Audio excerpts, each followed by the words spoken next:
disappointed in every one of you. I'm sorry, I don't mean to offend you. I'm disappointed in every one of you. I kiss you on the mouth. No, I'm not cool with that. I'm sorry. One more time. I'm disappointed in every one of you. I mean, I'm dealing with degenerate animals. I'm disappointed in every one of you. Disappointed in every one. All right, come on. Honestly, I can't do it no more. I'm disappointed in every one. Let me tell you why. It's gonna be all right, Nicky. Go ahead, shoot. We just killed a fucking man. What are you going to do about it? You're happy because you got nothing. You don't got a thing. You're happy because you got nothing. Lomito. You got nothing. I want to get out of this rat hole. I want to get online. I need BDA Boxing.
Alright, welcome everybody to another BDA Boxing Podcast, broadcasting to you live from the true north. This is your friend Mr. BDA, and alongside with me as always my co-host, the one, the only King, Pucho. King, are you there?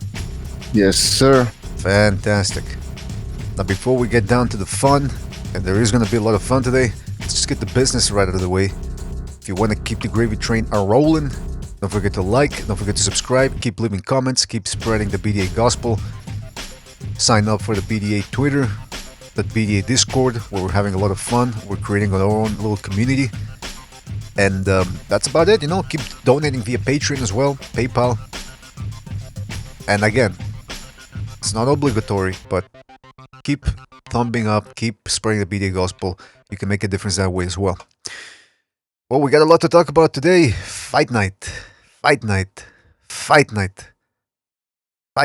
I'm doing the De Niro thing where I always repeat something, but it's going to be a very good fight, man. I got the...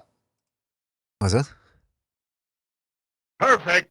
Oh, yes, absolutely. Perfect. That should be my nickname. Perfect. Listen, before we get down to it, you all know what's up today. Good undercard, good main event, welterweight title unification fight. That's always good for boxing. And speaking of boxing fans, something we can all enjoy. And I want to give a shout out to everybody listening to out there right now and everybody in the chat room. Seamus Carey, Box, Official Scorecard Boxing, The Fight Scout, Thunderdome Boxing. Who else? Hold on a second. Triple JJJ. Can't forget him. Shepherd of Sons, I think I saw him there as well. Who else is in here? Yeah, Shepherd of Sons is there. Unbiased Boxing Talk. Many more to come, I am sure. Oh, Boxing Spectrum, aka Gonzalo, Sina Macia, Rex Righteous, Toniato James, SAS. Whoa, SAS. I don't think I like that name. Tel J, Pink Panther, Stephen Lawler, Ander Echevarria, Saint Brit. Shout out to Saint Brit. And like I said, many more to come, I am sure. Herson Medina says, I've tried looking for the Discord and I can't. What's the actual username? Yeah, what is the actual username, Bucho? Maybe the link changed. It's BDA Boxing. I'm going to post the link in the chat, all right? All right. And listen, people, We've said a lot about this Sean Porter Errol Spence fight, but we still got a lot to say, a lot to preview, and but we are going to be taking phone calls today.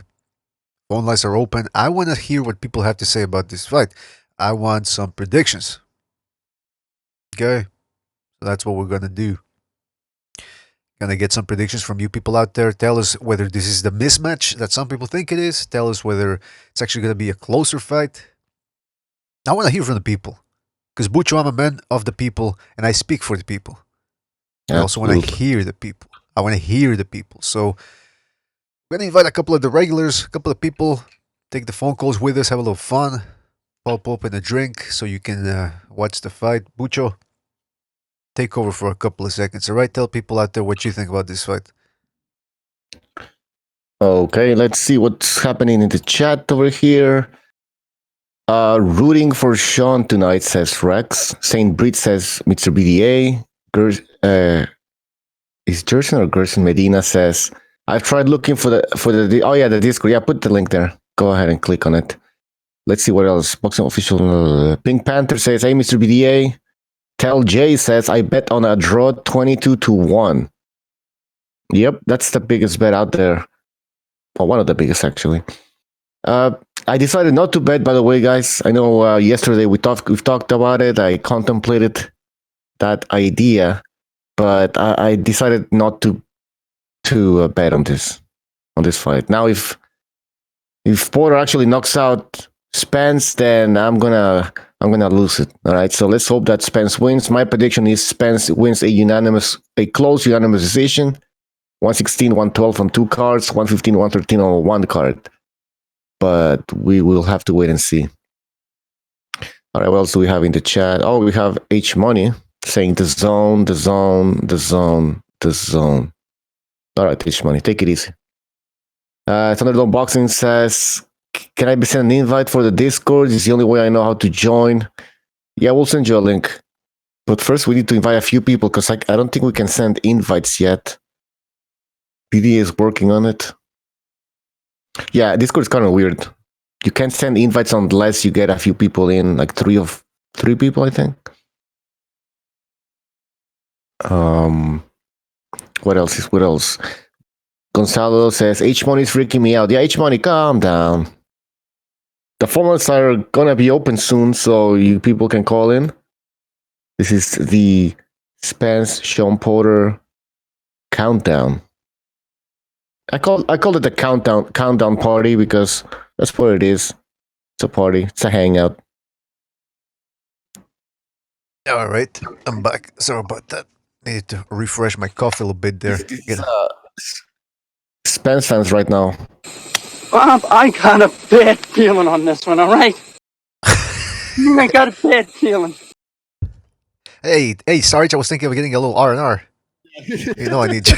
You know I need you. I got a bad feeling about this. This is what I tell about Spence fans. Everybody gotta die sometime. All right, listen, let's open up the phone lines. All right.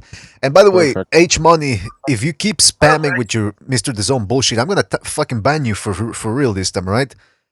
Stop. Dial down the autism for a little bit. All right. By the way, Butcher, I think. All right, Butcher, lower the volume of your soundboard a little bit. And could you send an in? You know what? Do we have Thunderdome on the whatchamacallit? You need to. Oh, you don't have him, huh? Fuck. All right, this is what we're gonna do. What are we gonna do? Invite somebody, then I can invite Thunderdome. Oh no, wait. Oh, you know how? You know how to call him? Go to the BDA. Yeah. I'm just gonna mess. He's in the BDA server. Yeah. Okay. All right. Well, you keep going, man. Read a couple more comments. There's H Money saying the zone.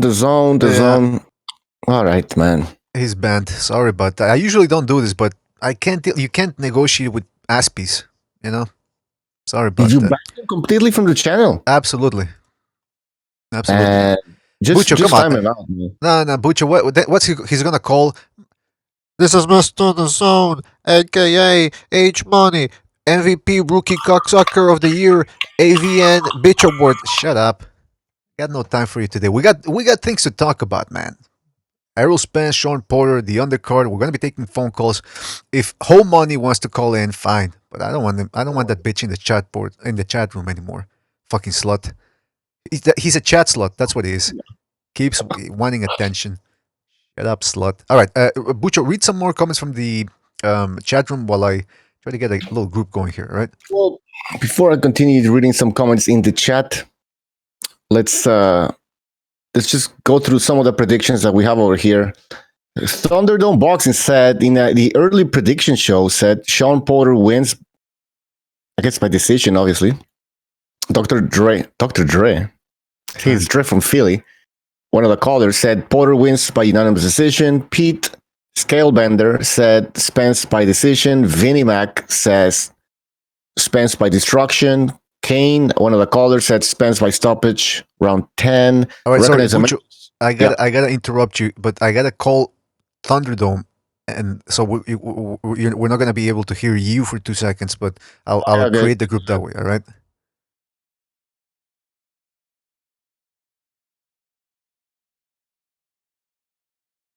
Wait a minute. I don't even know if this worked. Am I calling myself or am I calling him though? People, this is what it's all about. It's you gotta call people on Discord. It's not like Hangouts where you just send an invite. Hold on a second. What's going on here? All right, now Butch's saying call me again. Yeah, Butch, are you back? Yeah. Okay, I called him, but usually when I call people, it's supposed to. And because we're not in a group. Okay, you know what I'm gonna do? I'm gonna add Gonzalo. I saw him in there. Yeah, Gonzalo. Then I can send the link. Might as well get Gonzalo in here already. I know he's got a lot to say. He made a video about this, and he's changing his pick now. So, all right, hold on a second, people. All right. Yep. Oh, yeah, we're back here. All right. Now, can you send Thunderdome a link or? Yep. Or maybe I can. Actually, I can do it. I can do it. I got it. Yeah, you do it. Butch, Gonzalo, are you there? Yes, sir. Hey, how you doing, man? Thank you for being on. Hey, great interview we had, huh? Great little chit chat with Clarence Bowles Adams. Definitely, yeah. Yeah, great former world champ, very knowledgeable, had a lot of entertaining fights. I hope people who might not have been familiar with him, hope people went out there and checked out his fights. And speaking of terrific fights, I know you made a video and you're saying you're changing your pick a little bit. You're going with Sean Porter, although you're saying I am. You're not saying he's gonna get the decision necessarily, but in the opinion of the fans, like that the popular vote is gonna be that he is going to win the fight, right? Can you just break it down for us a little bit? Okay, I just woke up like right now, but anyways, I can. Well, if you can't, I mean, if you need to warm up a little bit, I can keep talking. I'm just gonna go ahead. I think that my biggest reason is I remember that Sean Porter trained with Manny Pacquiao for a long time. I don't know necessarily how long, but I remember where I used to read about it. Right. The Ring magazine, and then this guy named Nesta. He's from the Philippines, and he's on the BDA chat. He said like for 10 years. I don't know if like for like that long, but anyways, I know that he trained with Manny Pacquiao for a long time, and he got called back time and time again. Okay, so if he was doing good to where he was getting called back, obviously he was giving Manny Pacquiao that work. That's true. Okay, so Manny Pacquiao's a left-hander, and Sean Porter got that experience to where he's faced them in sparring, to where if he got called again, obviously he was doing good, like I just mentioned. Right. So, Manny Pacquiao was facing a lot of good fighters. And so Sean Porter got that experience to where he can deal with the left-hander, in my opinion, that moves a lot. Now, Sean Porter doesn't. Errol Spence is more stationary. That's what I meant to say. Errol Spence doesn't move that much. And you could say, okay, the Errol Spence got a good jab and is longer, but with Manny Pacquiao, if he's shorter, he makes up for that because he darts in and out. He gets good extension on his punching by utilizing his footwork. So I'm pretty sure that he got used to turning to Pacquiao's weaker hand. You know, if Pacquiao turns and he likes to change angles, well, obviously Sean Porter wasn't gonna, move to like his power hand. He was gonna circle to like his weaker hand, to his left side, because Pacquiao's a left-hander. So if you move to his left, you're moving away from his left hand. Okay, so I'm assuming that when he turns Errol Spence in the fight, he's gonna turn away from his power hand. Right, makes sense. Yeah, and also to add to that, he's going to use his physicality to nudge him off balance to where he's going to have a hard time resetting. But that's the thing, though. Where he's going to have a time setting in. But that's the thing, though, is the question here is, and some people have argued that Spence is actually going to be the stronger guy on the inside. What do you think about that? Spence, definitely, if he can dig down, he's going to hit him to the body, okay? He's going to use that left hook to the liver, and he's going to belt him with the right hand because he punches hard with both hands. But Sean Porter's still strong. I mean, he's still strong, and he's shorter to where his shoulder is going to be a little beneath Errol Spence's. So, he's going to,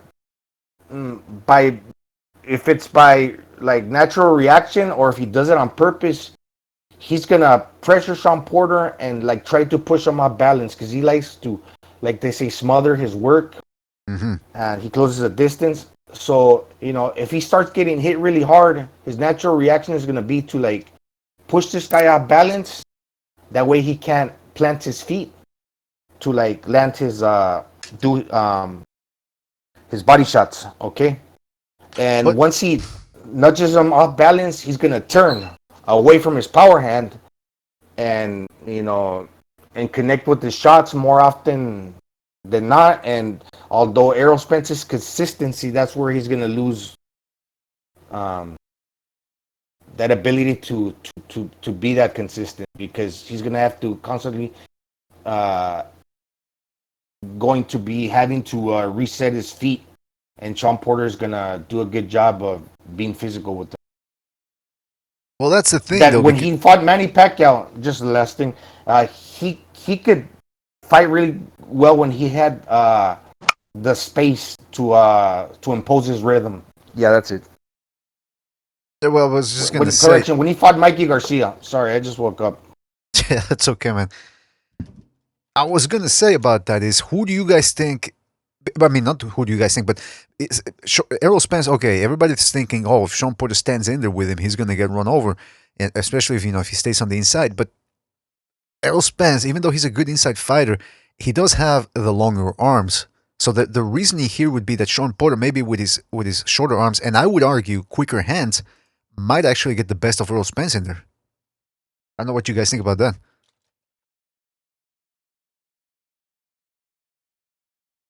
Anybody? Sean Porter, quicker hands. Sorry. There Go we ahead, go. Frank. Anybody, Sean Go Porter? ahead, guys. Go ahead, guys. I'm just gonna listen for a while. Go get some coffee, man. Yeah. This All is right, nice we got- Philippine coffee. Yeah, what is that Philippine coffee? They got Pacquiao's mustache in there, a couple of his hairs. No, it makes you go. Woo, woo, woo, woo, woo, woo, woo. I thought it made you go. Papakatang papakatang. Oh man, this one's gonna get shut down. We're okay. Listen, all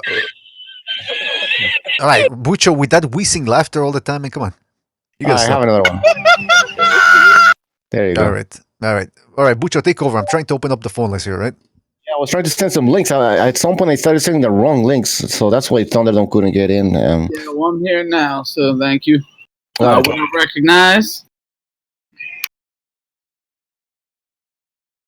All right. Recognize is like in districts of. I'm sorry. I didn't hear the question. I apologize. There was no question. Yeah, there was no question. You egomaniac. Yo, I'm drunk Yeah. already. Are What you an serious, egomaniac. man? I had a I'm in the Had a beer. Foxwoods and Casino. I'm in Foxwoods right now, Oh, nice. and I'm having a couple of the area, Anthony. And Oh I'm yeah, having, yeah. That's sweet. That's sweet. yeah. The Foxwoods, is that Indian casino or? That's a casino out in Connecticut. Oh, you're in Connecticut now. Jeez. Yeah. But yeah, it's Indian. Yeah. Are you He's that rich. bored? Are you that bored? You gotta go to Connecticut now?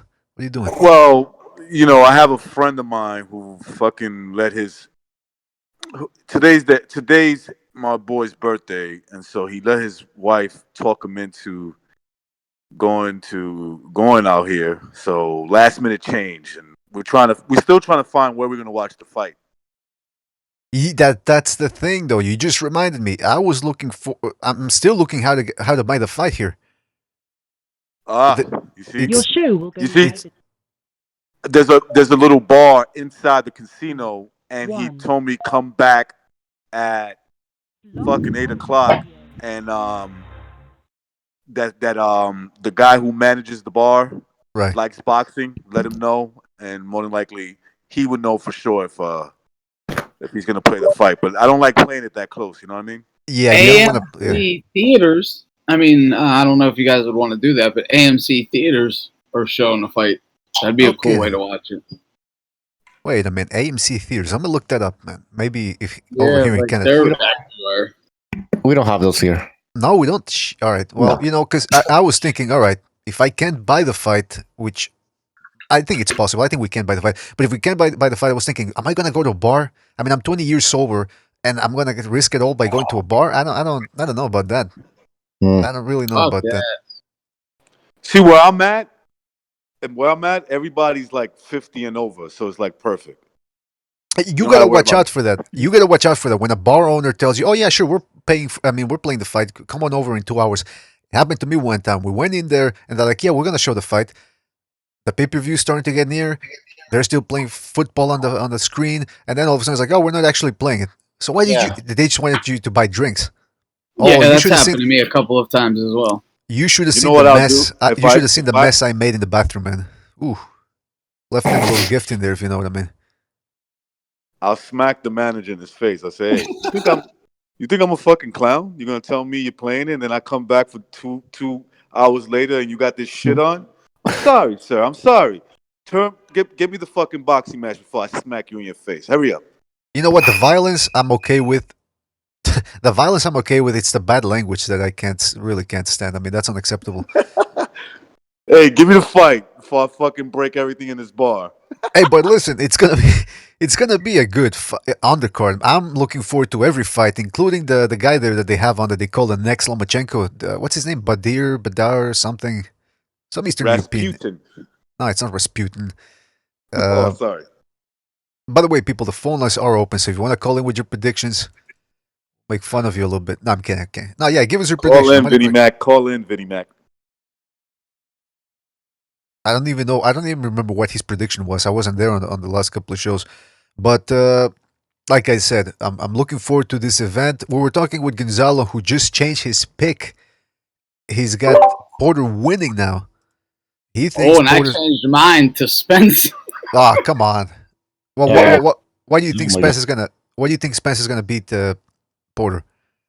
I was I think this fight's going to play out a lot like kind of like a lesser version of Hagler and Duran.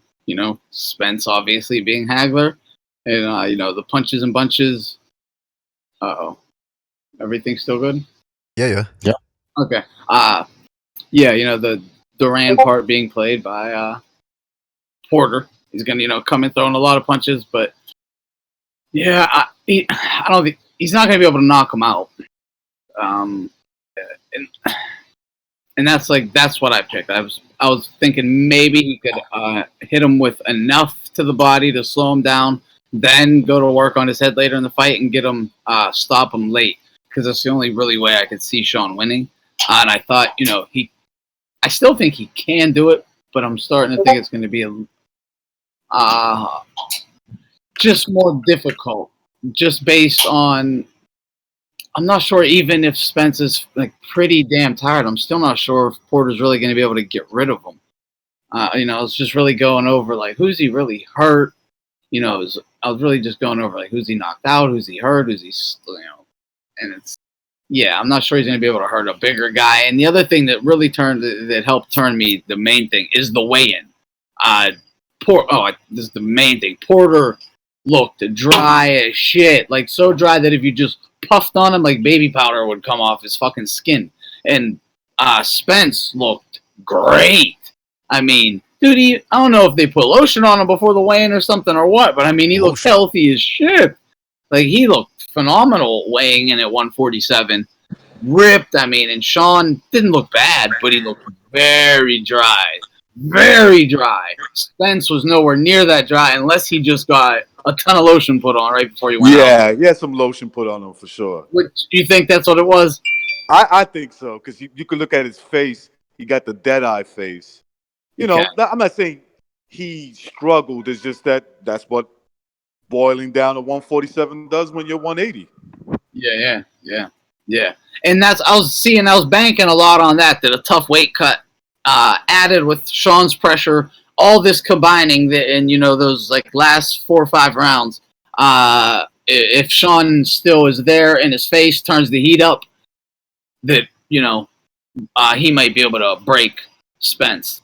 But it didn't look like he had a tough weight cut, man. It didn't, and it looked like Porter may have had a pretty rough weight cut. He didn't look like half dead or drained, like bad or anything. Porter didn't. I'm not saying that, but he did look extremely dry. But he seemed energetic and still good. It wasn't like no Canelo when he weighed in for Floyd or anything like that. I mean, he looked fine. But what I was expecting with Spence, what I didn't see. I thought I was going to see a tough weight cut from him, like evidence of a tough weight cut on the, during the weigh-in, and I didn't see it. So that kind of made me waver right there. Yeah, that's and that true. Kind of helped. That swayed me to, well, maybe he ain't going to be able to break him down in those last rounds then. I think, man, listen, I think both guys looked a little on the dry side. I'm still not convinced on Errol Spence's stamina, especially when you see the Mikey Garcia fight where he tried to take him out. He really pressed the issue, and he looked a little bit winded in there, which it's understandable. But I mean, you gotta wonder what's gonna happen if he tries to push the pace against Porter in a close fight and he can't get him out of there. It might spell trouble. Well, that's a huge question mark, ain't it? Nobody knows. Only really Spence's team truly knows what his stamina is at. His inner team knows what his stamina is really capable of. We don't know if he can go a true hard 12 rounds with a guy like a Sean Porter, putting that pace on that he did versus like a Keith Thurman or something. We don't know if he can handle that. We just don't. Being that he hasn't, had these kind of learning fights that fighters get, where they're put in with tough guys who are durable. They don't hit hard, but they throw a lot of punches. They stick around for 9-10 rounds. He wasn't given, he wasn't built properly. Just put it that way. Al doesn't really know how to develop fighters. Just put it that way. Like, you can go back to Evander Holyfield when he came over from the amateurs into the pros. I mean, and we don't know what a beast he turned out to be in his stamina level, obviously. But early in his career, around the same age Spencer, like same point of his career Spence is right now, he was having huge stamina problems where they were having to like trick him in camp into thinking he was doing 3-minute rounds when they would really only be like 2 minutes and 20-second rounds, and they tell him they were 3 minutes to get him up to to do 12 rounds and then to 15, but they had to slowly build his confidence, and they were building it falsely. He never could really do it in the gym, but then under the lights, when put under pressure, they were just hoping he would be able to, and he was, but early on he couldn't. He was a 4-round fighter. He couldn't really go more than 4. After that, his punch output dropped big time early on. But he was put in with guys to test him and to maybe like to show us if his punch output would drop, because he wasn't necessarily couldn't control the pace of every moment of the fight, like Spence can versus basically everybody he's ever been in the ring with, except Brooke. And when he couldn't control the pace, it didn't go great for him. I mean, he won the fight though, but still, Yeah, that's all that matters. questionable. What would have happened if Porter, was Brooke didn't have such a tough weight cut, and didn't catch that shot to the eye that broke his other eye socket, but then his and if he was fresh and an undefeated fighter and had the mentality of a winner, like what would have happened if he had kept applying that in rounds 8, 9, 10, 11, and that's who knows, man. Yeah, if his power would have carried on beyond the fifth, sixth round. Yeah, and he's obviously, that's a totally different style matchup between him and Porter fight, totally different, dimensions and everything. So it's really it is hard to gauge the fight because Brooke was he was that was a big step up in competition for Spence. People do have to realize that. Like, that was a huge leap. Even though that was a diminished Brooke. Brooke was a hell of a fighter, when he's on his A game, or was. Well, hold on a second. Did we lose some of them? All right, listen. I just was trying to let someone else talk. Oh, okay. No. Yeah, because I thought I heard somebody in the background. Listen. Well, let's take this opportunity then to go to the phone lines and see if people have any predictions. 818. You're on the air. 818. Hello, Mr. BDA. Yes. Hello. Caller, please identify yourself. It's Muscle Memory. Oh, Muscle Memory. Muscle Memory. How you doing, man? Thank you for calling in. What do you want to talk about? I'm doing well. And what's up to, I recognize his voice and Anthony's.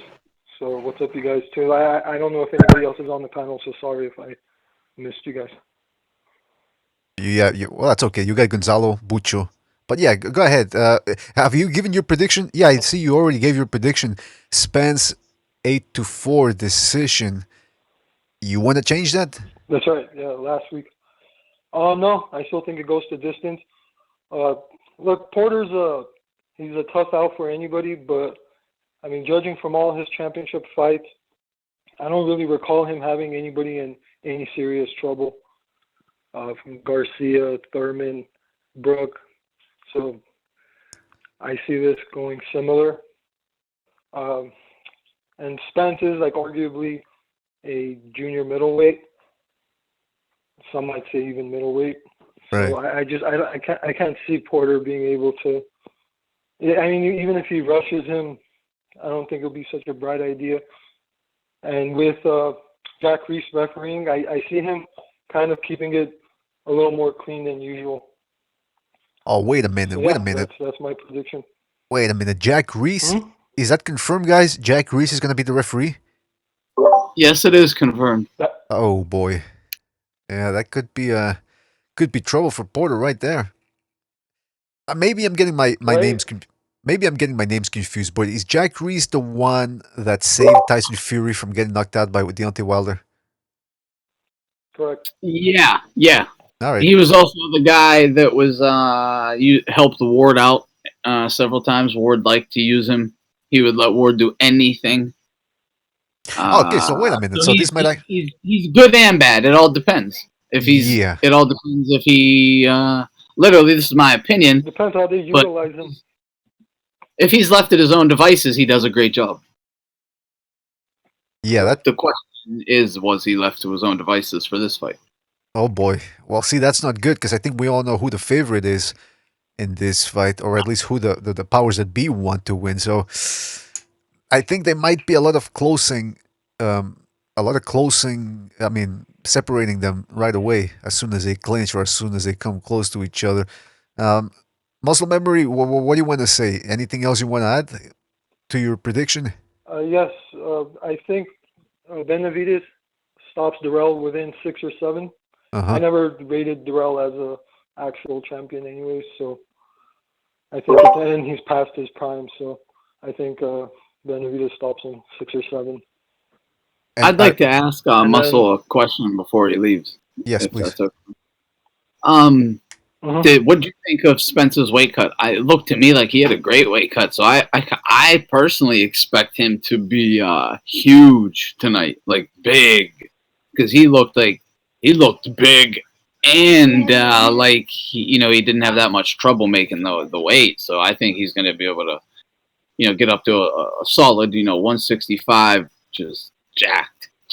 What do you think about that though? To be completely honest, I didn't see the weigh-in. I just saw like the articles on the ring and like the photos. I didn't see the actual like weigh-in and everything. But I mean, I believe you. I take your word for it.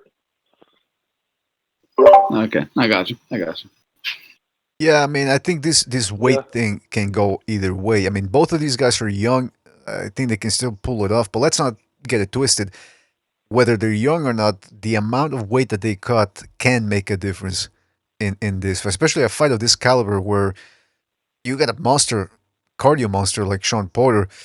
This is not the fight in which Errol Spence wants to all of a sudden hit a wall, and Sean Porter either, because again, I guess guys could make the argument. I don't know how you guys saw the Ugas fight, but maybe the fact that Sean Porter had trouble making the weight, or he had to. Wasn't the rumor that he had to shave his pubes to make the fight, or something like that? That he really to just make the weight limit, he had to cut something off. That could spell trouble. Maybe that cut his balls off. Oh, okay, come on. Well, yeah, maybe that translated into the bad performance. I don't know. So maybe it could hurt him too in this fight as well. I'm not sure. Yeah, he didn't look so good in the last fight. I forgot to mention that earlier when I was saying the prediction. Yeah, I thought Porter looked to have the harder weight cut between the two of them. So yeah, if he isn't able to bounce back, with his rehydration, he's going to be in trouble because he looked dry as shit. He looked to seemingly have energy, but he was very dehydrated. Yeah, that's not good, man. That's not good. Listen, muscle memory. We gotta move on, but anything else you want to add before we let you go? Yeah, please. This past Thursday, I think Steve Kim was on Michael Montero. They did the stream together, and I got to fit in a question. I asked them if Manny Pacquiao has arguably the best win at 147 by dropping and hurting Thurman. Why is Manny Pacquiao on both the pound-for-pound rankings list and the welterweight ranking list? Why is he placed underneath both Crawford and Spence? And they gave a response, kind of short. It's only 2 minutes long, and I made a video of it, and it's on my channel. I just uploaded it like a couple hours ago, so if anyone's interested in hearing what they had to say, it's on my channel, including a handful of fights. I uploaded it like this week. So well, there you go. Muscle memory being a little tease, letting us know a little bit of what happened, but not giving us the full enchilada. That's smart. That's smart. All right, so check out Muscle Memory's YouTube channel. So what? Do people just write Muscle Memory on YouTube and they get your channel? Muscle Memory, and it's the number 3 instead of E. All right, so Muscle Memory, the number 3 instead of E. All right, fantastic, Muscle Memory. Thank you for calling in, man. We're gonna move on to the next call, and then we'll get back to the panelists here. 757, you're on the air. 757. What's up, guys? Yes, hello, caller. Identify yourself, please. It's G Boogie. G Boogie. Yes, in the house. How you doing, man? Thank you for calling in. I'm doing blessed. How y'all feeling? Fantastic, man. Fantastic. Do we have your prediction here? I'm trying to look at the. No, I don't see. Yeah, I think I do. Well, maybe you did, but mine. I said by hook or crook, Spence, but I want Sean Porter to beat him by knockout. But my prediction is Spence. Okay, well, let me ask you that. Do you want Sean Porter? Do you want Sean Porter to knock him out just because you want the underdog to win, or are you disliking Errol Spence, or are you disliking his fan base a little bit? Like, elaborate on that a little bit. I don't dislike Spence, but his fan base is kind of egregious, especially the other guys or the fanboys that. Yeah, I give know. him fellatio. Yeah, that's the way it works over there. Absolutely. Yeah. So, but I did see something in Spence. He did look emaciated. He looked at drained, like his eyes. If you look at his eyes when he was up there, it's like his eyes was glassed out. And yeah, he made it. He made it to 146.4, and Porter looked at more healthier at 147. He probably didn't have no lotion on him like Spence did, but yeah, that's what I saw. Well, what do you guys think? Because I mean, the Thunderdome, you said that in your opinion, Sean Porter looked the worst for wearing there, but now G Boogie says he was the opposite. I mean, are we looking at different? See, Boogie and Recognize both are saying, look at him in his eyes. Look at him in his eyes. I wasn't honestly just looking at their physiques, their bodies. The dryness. Sean looked more energetic, naturally energetic than Porter, but Porter looked better in the picturesque sense. But he very well may have been caked in lotion. But I mean, I don't know, to cover someone's entire body in lotion while they're cutting weight. That's not really a smart idea, though, either. Yeah, you think they went the full funeral route and put on a bunch of cake on him to make him look good? A glob of lotion probably weighs like a fucking ounce, honestly. Doesn't that plug your pores or whatever? Well, I mean, it would depend what kind of lotion, I guess, but it still would add weight to you. It really would. So I don't know, but I mean, he might have, I just add lotion. Yeah, Spence came in at. I'm sorry, Spence came in at 146.4, I believe. Oh. Now. And then Porter came in at 147 even. Yeah. Right. Yeah. Now, how much would you say? I know you can't really answer it, but if you could just maybe estimate, what do you think they're going to be weighing in today once they step into the ring? Well, what would you say? I figure Porter. Well, isn't Spence the IBF champion?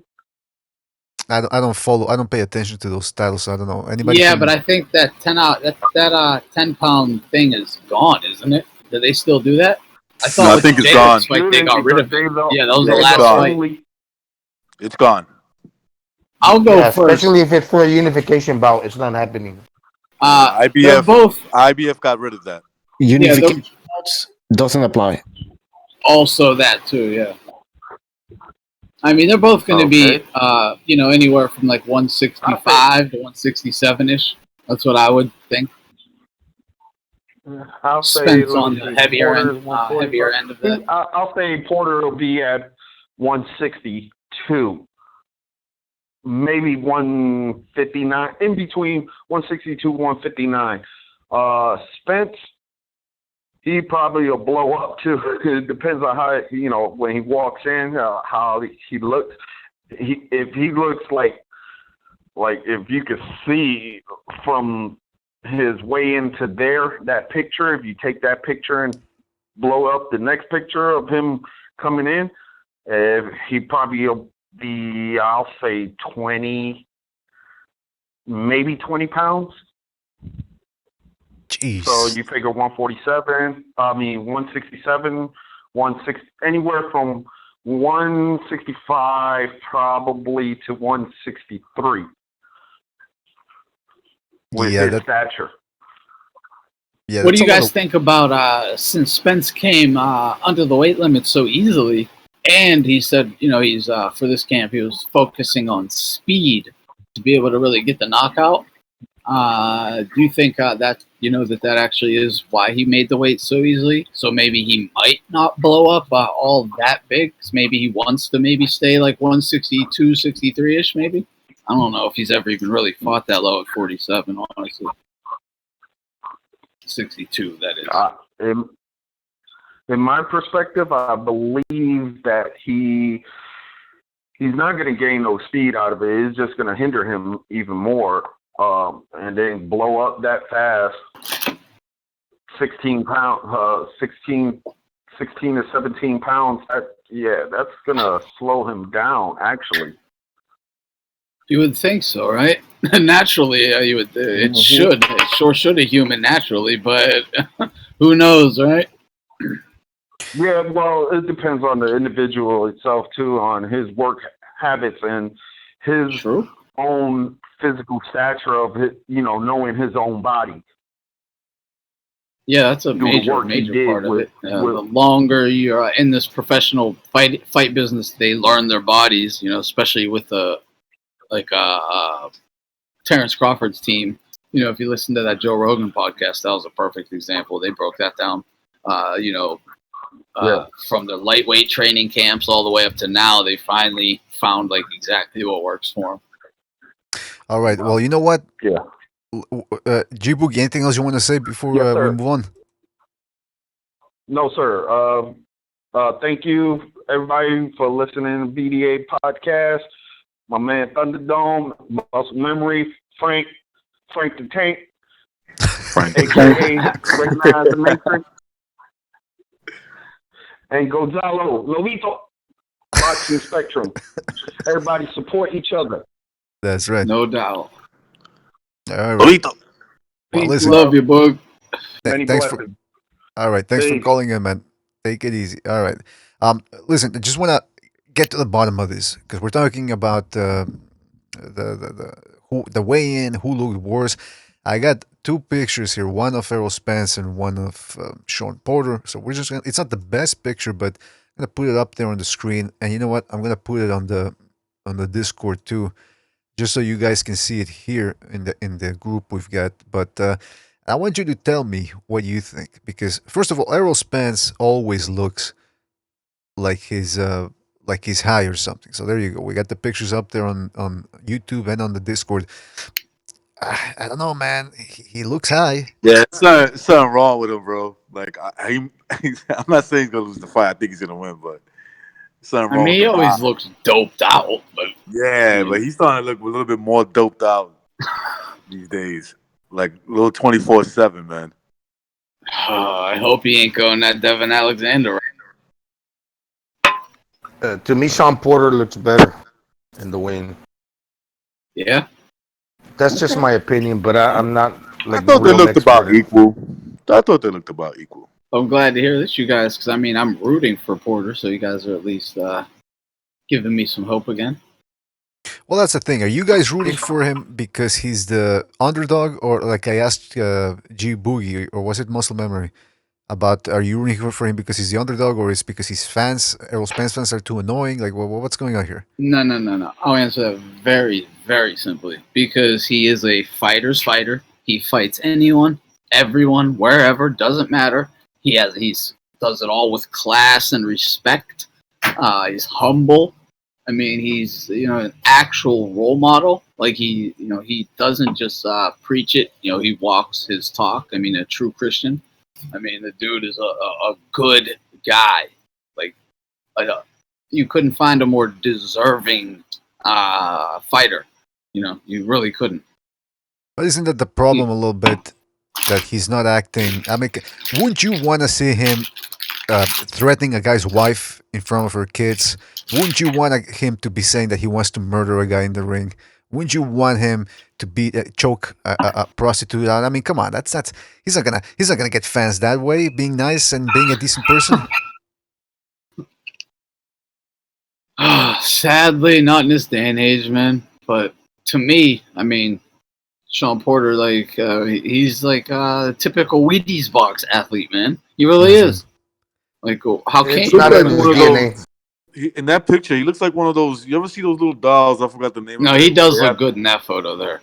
No, I'm talking about his head. It's like it looks like a fucking.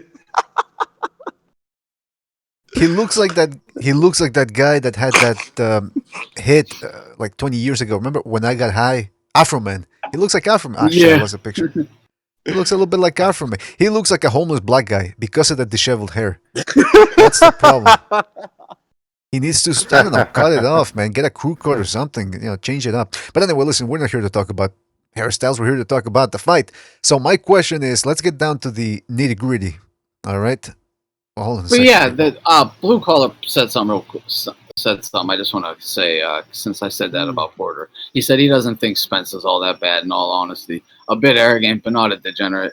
He might not be. I'm not saying he is that at all. I'm just saying we know what Porter is. Spence.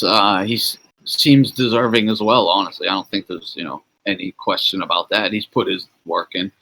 Well, my problem with that, Thunderdome, and you happen to use the word deserving. Do you think he has the right to claim that he deserves like a big payday? I mean, obviously, as a human being, you're gonna want to get the money. You want to make big paydays. But do you think he's kind of like overpricing his stock, his value?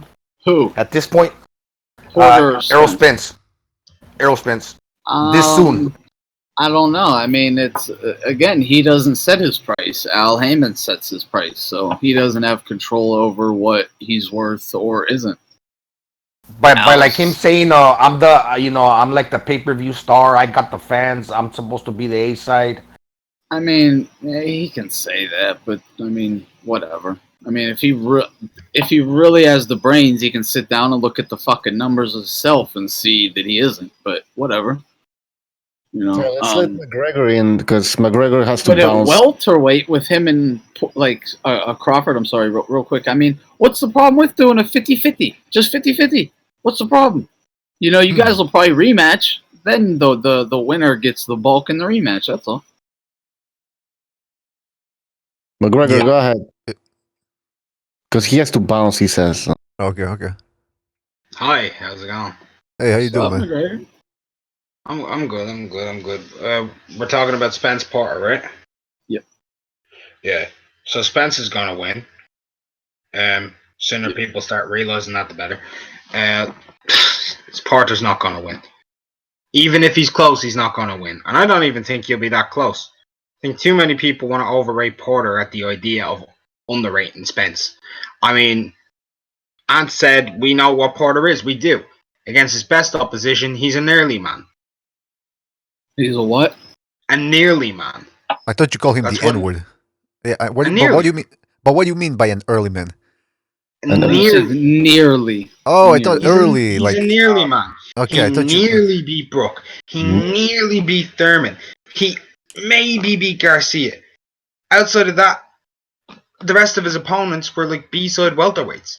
Well, All he is a B plus welterweight. That's my honest opinion. No, that is what he is. Yeah, that is what he is. He's a B plus welterweight. We know what he is. Yeah. Errol Spence, what is he? Is he a B welterweight or is he an A welterweight? Tonight's the fight we kind of find out. This isn't really about Porter proving he's A plus. This is about Porter kind of proving if Spence is an A welterweight or if he's just all hype. That's what this fight comes down to. Even if Porter wins, it's still really just Spence might have been overrated, but we know what Porter truly is. Yeah, exactly. It's not a coming of age thing for Porter. It's just maybe an overrated Spence, but I doubt he's really that over. By his fans, his dedicated fans, yeah, he's overrated. But I don't think I overrate him. I think he's a genuinely very good welterweight, and I think he's going to win. I think he's going to win unanimously. I don't think anyone in our community underrates him at all. I really don't. Okay, well, I know a lot of people in the YTBC who were saying Sean Porter's going to beat him because Errol Spence doesn't know how to box. Well, when I mean like, do they have channels? Like, I'm talking about like, like yes, the people. I'm talking about people with channels. There's a lot of people out there who are so grossly against one side of the street and so for the other side of the street and vice versa. Well, listen, don't leave us hanging. Don't leave us hanging. Name some names. Come on. Well, I'm not even. Then those people don't even count. I'm not getting into more debates. Don't even worry about that. I'm getting too much. Come shit on. from every side. All right, you know what? I'm not doing it anymore, man. Everybody thinks I'm a racist. Well, you are, but anyway, that's not the point. Don't call me a racist, man. I'm not you. Shush. Right? We don't do that. Now, it's simple enough for me. I think Errol Spence wins unanimously. I've given me cards. I think he wins 117, 110. I think he drops Porter late. Oh. And I think 117, 110 on one card, 116, 111 on two cards. And I think we're going to see a lot of people crying robbery after the fight if it's close and Spence wins, even if Spence did deserve to win on most people's cards. If we see 115, 113, like on my card or your card or Thunderdome's card and everything like that, people will still cry if Spence wins by an extra point. They'll be like, robbery! Robbery! There's nearly a no-win situation for the guy, even if he's Well, close. yeah. I mean, if it's close, that's yeah, he's definitely that's going to be just bad. If it's one of those nearly fights that Porter's always in, but but Spence gets the nod, that's not going to be that's not going to be good for him. Just period. Because in my opinion, the guy needs to really put on like a spectacular performance, man. Well, I mean, but here's the thing for me, and you just hit the nail on the head. Nobody has ever looked spectacular against Sean Porter. If this guy beats him in a close fight, but he's a little bit further away than Thurman was, or further away than Danny or Kel was, or any of those guys, if he's a bit better than they were against him, that says something. Well, yeah, that'd be a big deal. I mean, because if he beats him in a way that no one ever has, something spectacular. You can't look good against Sean Porter. Well, maybe he can. If he does, it's spectacular. It really is. Exactly. Yeah. Well, here's the thing. Here's the thing. Errol Spence recently came out and said that he needs to look impressive. That he's going to be disappointed if he doesn't look impressive, or that if he doesn't take Sean Porter out, something like that. He said, which I think he knows it. Yeah, but I think that's dumb. In this is the moment where he should have looked impressive was against Mikey Garcia, and he couldn't take him out. Now is the time to just get the win, like McGregor said, get the win over a guy like Sean Porter who always makes people look bad. It's a given that you're gonna look bad. So just get that win, which means that he's like McGregor said. If you can beat Sean Porter, then that means you're pretty fucking good. So just get that win. Don't throw the game plan out the window. Don't do anything stupid. Don't let the fans get to you. Don't be over eager looking for a knockout and let Porter, get into the fight. Exactly. Hey, BDA. Yes. We're talking about McGregor was talking about some people saying that Spence lacks skills, we could say. We have, I think it's Dre from Philly calling. So we should definitely take this phone call. Okay. Well, let me check it Saying out. something similar to that. Okay. Is Dre, are you on the line? Hey, what's going on, guys? Hey, good to have you on board, man. So, what's up, Dre? So what is it? You're saying that? Y'all feeling? Can y'all hear me good? Yeah, we can hear you, man. We can hear you. So you're one of the people that are saying that Porter is going to win this fight, correct? Yeah, I'm going with Porter. Yeah, I'm going with Porter. Okay, so you haven't changed your prediction yet? Nah, I haven't. I haven't changed my mind. I'm still going with Porter. All right. Well, you know what? You got Gonzalo here in the hangout who does believe that Porter's going to win, but that he's not going to get the decision. You got Thunderdome who changed his decision. He's saying Spence is going to beat Porter. Now, my thing is, I don't think Porter gets run over, because I don't know if you guys saw the videos that we did over at BDA Live, but the guy's got some good skills. He can box from the outside a little bit, definitely bang on the inside. So what you haven't changed your mind? How do you see this going down there? Well, first of all, I just wanted to touch on a few things. The call Porter a nearly fighter, that's like totally like erroneous. It's just not true. One thing I wanted to mention about Porter, and I'm a conscientious objector. I don't really get into if I like a guy or not. I focus on skill set. But if we were to contemplate the Thurman and the Porter fight, when Jimmy Lennon Jr. announced who won, before he made the announcement, everybody in the crowd, for the most part, were like, and knew. Mostly everybody said, and knew. You go back and watch this fight. I just watched this fight like 3 nights ago. So majority of people either thought Porter won that fight or draw it with Thurman. Like, Thurman didn't beat him. To call him a narrowly fighter is like just totally asinine. Second point I want to make is people keep comparing Porter to Brook, but they're not.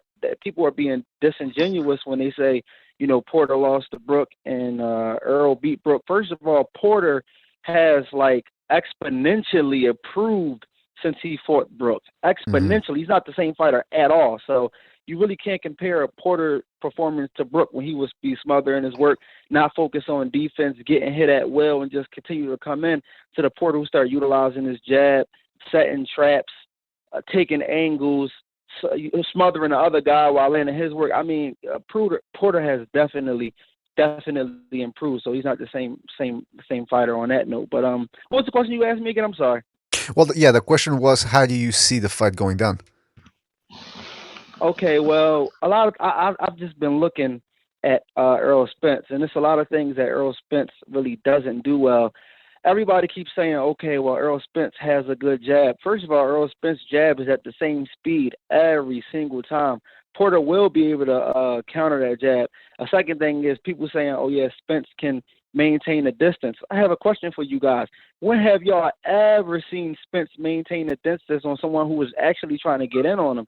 If you look at when Spence fought Leonard Bundu, and Leonard Bundu was like, what, a 40-year-old man?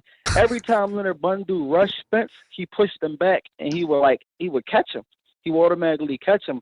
Spence has a bad habit of when you come in and you initiate contact, he square, like he automatically shelves up, which is definitely going to leave his torso exposed. Another thing I wanted to mention, I also heard people say, well, Porter never hurt no one in the top level fight. That's not true either. Remember when he fought Thurman in the 9th round and he hit Thurman with that really, really good body shot and had Thurman literally running away? I mean, he hurt Thurman to the body. I mean, who doesn't hurt Thurman to the body, right? But he still hurt him. Another thing I want to mention too, King Bucho, I think you explicitly stated this. I totally agree with you. If Porter and Spence fight on the inside, that's going to be Spence. That's going to be Porter's fight all day because he has the faster hands and the shorter arms. And when you look at when I don't really want to. They may be incomparable. I don't really want to compare Devin Alexander and Errol Spence, but Devin Alexander was a hell of a fighter and a really good fighter. And Porter was able to get in and beat him to the punch every time. And Devin Alexander had better fundamentals than Errol Spence, but I just think that people are like really just underestimating Porter and not giving him a shot. And he has the better skill set. Definitely still going with Porter to win. Definitely still going with Porter to win. That's my assertion. Man, I wanted to I wanted to ask y'all something real quick.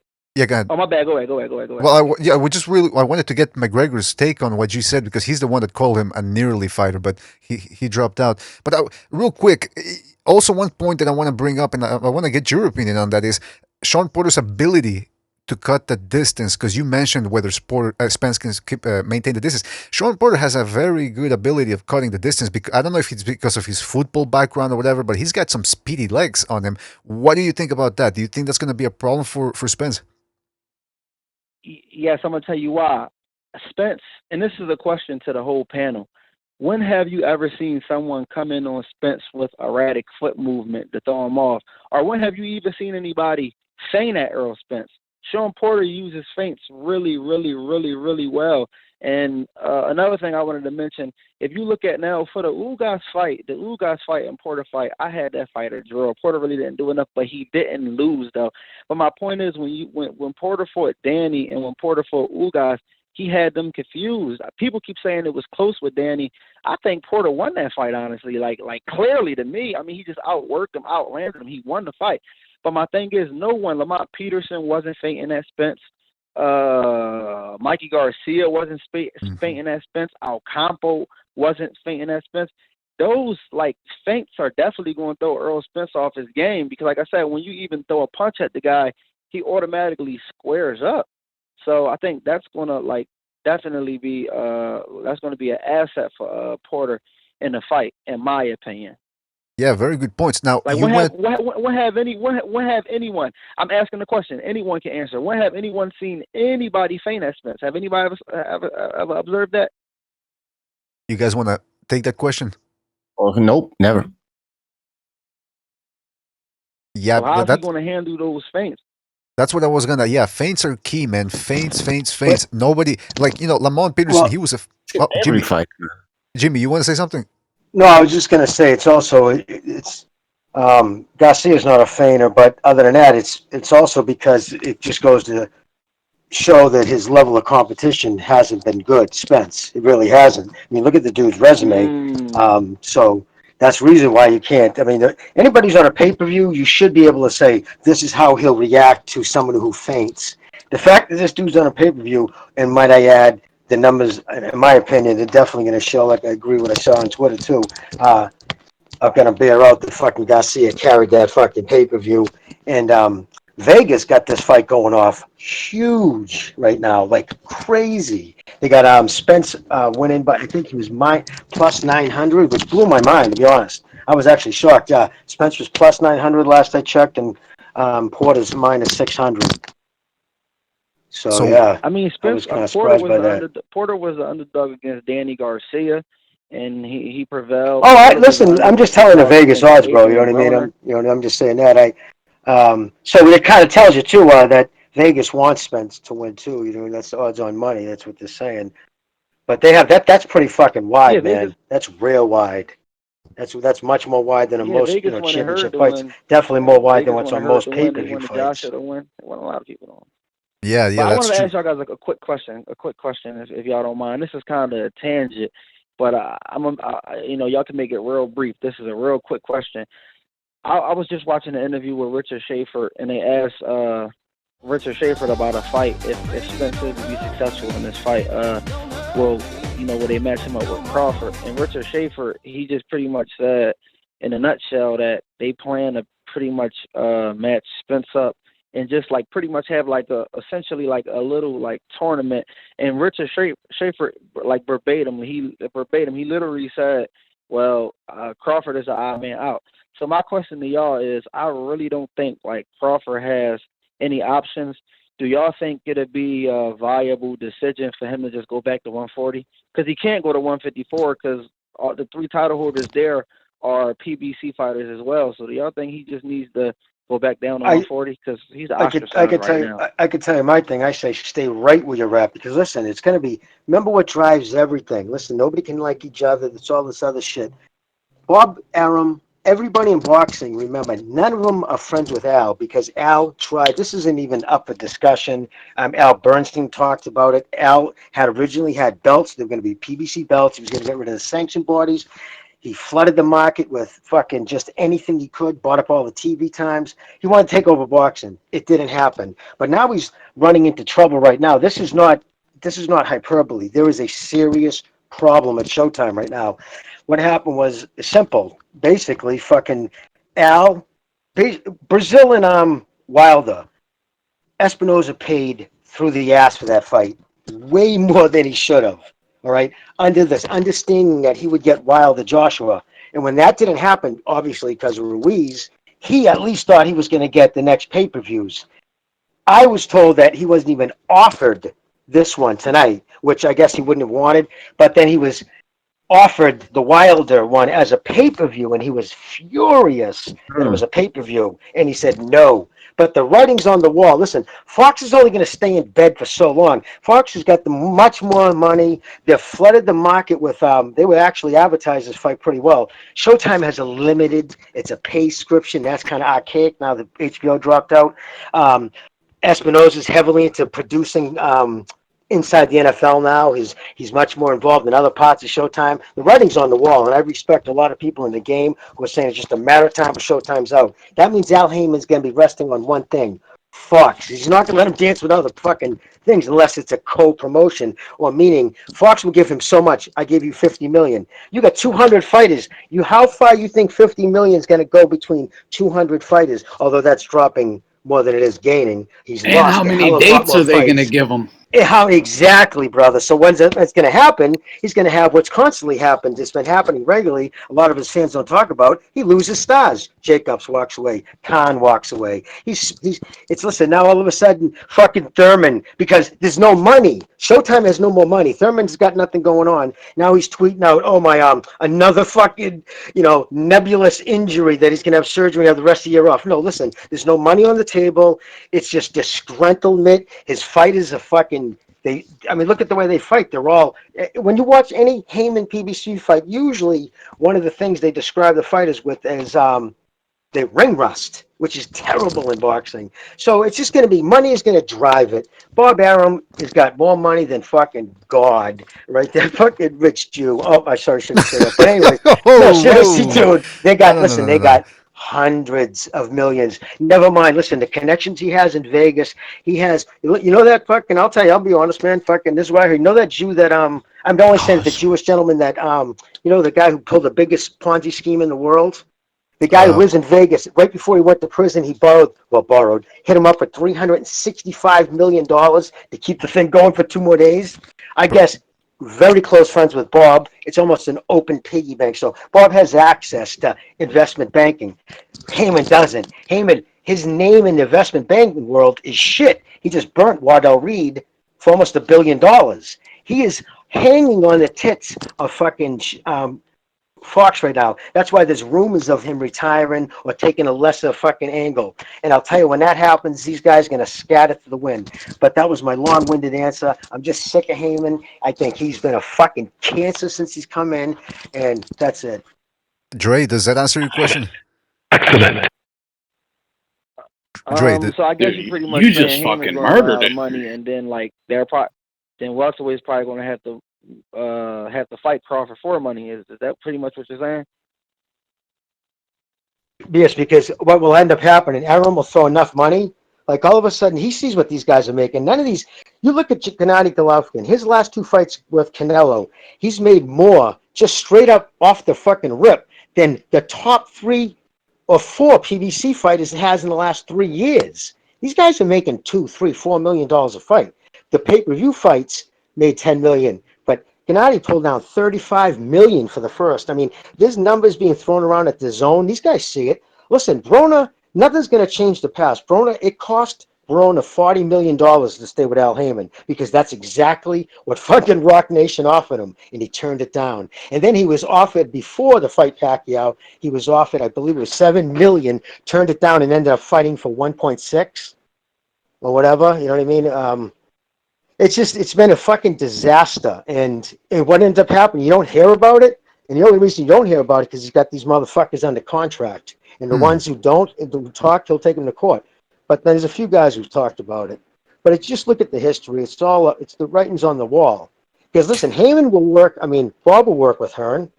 Fucking Hearn will work anybody. You know, they're all whores. They'll drive by the money. Heyman is still trying to hold out into the fucking keeping it all in house. I'll tell you, I don't think Aaron will ever forgive Pacquiao for jumping to fucking Heyman, though.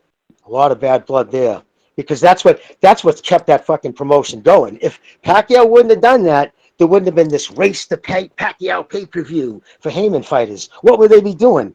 Dancing around for another 3 years, saying on Twitter how they're going to fight each other? Now it's the race to Great point. Pacquiao. I haven't heard anyone bring that up, bro. That is He's kept that fucking promotion going. They had no more money. That kind of fucked up Showtime too, because that gave all of a sudden, haha. But remind you, he just had to invest a lot of money into Pacquiao because he had to pay off his past taxes, over $23 million, plus pay him, I guess, guaranteed for a lot of fights. So, listen, he plays fast and loose. You just look down his career history. You think Waddell Reed is happy with him? Cost him $1 billion. This will cost him a franchise. You know what I mean? You look at Golden Boy. You say his name at HBO, motherfuckers will walk out of the fucking office. Remember when Danny Jacobs signed with HBO? He was not allowed to thank him on camera during the actual, under the premise of HBO. That's how much he's hated there. So this motherfucker has just fucked people over. He's a known backstabber, you know. Dude, he waited for Oscar at his lowest point of his life. Yep. And drugs, fishnets, and cocaine, and he fucking That he might have had a hand in setting up to make it easier to he was one. Him and Richard Schaefer's the one who talked him into going to rehab. Told him, "We got it. We got you, dude. And then fleeced your family, brother. We got you." And when this motherfucker's at the lowest point of his life was crumbling around him. These cocksuckers got lawyers. All these guys fucking signing him, throwing big money in their face, and signing him these ironclad fucking things. Look at these fights. Even Thurman. You talk about Thurman's golden days when Thurman was like, hot and people talked about him. It was when Golden Boy was still fucking driving their careers, because they would at least try to send him to something. It's been nothing but confusion. Fights with no geographical relevance to fighters, held in weird places. It's just, you look at his small cards, nothing goes to anything. All right, let me just Jimmy, let me just get to. We still have Dre on the line, real quick. Dre, anything else you want to add? No, really interesting points. I appreciate it. Y'all guys take it easy and enjoy the fight. You too, man. Enjoy the fights, and hope we'll see if the predictions are correct. Hopefully, it's a good fight, man. Hopefully, it's a good fight, competitive, and It should be. It definitely should be. I'm excited, man. I'm super excited. All right, man. Hey, Take it BDA, easy, man. just want to apologize Good real call. quick. I'll be honest, All right, y'all man. take it easy. I took 60 I took 60 milligrams of Adderall 20 minutes ago, and I forgot about it. I just realized I'm kind of Why freaking do you? out a Why, little bit. can I But ask you? Why do you take? Do you need to take Adderall or? well, see what happened. I was up because she was in that accident. Things kind of went ugly for a bit, but they went good. But then, regardless, we were at the hospital again all night. So today I had shit to do, and I'm like, fucking, holy, so many coffees you can drink, and I still had stuff to do. So I said, fuck it, and grabbed some Adderall. All right, I got you. Yeah, I it's just got you. everywhere. But that's why. So, but yeah, some little. Well, I wanted to But ask you guys. I wanted to ask you guys where does the zone fall into all of this? Are they gonna because they came in heavy with a heavy package, trying to talk people out of leaving the PBC. Is the zone gonna pick up the scraps here as well, or? Absolutely. Yeah, they're waiting. Yep. Now everyone will take a piece of whatever, whatever. All the crumbs, everyone will snatch them all up. But all these, at first I was a little worried with all these networks, like ESPN Plus and then ESPN and Fox and Showtime, more and more networks. I was thinking it might be harder for fights, but I don't know, man. It seems to be going good so far. Especially, DAZN, we got, ESPN Plus, we got, Bob Arum, doing his thing over there. And he's willing to work with anyone. The guys over at DAZN are willing to work with anyone. I mean, so we can get these fights made. Hearn, these guys will all work together. Heyman's the only one. The only one. Yeah. He still wants to. He has this fantasy that somehow, if he still just refuses to work with everyone, he'll somehow eventually take over. It's not going to happen. Jimmy's. I think that's Jimmy, right? Was just whoever that was, just nailed it. I mean, yeah, is this Thunderdome? Yes. What's up, brother? Okay, Hey, man. how you doing, kid? I've been watching your videos for years, dude, man. You do good shit, brother. I just want to say hello. Oh, I appreciate that, man. That was my fucking long diarrhea of the mouth. Don't Well, get it too. was on point. You nailed it, man. No. It's just Don't get too friendly. You guys aren't you guys gonna go at it in the trivia show? Yep. What's that? Yep. I was, huh? The You guys trying to blindside me in that shit, too? I'm supposed to be in a trivial show? Jimmy doesn't even know. Yeah, you agree, Jimmy. I sent you a bunch of messages, man, on Twitter. Dude, listen, this is a different phone. I cracked my fucking screen bad, so I could barely. That's why I haven't been using really Twitter. I couldn't really make shit out. Like so tonight, it was just today I got this, so I haven't even gone through. I don't know if you noticed. When I go back, I haven't really tweeted anything in days.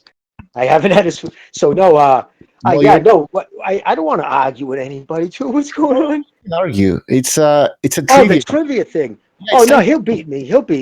I don't know about dude, that, I've been hitting the head a lot, dude. I can get a little fucking. I'm focused on certain shit, but trivia is really not. I mean, I'll try it. I'm not. You know what I mean? Yeah, you should try it. Give it a whirl. I'll give it a fucking whirl. You know what I mean? Yeah, that's why I'm doing it. Just I'm for good the at fun. Trivial Pursuit, but that's with sciences and shit. But fights, you know what it is, man? I've seen so many. I've been to so many. Dude, people come up to me, hey, dude, I haven't seen you since then. I'm like, oh my God, I was at that fight. Like, I forgot I went to Ricky Haddon at the Boston Garden. I totally forgot I went to that fight until somebody so said, you yeah, see, dude, I saw you there. I'm like, oh, the yeah. moment you ask him a question, he's going to be like, oh, yeah, boom, I was at that fight. Blah, blah, blah is the answer. Yeah, that's possible. But, yo, That's it'll very be all possible. fights. It'll be all, but like I said, I'll give it a whirl, but not tonight, though, right? No. Oh, thank God, yeah, because I'm so foggy-headed. But, yeah, no, man, it's just that dude, listen, yes, he took care of his guys, but you look at the overhaul, you look at the money that was lost compared to the money that was promised. It's just night and day. Remember, that was the thing in the day. Oh, fuck, everybody knows the need. You know how much more money? Remember 2016 on Twitter, everybody, fucking, they're making slave wages compared to what Heyman's paying those guys. That was one cycle. That was it. Yep. Once that money started running out, and now he's paying below fucking industry And think standard. about this. All that really was Al lining his own pockets because the more he paid them, the more he made. On like all different ways, bro, too. He was making it on every different angle. Yeah, so it's not like he was just like giving them. He wasn't being Mr. Generosity. Please, he padded his own bank account probably more than anybody. Was it his money that he was giving away, or somebody else? No, yeah, it was that's the hedge thing funds. I take offense to, right? How many times do you hear that we were hating on him because he's a black man, it's a black company. How many times did you hear that? I mean, that was thrown at me a few times because I've never hid my feelings. And I'd say, well, Waddell and Reed, I think the investorship there is 96% Caucasian. They actually list it in their filings. So if it was financed by white people's money, didn't he, so if that's your argument that I'm hating on him because no, that was never the case. I don't give a fuck Reparations. about what color somebody is. Those You were know what I mean? reparations, brother. Yeah, just bring on the fucking fight. Make good guys fight good guys. This is, I mean, I can hear it in everybody's voice, and you just in their tweets, man. People are sick of it, dude. Right? These promise to get to that fight type fights. It just gets And fucking also old. this, I'm sure you'll agree with this, Jimmy, man. And it's also the thing with like guys like Errol Spence. Like he would have done, in my opinion, he would have done so much better at Top Rank development wise. These other promotional outfits just have better teams that just know how to develop a guy. Al Heyman's program is basically just line you up with guys who were brought in to fall over and then put you in a big fight one day. Like, look at Danny Jacobs when he moved to a Matchroom. Did he move to Matchroom? Look at like Gary Russell Jr.'s, how, and that was his like golden son. That was like his hands-on project to show how well, because everyone was saying you can't develop fighters, and he actually, if you go back, that was the one. The talk was watch what he does with Gary Russell, and they people with HBO would even come up to him and be like, "Look, man, you should really put him in with this other guy we have that's available. He'll actually give him like a little bit of a fight, but Gary will definitely still win." And I would say no. So he kept, never ever getting put in these learning fights. And it's happened to Spence. It's happened to numerous. But wait and a now minute. look at Russell. He's actually advertising on the back of T-shirts saying, fucking calling out Leo, on the back of having his boys wear T-shirts to Al Heyman. So that goes to show you how fractured that relationship is. Mm-hmm. But and if I'm not mistaken, didn't Spence not fight for the entire 2017? Yeah, that's what I wanted to ask you guys. That's what I wanted to ask you guys, because what you guys follow this more closely than I do. What happened to Spence after he beat Brook? How come he didn't fight for the rest of 2017 after that? The momentum just stopped. He had momentum going after that. Maybe he just beat Brook in the UK, but then stopped. Nothing happens. Fuck. But because he runs his business like a Ponzi scheme. He can only, it's like, it's every fight's being paid with other money. You know what I mean? It's like, so he comes down to it. He looks at, it's basically who's the person who has the most weight on the contract, like Spence's name. He tries to take care of all his name fighters. You go down that list. Go down his go to BoxRec, Heyman, right? The 200 fighters, you look at those names, you go, holy shit, what happened to all these guys? He just never had money to fucking, they ended up fighting off TV and they eventually retired. It's just, and so now he's juggling guys, and he spots them who probably ever complains the most, and then who knows if he's paying guys a little side money just to stay shut up. But either way, it affects their fucking training. He's saying one day, if Al Heyman was beating the fighter so bad, how did Mayweather make $1 billion? You're full of it. That's one. All right, listen. Okay, all right. Somebody just said that. And he didn't make that much, but that's only one person. Let's talk about first $1 billion. Didn't the IRS just actually have to go to his house and with armed IRS agents there to see shit? He had a last minute injunction. He had to get his lawyer on the phone saying they're here with trailers to take my fucking cars and everything. That was just last year. That's why he had to fight he had to fight McGregor. All right, he pissed through most of that money. He had no corporate sponsorship. But listen, don't get it twisted. Bob Arum had him on HBO 23 fucking times. Whoa. 23 times before he signed with Heyman. Bob Arum drove him to the dance. Heyman opened the door. All that Heyman was, listen, Floyd already got himself into that position where he had a lot of white people hating on him. That's true because of the shit he was saying and doing. And it was becoming that. He was trying to flame that. So he ended up getting a lot of people buying his pay-per-views to watch him lose. And it was just, how all that shit went down. But he was a self-promoter. You know what I mean? And he was one of the hottest trainers who probably ever fought. I got to give him props there. Yeah, but Al didn't make Floyd. Lawyer. No, thank you. Bob Floyd fucking made Al in the boxing business. Thank you. That shit straight. Exactly. It was the other way around. Heyman rode Floyd's coattails to the dance and then said, "Here I am," and then stabbed some people in the back at fucking Golden Boy, signed a bunch of fighters, and it's been a juggling disaster since. And if these anybody guys says different, they're lying. before Floyd, before Al was able to use Floyd as like a carrot to all these fighters to get them to sign with him. Before that, he would just jump in and sign a guy, mid-career or at the tail end of their career, and manage like 3 guys. You know what I think might. The check thing, it's all Heyman's fault that Floyd spends a lot of money. Who said that? What's that? Big Brown. Big Brown. Well, listen. You know what I think has been helping them ever since HBO stepped out of the picture. The PBC has been putting on a lot of pay-per-views. They've been charging them $70 more than a few times. So they're cashing in. The sixth one, 6 times in 1 year. It's going to be over $600 if you get it. If you get to get, it'll be Showtime plus the pay-per-views. It's over $600. So for $25 more than one fight tonight, you can get a year of DAZN. It's not even a comparison. It's not a model that can, go on. No, but you know what? That one fucking lights my ass when people say, "How did he get Floyd that money?" Bullshit. But you know Floyd what? just said, "Okay, you're my attorney. Sign the negotiations." Exactly. You know what I mean? It's interesting. This is a microcosm of why society is never going to advance, because certain people out there just want to root for Al Heyman because they share the same skin color, because they're brothers. Listen, society, we're going to be stuck in the same place if you guys keep playing race politics. All right? That's all I'm going to say. Go for merit. That's right, because Jimmy and Thunderdome are making great points. Everybody is making great points, but people in the certain people in the chat room, they just don't want to hear it. They're just saying, "Oh well, free fights on TV. Is this fight free? Is Errol Spence versus Porter free?" What good fights were free? What good fights did they put on for free? Any fight that even remotely sniffs as decent, he's put on a pay-per-view. Because Showtime That's another reason why ain't Showtime's free. pissed. No, it's not free, right? And he's pissed too. They're not even a secret now. Listen, to come out and talk about, one thing Heyman is shrewd. I give him that. He's a brilliant dude, a Harvard graduate, and he graduated high in his class. So this dude is a sharp motherfucker. And I'll tell you, he's isolated himself. He has 3 people who are around him. He's had that one secretary. He basically works out of his mother's house and a few other places he lives at, and he handles it all, but he's very in-house.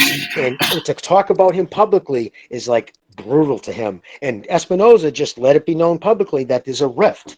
And that once you see a rift, there's a lot. What's only what you see on the surface. Remember that. And I'm telling you that it's just not long for this world. Yeah, this is by far the. Oh, go ahead. Go ahead, Butcho. Oh, yeah, I was just gonna say this is by far the best card they've had put on to date. I believe this one right here. But you also got to think that is the pressure that everybody is turning in a good product. The zone, they're making these fights where they're giving fighters options where they can't take too many cherry picks. And I mean, he, like you say, Johnny, Jimmy, correction. He's probably very intelligent, but he feels the pressure that he's got to turn in a good product because these other platforms, they're doing well. Now look at this. The point Jimmy's bringing up with the riff, the Espinoza, let be known. If that goes bad for Heyman, which it's looking like it's going to, I think both men's pride it will, take over, and there will be a separation there. Espinoza has been Heyman's life preserver for the last couple of years. He's really been there for him whenever Heyman needed to be floated. He can really go to Espinoza and be like, "Yo, you gotta pay for these cards, buy these fucking cards right here." When that runs out, and he only has to deal with Fox. He only has Fox. And all these guys and good guys and Fox, they don't have that many dates. They don't. I don't know what the hell he's gonna do. And some major carriers are dropping FS1. And Espinoza paid $12 million to host Wilder Brazil. That fight was horrible. That fight had terrible viewership. That lost money. How long do you think it's gonna eventually get out of Espinoza's hands? Where there's only gonna be enough rumblings where they're gonna say, "Wait a minute, this little niche sport." Is this guy's fucking with our money? You know what I mean? It's just this right here might be getting taken out of his hands as we speak. By the way, he made that fight in good faith to where they were expecting to get the Deontay Wilder Joshua fight, but that fell through. Hello. Yeah, can you guys hear me? Yeah, we can hear you. Yeah, sorry, Bucho. Why would black people not support? Why would black people not support other black people who have their best interest? Like this is a problem. They get people have This this idea. isn't fucking politics in your local community, asshole. This is a sport called boxing. Yeah, Al Heyman is like a fucking altruistic person or something. I mean, get out of here, man. He's a promoter. Yeah, This is not the cartel. It speaks for itself. His body of work speaks for itself. I mean, when he started that, he still had what, $750 million. He had all those the welterweight signed, and everybody kept waiting and waiting, and he kept having Robert Guerrero against some other chump, and they were never. And then he signed long contracts. Nobody does that. He signed a contract with Barclays, so he started having guys fighting from. Remember he would have. What about he had Campo and Spence fight in Long Island. Stupid shit like that. It finally got him through, I guess. Remember, there was times he basically was saying it on Twitter. He needed to fight at home because Spence is an attraction at home. But it took him like 3 times on TV before he got a home fight. It just look at his body of work. It speaks for itself. And so if anybody that's all they have now at this point. They throw out slogans and just craziness. They just gave us Quillen and Angulo. Yeah, that was a fight. Now, granted, it turned out to be a good fight, but no one. Come on. Hey, speaking of that, speaking of locations, why is Spence Porter taking place in L.A.? Again, well, probably he's trying to get the West Coast, but again, it's never been usually about. It should be in. Well, no, I would assume Porter probably, because his belt's on the line. He had to say this. It's probably a neutral site. Maybe they did that, but notice they don't have the money to put it in Vegas. If it's going to be a pay-per-view, it should be in fucking Vegas at I'm not Mandalay Bay, but fucking any of the big spots. But it's not, because on top of that, it's just not going to. You just can't, because it's not going to sell that. Let's be honest. He did 350,000 against Garcia. Let's say right now, I'll be surprised if it hits 150. I'll be honestly shocked if it does. So. Well, now see, that's the point. We're gonna have to see. I'm really not all that interested in the ticket sales and all that. I'm looking for the good fights. And so far, the PBC. Well, I mean, hey, good luck to them with the Fox Sports deal. Hopefully, what Jimmy's saying is not true. Hopefully, they can make it out of here and continue putting fights. But if they can't, well, we'll see what happens. Well, actually, lower this fight, the lower numbers that this fight does on the pay-per-view, the better fights. Like business would tell you that you better put out a better product. So we might get better fights out of it that way. Yeah, that's and true. How long are they going to be able to ride fucking Pacquiao's coattails? You know what I mean? That horse is eventually that well's gonna bleed dry real quick. 2021 at the latest. Is Pacquiao a blessing in disguise for the PBC? Or a blessing? Yeah, I mean, I didn't even realize how big of a blessing Jimmy pointed at. That's what brought all this new life back into the PBC was this whole welterweight tournament shit. But it wouldn't exist. Pacquiao wasn't in it. If he didn't get, you know how they got Deontay Wilder on the throne sitting on those commercials for the PBC? They should have Pacquiao sitting on the throne. Yeah, good point. I wanted to ask something. Thunderdome, you were one of the people that have been saying that Porter's jab is going to be a problem against Errol Spence. But now you change your pick. Could do you be. still do you still think that's going to happen? It's gonna be that's what I'm looking forward to, the battle of the jabs, because in my opinion, Porter proven. In my opinion, he has the best jab in the welterweight division. Again, discount Manny Pacquiao of these other guys. I think he has the best jab in the welterweight division, proven, and he has the ability to take away jabs of multiple different high-level fighters. If he can't completely out-jab you, he's gonna at least go even with anyone he's been in the ring with.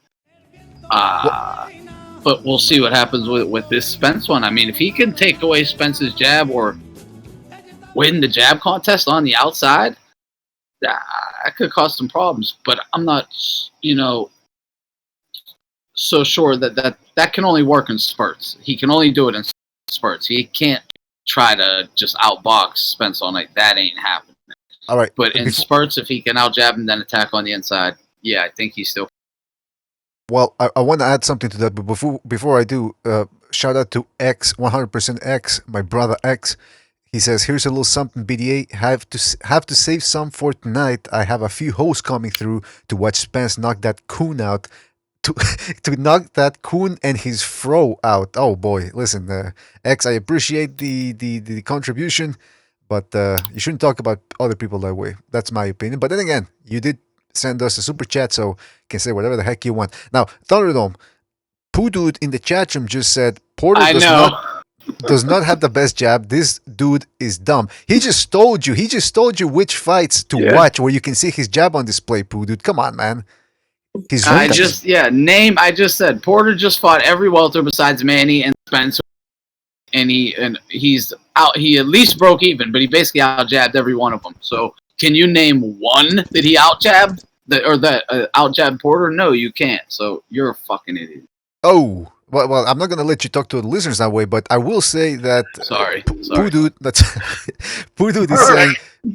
Poo Dude is saying his reach is so short. He gets out jabbed all the time. Again, the only time I saw him not being able to work his jab consistently was against Kell Brook, and then again, Kell Brook was doing a lot of holding in that fight. So, and that was 5 years ago. That was a different show. Well, when you guys stuck to his jab, he was beating Porter. When he was really working his jab, sticking it out hard, that's when he was trying to load up on punches, when he was getting beat.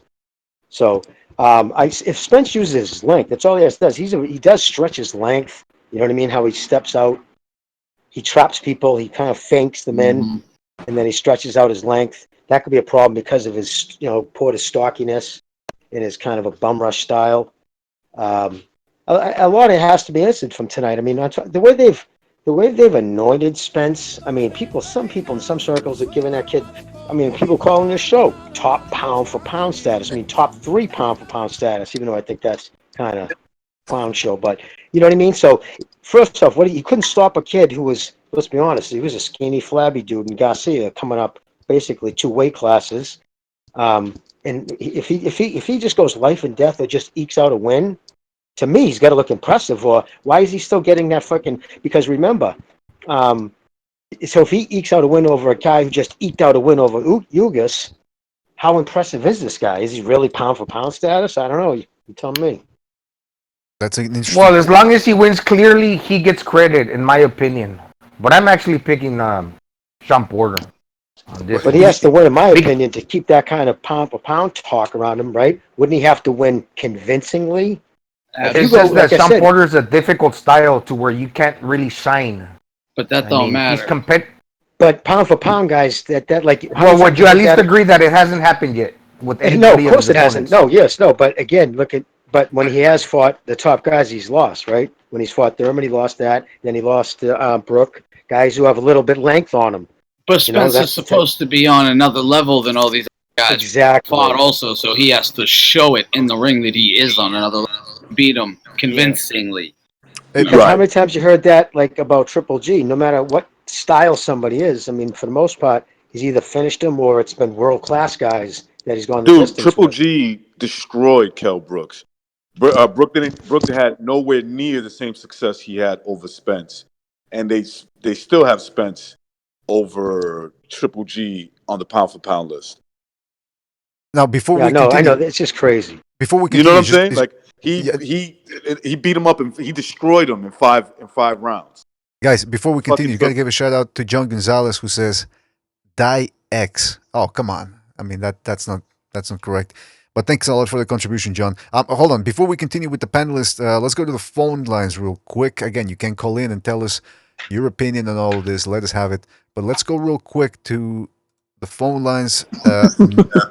985, you're on the air. 985.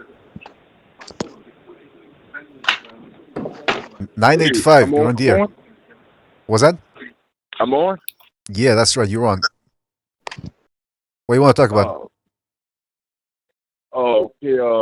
Talk about the Spence Porter fight. Yes. I'm pulling for Spence in this fight. I think Spence is too technical. I think Porter's real sloppy. I just don't think Porter has what it takes to defeat Errol Spence. As far as I've been keeping up with the PBC All Access behind the scenes, and I don't think Porter really had a smooth training camp. And everybody's talking about the sparring match between Porter and Bonavides. If you look close at that sparring, you can see Bonavides actually took it easy on Porter. That wasn't a grueling, all-out sparring match where it was competitive. It was more or less like light sparring.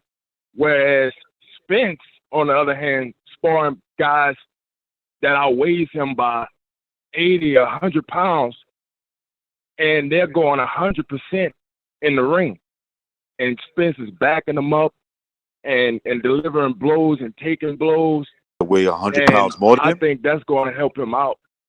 Then he's Can I fighting respond to bums. the caller? Can I ask? Hold on, guys, Yeah, one at a time, please. Let's Let recognize me one. ask him a question. Yeah, go ahead, recognize, go ahead. He was fighting guys. Did he just say Spence was sparring with guys like 70 to 100 pounds more than him? Did he say that? Heavyweights, right? Yeah.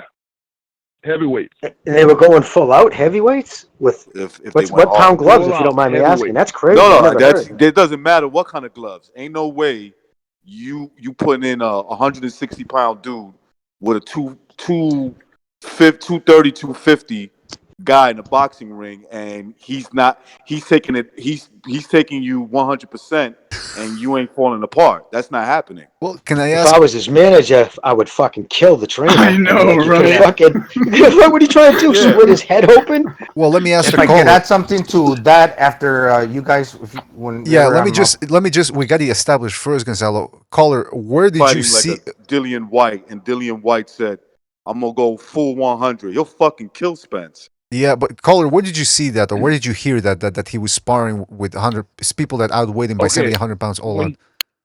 When you watch the PBC, I don't know if y'all been following the camp, the PBC All Access camp behind the scenes. Yeah. Okay, Yeah. Spence has a sparring partner.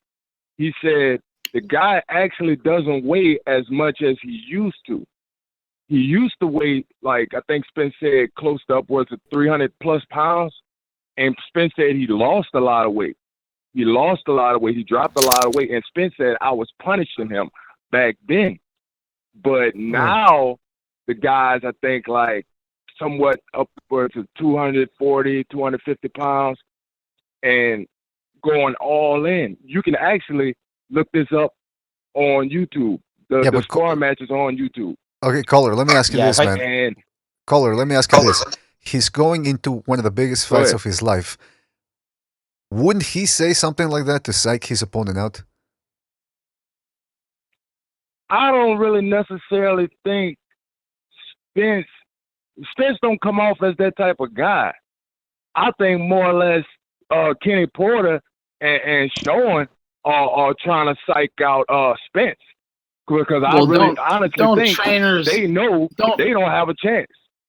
Don't trainers bring in heavyweights like that to and then tell them to like allow their guy to beat you up like that way to build their fighters' confidence.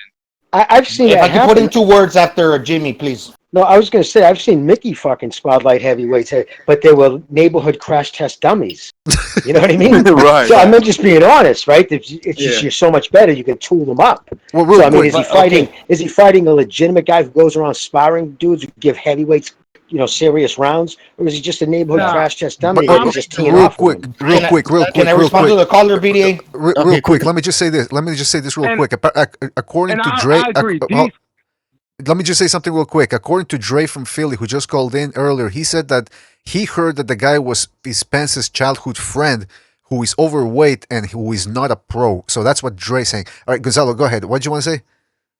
Okay, yeah, I'm just going to keep it short. Yeah, if they're so confident in Errol Spence and he's fighting like these big guys in sparring, how come in real actual fights, he's fighting Mikey Garcia, Chris Algieri, Lamont Peterson, career 140 pounders. So if like they're so confident that he can fight against big guys, how come he ain't fighting true welterweights? Or he's not stepping up at 30 years old to fight it at 154 pounds?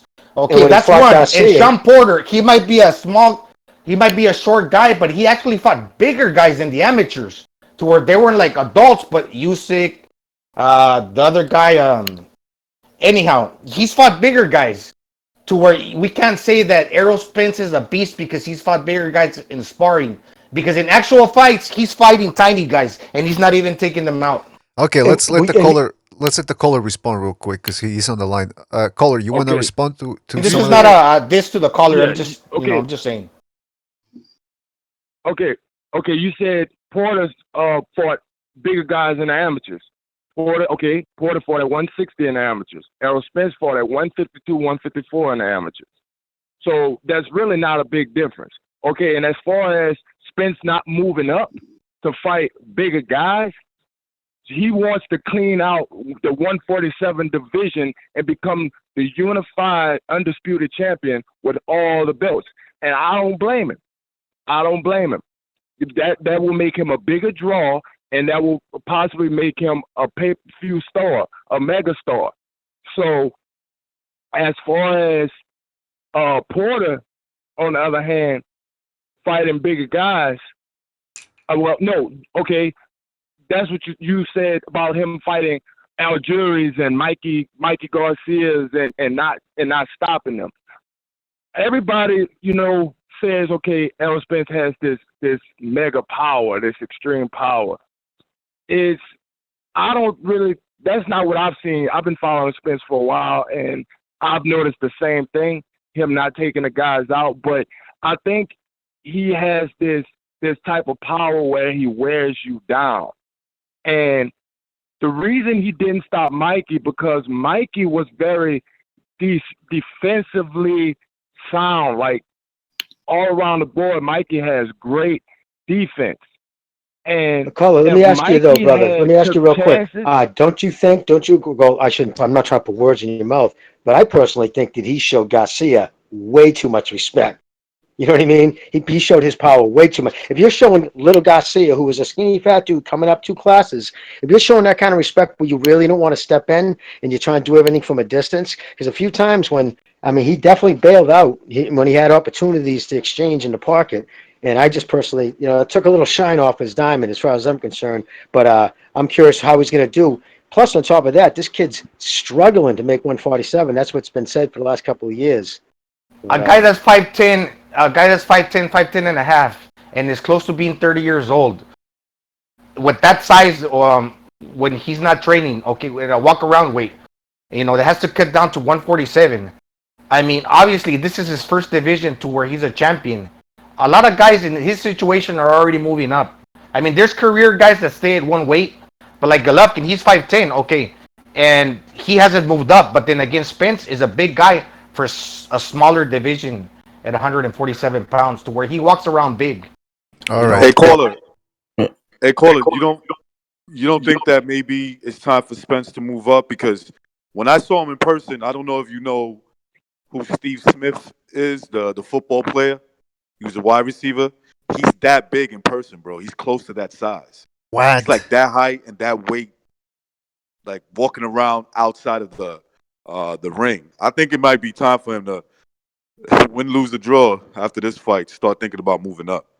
Well, you know what? Let's And let he the can caller. box. Hold on, Gonzalo. Hold on, Gonzalo. Hold on, please. Let's let the caller respond.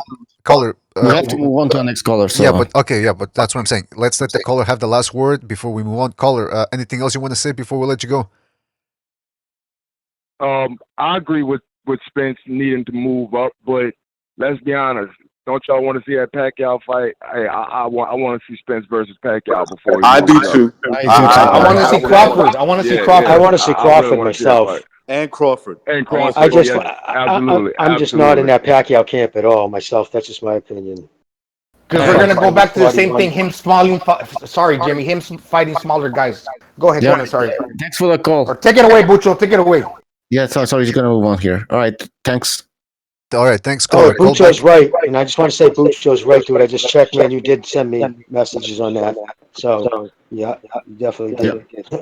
Okay, we'll talk about. We'll All find a right. date for the All right, match. listen. This is probably the last call of the night, I believe. So 501, you're on the air. 501. Hey, what's up, fellas? Yeah, 501. Are you there? Y'all hear me? Wait, hold on a second.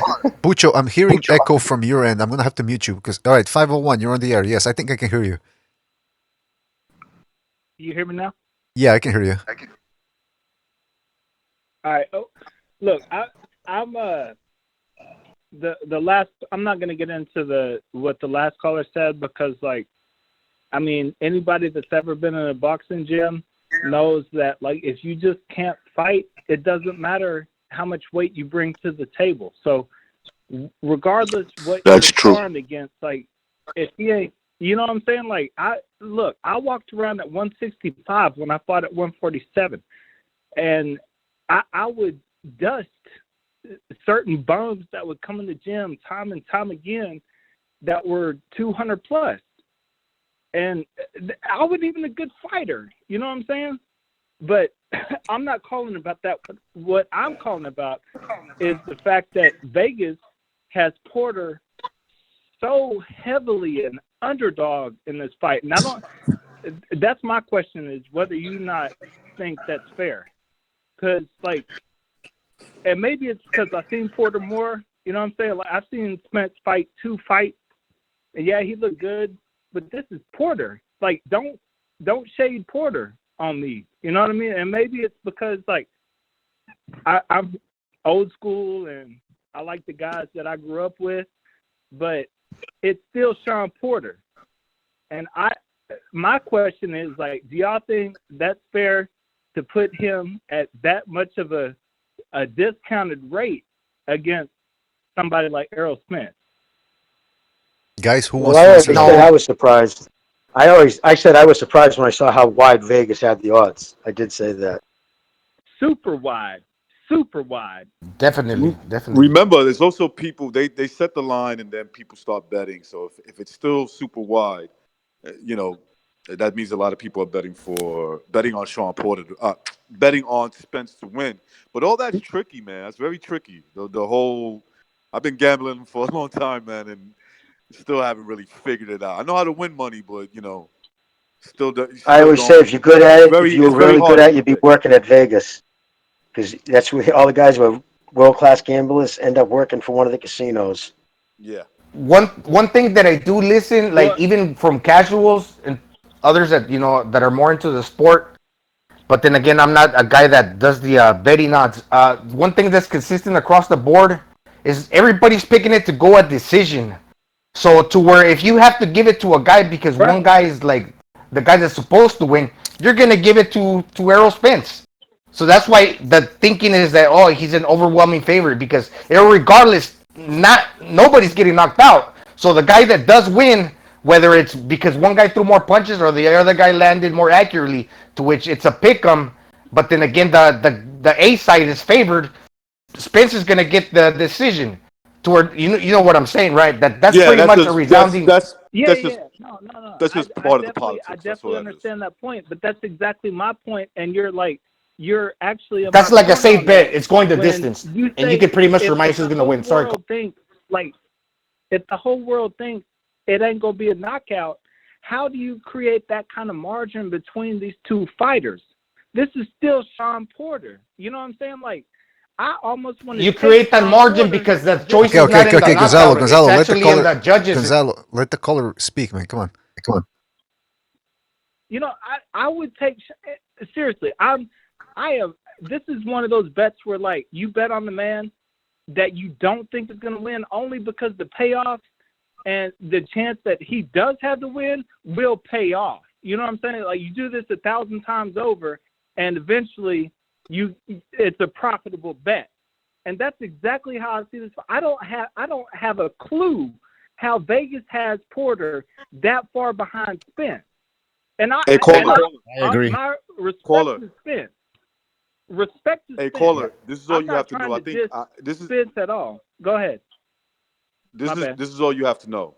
And I think a lot of these bookies really played their hand. When the fight was signed that Canelo was going to fight Kovalev, you can explain it any fucking Right. way you want. There's no way that he should be as high as 8-1. No way. That's another one. Yes. That was a dead giveaway. That was a dead giveaway of politics rule everything. We're expecting Amen. that the politics that Who's somebody's going to be 8-1? that Kovalev's Precise. going to be compromised, and therefore we think Canelo's going to win this fight. Wow. I mean, maybe 2-1. Okay, you're not playing your hands too much. 8-1. Get Right. out of here with that. Right. So Exactly. Vegas got him at That's 8-1. exactly Wow. my point. And that's my Yeah. point. By the with way, this I wasn't fight is I wasn't cutting off the either caller. I was those- just complimenting what he was saying. Right. And like I said, fellas, like I'm not the first one to tell you that Spence ain't gonna win this fight. But what I am gonna tell you is that if you lay me that line that Vegas is laying, I'm still taking Porter because that is a fucking atrocious line against Porter. And that, I mean, I think like the people that put that line out like probably ain't ever seen fucking Porter fight. You know what I'm saying? Like here's this up and comer and a name that I remember it, but I ain't never seen him fight. Like it's Nah, fucking dude, guy. Porter. Hey, no, listen, I gotta And tell you honestly, Rosenthal. There's a few other names that are the same 4 or 5 guys who said Vegas boxing odds. These guys have forgotten more about the sport than any of us will ever know. These guys breathe it. These are handicappers. They control hundreds of millions of dollars. So you You know think what I that mean? margin is legitimate? There's reasons why they do that. They could be doing that because they want people to bet heavy that way. But like my boy just said, they could move the line, bring it down. But they do think that last performance of Porter, he just eked out a win over you guys. That's the bottom line too. He didn't look good in that fight. You know what I mean? Okay. So I can they keep that, see and that. they keep that as a part of it, and they think that highly of Spence. They think his length is going to be an issue. I again remember I'm on the other side. I'm the one who said that was my first thing. Like, wow, I saw the Vegas odds; they're wide, but if they go, there's a few things. But make no mistake, though, those dudes know the game. And listen, they're very, very seldom wrong. They are wrong now and then, like everybody, but very seldom. All right, 5-0. Yeah. Thanks for the call. All right. You take All care. right. Y'all, you fellas be good. Good. All right, we got another phone call. Let's see if it works because I'm gonna trying this call from my side. Hello, 425. Can you hear me? Oh no, he can't. Oops. Hold on. All right, stay on the line, guy. All right, because.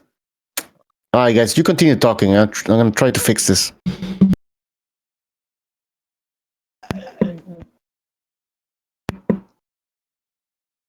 All right. Nobody wants to go. All right. No, well, one thing that I have to say about Sean Porter, he's not like my favorite fighter. I think Bucho spoke about this like many months ago. That he doesn't impress and this and that. But just stylistically, I think he's gonna present a good challenge to Errol Spence too. Like where I'm just gonna say it one more time. He trained with Manny Pacquiao for many years. That he got used to like facing a left-hander that's very mobile, to where he's fighting a guy that's very stationary. If he called back time and time again to train with Pacquiao, obviously he was offering something to the table that was preparing Pacquiao to fade all these great matches that he was involved in his career. So for that fact alone, I think that he's going to be able to turn the slower guy. But hey, brother, Gonzalo, to the training thing. Am I echoing really bad too? But no, on the training thing though, when Pacquiao has guys come in though to spar, dude, he won't. It's not like it's just Porter. He'll have Porter in for a certain like if there's a guy who's gonna be rough in there and he has to move their weight because that style. But he'll also have 6 or 7 other guys. You know what I mean? But I'm just because that's how he wants that kind of 90 bullying seconds. China shop type shit. But he got called you know what I back mean? like many years upon years. Hi, we have a phone call 646. You're on the air. This is Andre. How you doing, guys? I'm from Brooklyn, New York. Can you hear me? Yeah, what's on your mind? Well, let me just say this. You know, I like both fighters. I think they're both elite fighters, and Porter. 60 seconds. And just looking at the odds, 10-1, I think a lot of people are sleeping on underrating Porter. I think Porter is the best fighter that Spence has ever fought. I think that Porter will be a handful for Spence tonight, though Spence does have the physical advantages. Porter is a monster in there, and he will bring it. The question is, can Spence handle that type of pressure all 12 rounds? I think it remains to be seen. If Spence can dominate Porter, that will put Spence on a whole nother level. I don't think it's going to be easy. 10 seconds. Okay. What do you guys think about that? Absolutely. He makes a great point to where if he does pass the test, we're gonna reevaluate Spence to where he's actually is the goods. Not that we're wishy-washy. He's gonna pass the test, and then we're gonna be saying, "Wow, he passed the test. He's actually like really, really good." So okay, then bring him on, to where he can fight Crawford. But Jimmy or Bucho. If he No, that's the caller. Yes, sir. Porter tonight. If he has to beat Porter tonight, the next fight should be Pacquiao, and then Crawford. Hello. It would kind of be lined up like that because you want to have it to like where he picks up the torch from Pacquiao, then he can face Crawford to where he's an A side going into that fight. But actually, Crawford's a more proven. Yes, Jimmy. No, I was going to say, but you know what? We should, right? I think you said this before too, Gonzalo. Let's not put that, that's the trajectory he needs to take to get that, aura about him, because going after Pacquiao is nothing but a money grab, obviously. And I don't blame him, right? That's the money. The fucking glory isn't beating Crawford. The money isn't beating, because right now, he's knocked out one person, that Shella Matisse, this decade. The dude hasn't knocked out anybody in a decade. At this point, he's a 41-year guy who's just beating people on his reflexes, and he's been able to do it because these guys are fucking, they got ring rust. And even Thurman, you got booed down hard for it, but he came out after and said, "Yeah, dude, that ring rust killed me. My timing was off. Of course, not fighting enough affected it, like I said it would, and that's the reason why he was able to beat him." But so, I still think anyways, it's just a money fight. I think Pacquiao's fast, got that sudden power too. He's dropped a lot of guys. He's got insane. He's got world-class reflexes. Probably some of the best reflexes I've ever seen. The punches you don't see coming, all of a sudden, if you don't see the punch coming, it's gonna put you on your ass. Like if you go in there and he's landing combinations and you don't see that shot that's gonna clip you, then you're gonna go down. Then you're gonna be like surprised and laughing and thinking like Thurman when his ass is on the canvas. What happened? But this is a smaller guy facing bigger guys. Exactly. Absolutely. Now imagine if this dude was fighting at 130, 135 where he belongs. Imagine what he would be doing to people down at that weight class. The reason why he hasn't knocked anybody out in a decade. After 140, yes, sir. Right? The only reason why he hasn't knocked anybody out in a decade, he's fighting guys. He's no reason he should be in there. Did you see the size difference from him and Thurman? It was insane. It's just fucking hilarious that a 41. Thurman, for him to tweet that he's taking the rest of the year off now, and like he's still this undefeated myth, dude. That fucking roses off that bud douche. I just see that kid sickens me, man. Anything else you want to add, caller? Pacquiao is still a threat to any welterweight out there today. He's still a threat with his experience and speed. Will give any one of them a hard time, even Spence. So it remains to be seen. That's why I want him to hurry up, fight Spence, or fight the winner. Fight, get it, beat up, let Pacquiao home, call it a day, and retire a legend if he wins and he keeps going. But at this point, if he's that he's in the game, then he might as well go ahead and fight those guys, being that he's out there with the belt. All right. Well, thanks for the call. Call back after the fight, all right? Okay, guys. Thanks. All right, take care. All right. Some people in the chat were saying, I think it was Dominic Brown says, Mikey Garcia was just a top pound for pound fighter. Now he's a skinny, flabby dude. Because some of you guys were saying that Spence couldn't knock out skinny, flabby. I used that because I read that off a tweet, somebody's description, and I thought it was funny. Because if you look at him, he's just got that build. He's not muscular. But the point is, you look at the size differential between. Somebody else tweeted that out. You look at Golovkin to Brook to Rigondeaux and Lomachenko. The biggest size disparity was Spence Garcia, and Garcia is just not a muscular dude. He still carried a little flab because he had to get up to that weight class. And he couldn't stop him. That's, to me, I don't know, that was suspect. I think he showed way too much respect. Yeah, and most people were expecting Spence to stop Mikey Garcia, right? Most people were saying, oh, that's the prediction. Demolish him. Yeah, everybody was, he's going to demolish him. Yeah. Now all of a sudden he's a pound for pound boxer, and that's why he survived, and all this, come on. Well, can I say something about that? I did like how he beat Lamont Peterson, which is he didn't necessarily walk him down, but he did show a little bit more angles in that fight. So he definitely has boxing skills. I mean, you don't make it to the Olympics without having boxing skills. But the question is he the master boxer that certain people are making him out to be after outboxing short, flabby, fat Mikey Garcia? I suppose this is a fight that's really going to show us if he can. Can I respond to BDA, Bucho? This is BDA. Yes, BDA. Yeah, I know, but I'm asking Bucho permission. Mr. BDA, this is my response to that. Look, I think Spence is a good boxer, and he's also a good pressure fighter. He's two things. You could be two things. That's what he is. He can box and he can punch, but he's got to decide what he's going to do.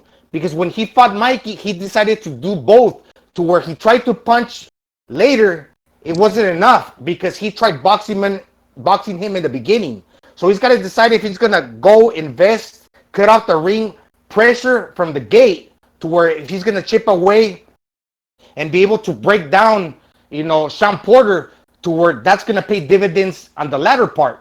Because he can do both, but we got the question to where we have to wonder at 147 and the 10th and the 11th round, if he could have knocked down Mikey, even though he tried, was it because he's cutting all that weight to where, his engine is not that great? So I think he can do both, but he's got to decide what's he going to do. Is he going to box, or is he going to be the pressure fighter that's going to put in the work? He can do both, but don't expect him to get the knockout, or don't expect him to... Basically, he's got to come up with a good plan. Yeah. And BDA, too, for the Peterson thing, not to throw shine on, throw some shine on that win, but it was pretty obvious that Lamont Peterson retired before the fight. He made the announcement after the fight, but you know what I mean? I don't think his heart was in that little fight. Yeah, Peterson looked like he only had one plan. It was to try to make it into a little war, and if that didn't work out, then that was going to be it for him. Yeah, then it came out after that. It was well in advance. Everybody in his life knew that was it. He was retiring after this fight. A fighter going into a fight like that is never good. His mind's already made up. Why would you personally take that extra beating? And he didn't get knocked out. He just said, I've had enough. I mean, he hung in there, but yeah. Well, now, yeah, I mean, Jimmy, you make a good point because he did subsequently end up losing to Sergey Lipinets, who is not really a welterweight, or maybe he will become one, but at that point he was an unknown commodity at that weight. But definitely, listen, I'm going to reiterate what I said earlier in the podcast. I don't expect Errol Spence to look good in this fight, and I don't think he should throw whatever game plan he has out the window and try to prove something to the fans. This is the fight where he needs to box smart. Forget about whether you look good doing it or not. Just get the win. Yes, I mean, Bucho, I don't know. You might disagree because you're always, well, not always, but most of the time you're the type of guy that says, listen, these fighters need to start taking more chances. So my question to you is, do you disagree with me, or do you think Errol Spence needs to box carefully? Or Can I respond to that, BDA?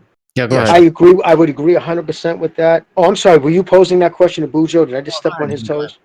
No, go ahead. If this was on Showtime where it belongs, or Fox Saturday night, primetime, free, I would say, yeah, absolutely. But when you expect fans to go into their fucking pull-out pocket and pay $75 fucking dollars, bitch, please, you best fucking go in there and throw hands. You better make it a fight. You know what I mean? If you Right. go in there and you go on cruise control and jab this stuff, making a jab affair or whatever. Remember the crucifying Crawford got when he fought Postel? Yeah. Remember how Oh he yeah, got yeah. eviscerated online, and he hasn't done that since? Now he goes in with bad intentions, whether you like him or not. I personally like Bud, but see how he was smart enough because Aaron sat him down. I guarantee sat him down and say, dude, if you want Absolutely. your name to sell, you can't fight like that. If you want to stay a pay-per-view fighter, I mean, you have to bring excitement. Exactly. Exactly. Floyd was only able to get away with it because he brought, a desire just to see him lose from so many people. There was a survey back in 2008, man. It was filled out. Like 70% of people said the reason they bought it was to see him lose. Yeah. No, Jimmy. Also, what was happening outside the ring, the whole act. Yeah, some people are attracted to that type of shit, the lifestyle, whatever, throwing. And so Mayweather created something special, different that some people liked. But let's be honest, we all knew that Floyd inside the ring was garbage, right? So, but when it comes to Spence, like you guys are saying, I mean, you can't just become a pay-per-view star because they put you on pay-per-view. That's just ridiculous. You gotta bring something to the fucking table. And so Spence in this fight, right? Because we are paying $75 fucking dollars, has to bring something extra to the table, right? He cannot just jab and Porter for 12 rounds. He has to stop him, in my opinion, or at least drop him multiple times and make it a decisive win. Oh, I want to see some blood. Yeah. I'm not joking. I have to say, I know Thunderdome just got back on and Jimmy was about to speak, but sorry, Jimmy. To BDA, look, when he was speaking, I was thinking the same thing. I was gonna go because I do pay attention.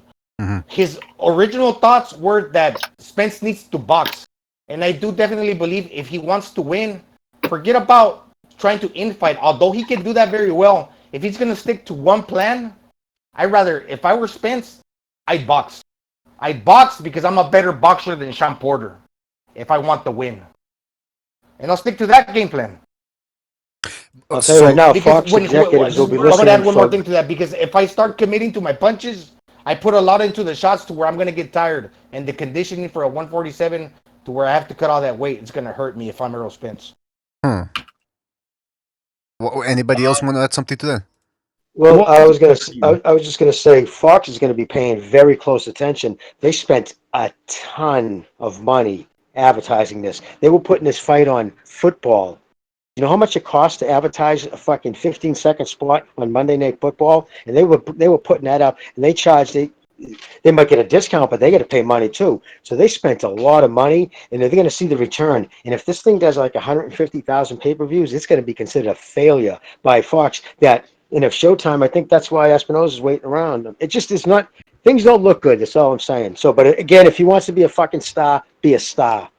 Go out there and throw your fucking hands. Job and just go 12 rounds and outbox Porter. I mean, I'm not saying that's going to happen, but he can try to do that. But then I don't want him complaining that, he's not getting exposure or that people don't like him because he's, whatever. So they start making it into a racial thing. No. Either you're exciting or you're not. That's pretty much. Did he really pull that, Bucho? Did he really go that route? Oh, no. Well, he's saying he hopes he doesn't. But real quick, what I want to say is the numbers for this fight are going to be lower than the Garcia fight because there isn't that Mexican fan base buying this fight like there was for Garcia. So I'm expecting it to be lower just on GP off of that alone. The question is how much lower? And if it's significantly lower, I hope he doesn't play the race card for it being, like if they do like 150. It'd be like, What else can I mean, the promotion has been pretty good so far, so that's. Oh, they They stuck a ton of money into this, yeah. Yeah. A ton of money. Fox did. I'm gonna say one thing to Thunderdome. He might have like bit off, or he might have garnered. I think that's the word. Garnered some of Mikey's fans, because I think one thing, he's married to a Mexican American. He likes to pressure to where the Mexican fans. I'm just gonna give credit to them. They're not bad people. To where if you fight well, they're gonna follow you. That's big ups to them. Yeah. No, he's not going to gain all of them, but just a little portion of them. Yeah. Garcia, the Mexican fan base, carried that fucking first pay-per-view without a doubt. That's the point. Yeah. But based off that victory, they're loyal to where if Spence beat Mikey, some of the Mikey fans are going to transition into Errol Spence. Not all of them, and but just Porter, like the hardcore, they're going to give him credit. Porter's, loved by the hardcores and everyone, no one wants to miss a fight of his or anything, but he isn't a big draw. I mean, we gotta be real. And Mexican fight fans are very astute too. They're not gonna. They know the game and sport well enough. They're not gonna have somebody like you said, a pay-per-view star thrown at them. They're not like, he's a pay-per-view guy. Give us your money. They respect the sportsman. It's like, fuck you, man. Nobody fucking battles Chavez had to be in before he was a pay-per-view star. That's true. That's How true. come nobody bought Floyd Berto? Well, a few people. It was supposed to be Floyd's farewell fight. You'd expect people to be watching that. A great boxer retiring, and the pay-per-view numbers were not that great, man. For a Floyd fight, they weren't great. But that's the thing, Bucho. Sometimes Floyd had close fights to where he still won and he got all the credit. So why can't maybe like Spence with a guy that hasn't really shown to ever be dominated? Because he's win not by outboxing him. Because Floyd had this other extra. Because this is Spence on the come up, man. This is his proving himself years fight. That's right. I mean, that's later on that Floyd was able to get away with doing things like that. But don't forget the beatings he had to put on guys like Gaddy when he was given a pay-per-view.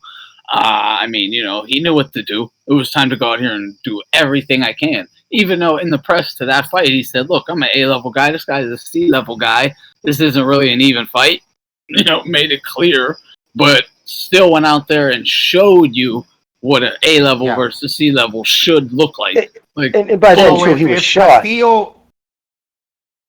But listen, the Mayweather saga isn't even over. Because I'll tell you right now, there's already rumbles. He's starting to just follow his Instagram. Some of the shit he says. Oh yeah. Because when he starts mentioning Mayweather fucking Pacquiao again, which he can't get that kind of conditioning because he's gotten heavy. But he'll be fighting some ridiculous exhibition fights. Shit's gonna happen. He has no source of income. He has hanger-ons. He has a bunch of leased cars and trade. I know people. Sorry, burst their bubbles. He doesn't own a plane. He leases that motherfucker from a Vegas company. Wait a minute. Jimmy. He doesn't even own that home. That's an MGM property. You know that, right? But hold on. Doesn't a guy like that have investments that or home assets? It was on all those 24/7s or whatever. All the home in Vegas. That's not his. That's an MGM property. They let him. He leases it. They used to let him stay there because he was fighting. So he's probably leasing it now since he isn't fighting. But But you So don't yeah, think let me just So he ask doesn't something. really Let me own just can I just ask something real quick? Can I just ask something? Wouldn't a guy like that have assets or investments or something with all the money he made? Would he really just be buying things that are gonna end up costing him in the long run? All right. Put it this way, right? Did you Mike guys see Tyson today, sure did. Charlo? Did you see what Charlo did today? He spent half his entire net worth on a necklace, a charm, a bracelet, and a watch. It was on TMZ today. He spent $535,000. His net worth is $1 million. So he spent more than half his net worth. And somebody tweeted something this was funny. He said, what else is he going to do for his portfolio? Buy spinners? I thought that was fun. But you see what I'm saying, Lou? It's that mindset. It's what the Tigers. It's all because that's what he was. Listen, if you call yourself, if you don't have, oh my God, TBE, the best ever. If you have to call yourself the best ever, you're not. If you're the best ever, fans will call you that. Listen, everything about this dude is smoke and mirrors. Is he one of the hardest training fighters of his generation? Absolutely. Honestly, it's legendary how hard that dude trains. Give him credit. Okay, his defensive, one of the greatest defensive fighters of his generation? Absolutely. I will never take away his abilities. But at the same token, I feel he beat women. It wasn't good for the sport. It was about him. He didn't leave the sport in better condition. In fact, after his run was over, HBO got out of it. It's the sport pay-per-view took a nosedive. That Hey, Pacquiao fight had, you know what I'm saying? So it's just, I'm not a huge Mayweather fan, but he's not done yet because he's going to owe money soon to the IRS again. all right, Virtuoso in the chat. Thank you for the contribution. He says, I'm going for Spence by unanimous decision. Porter has the biggest cojones between him. Keith and Danny, soft. Enjoy the fights, fellas. All right. Thanks for the contribution, Virtuoso, and for the prediction. Somebody else in the chat is saying haters. Somebody else is saying these dudes don't know what they're talking about. Floyd owns strip clubs and everything. Everything. Yep. Everything. No, He owns everything. Sure. Hey, now whatever? Yeah, he owns everything. Well, that's how can you argue that kind of precise evidence? I'm sure it's a company or an incorporation that he is a member with several other people, and they own a lot of shit together. But that He bought doesn't an mean off the strip club. It's off the strip. It's not on the main strip. Does he really think that's going to cover the gym, all the hang-arounds, the leases, the cars, the jewelry? When you have armed IRS agents at your fucking house, I mean, does this not sink into this, dude saying, we don't know what we're talking about? And he had to be on the phone scrambling to get his fucking lawyer to get an emergency sanction to keep them from pulling his cars away. They were going to hook him up. They had the fucking shit ready to take his shit. I mean, this is happening. If he was liquid and had all this fucking money, why was he in that position? Why did he owe $23 to $33 million in taxes? and recently too. This isn't 10 years ago. It was from the At one first point, I heard Pacquiao him fight. say- At one point, I heard him make a comment that he wasn't going to accept like his buddies or like people that were like leeches, hanging out on the outskirts, going to his bars and running up tabs. That he wasn't there to support them. So he's kind of on the right track, but I don't know if like all the debt that he incurs is because of that. But he's fought obviously an seen that there's a problem. He fought a fucking MMA fighter, dude. He was so brilliant. Listen, that's the reason why he did that fight was already. They were joking about it until the taxman came a calling, and then he owed that money. That's the reason why he had to make that fight with fuck. That's what. Do you think that Showtime would have paid the MMA guy that kind of spread? I mean, he got like, what did he get? Like 47%. It was crazy. I mean, he wasn't bringing. So that fight was for one reason only. It was to pay his original tax bill. So now if you subtract that from his earnings and all the other fees, he's going to be looking. I mean, you really think that fucking, if he's burning through hundreds of millions of dollars, you really think he's pulling that kind of money at a strip? Listen, I was with a girl for 10 years whose father owned a couple of the hottest strip clubs in New England. They don't pull down that kind of money. Believe me. It's interesting. And if you own a strip club, most likely you gotta pay, the local businessman in order for protection, if you know what I mean. Also, real quick, M6G in the chat room just donated via the super chat. Shout out to M6G, and he says, "Whoops, already lost the comment." He That's says, G Boogie. That's G Boogie. Yeah, yes, G if Boogie. they pay me half that amount, Hold on. BDA, I'll take care of it. I'll take care of it for half the price. All right, Gonzalo, I believe you. I believe you. And Boogie says, look at Broner. He has jewelry taken from the guy that actually made his jewelry and is reselling it because Broner didn't pay for it. Oh boy. But anyway, listen, I didn't really want to talk about other people's money and all that, but I do have to ask something to Jimmy. I don't think I've ever asked you this. I always wanted to ask you. Remember in 2008 when Mayweather took that year off and he went into professional wrestling and all that? I heard a rumor, I don't know if it's true or not, but that he wanted, because if you remember in the Hatton Mayweather 24/7, while he was getting therapy or something for his hands, he was telling the camera, I think I'm about done with boxing because of the injuries and all this. And then all of a sudden, after that fight, and after his two biggest paydays, which was against De La Hoya and Hatton, all of a sudden he decides to take a year off. The rumor was that he was trying to branch out into making appearances, kind of like the Kim Kardashian, like appearing in clubs and all that, and appearing in concerts. And apparently somebody told him, somebody came up to him, told him, listen, this ain't gonna work out. You're a fighter. Like you're not gonna make much money off of this. Like this is not your thing. and that's why he And had what to go. happened too, BDA, was that interview. It's online with that CBS reporter, that female reporter, right before the Pacquiao fight, when she got about a year. No, I don't know. It was about 6 months before the Pacquiao fight, and she came at him hard with the sex abuse allegations. And when he actually, his defense, he got smug and said, "Why? Could you show me pictures?" To say that nowadays in the Me Too era, to say, "Oh, what? You got pictures?" Like that's your defense. His own, and she talked about how his son swore out, an affidavit saying, you kicked and punched the mother when she was in a fetal position. So Yeah, it that just lady went really hard at him. really hard. He got really pissed about it. So that was it. He had a couple of corporate sponsors were sniffing around before the Pacquiao fight. They went a running. So he's got no fucking money. If people think that, God bless them. They need to get into business. And by the way, everything doesn't pay that good nowadays. Somebody's. Can I say something, PDA? Somebody making a stupid comment that the show is kind of like on the low. Like the tone is kind of low. But it's got its ebbs and flows. You can't keep everybody pleased to where that's boxing. If you have the intestinal fortitude to dig down and analyze the things, because boxing is not always exciting. Yeah. You have the things to think. Yo, quick You have question. the things. Yeah, go ahead. I'm sorry. Oh, go ahead. I just want to say. I want to is spit that out. Okay, is anybody watching this this fight by chance? The prelims on Fox Sports 1. They're doing this punch count thing, where they're literally like live punch counting for each fighter throughout the round. It's so fucking inaccurate. Does anyone? It's insane. I caught a I little bit hope of they it. don't do this for the Porter fucking Spence fight and like actually use these numbers as anything legit. But what are they getting wrong? Oh. Because I saw a little bit of it a couple of minutes ago. What are they getting wrong exactly? Because I didn't see all of it.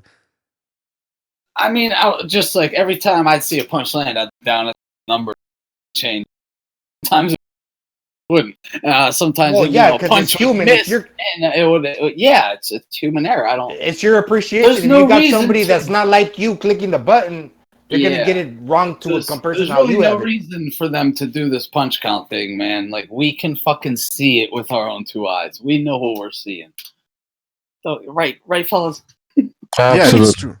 Well, to a certain degree, because I mean, a guy can like for example, Porter tonight, he's going to be throwing a lot of shots on the inside. That's my Well, let me question. correct that. Like film studies, post fight, like film studies, different story. I'm talking live. Yeah. Live only. Well, that's We my know question what to we're you. seeing, like, That's my question to you guys. Let's say Porter and Spence get into a clinch, both guys grabbing the opposite arm, and let's say Porter is able to get more shots off during the clinch. Do you guys count that as some form of aggressiveness? Do you count that as clean punching, or is punching in the clinch not counted for you guys? I count Punching it in a as clinch? something. Yeah, I'm not a big fan of punching in a clinch. You mean like if they're wrapped up and the ref's about to jump in and they're like kind of whacking at each other? Yeah. Type of Yeah, stuff? like they're Yeah, no, I don't.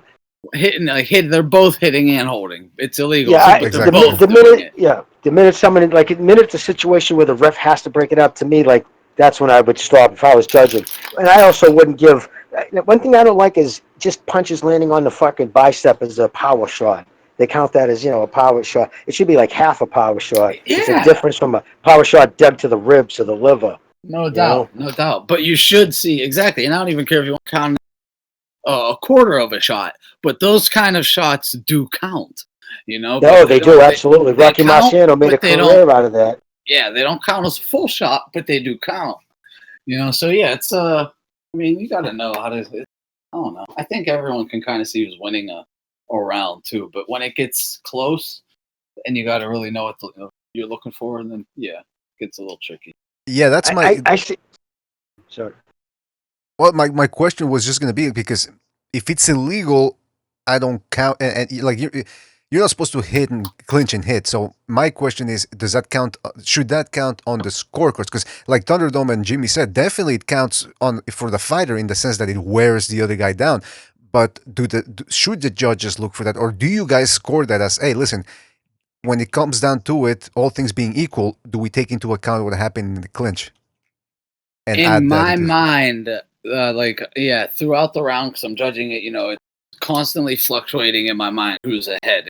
Basically, whoever's up at the end of the round, boom, that's literally who I give it to. But it goes by like say you land 3 jabs, you're up, obviously. But if this dude lands a big ass right hand, maybe that, now he's up, like type, and it keeps going like that for me. But if there are some infighting, it affects. It's not really going to affect much, but I take it into account somehow. I probably shouldn't, but I'll admit I do. Not as much though. It's not significant unless I guess it's like a ward fight where it's a real ugly fight where 2 guys are hanging all over each other. Yeah. And hitting something like that. But yeah, it's a hard one, man. It's a because complicated. Yeah, but I guess you'd have to show me like examples on film, and then I'd have to tell you how I judged. That's kind of what it is, right?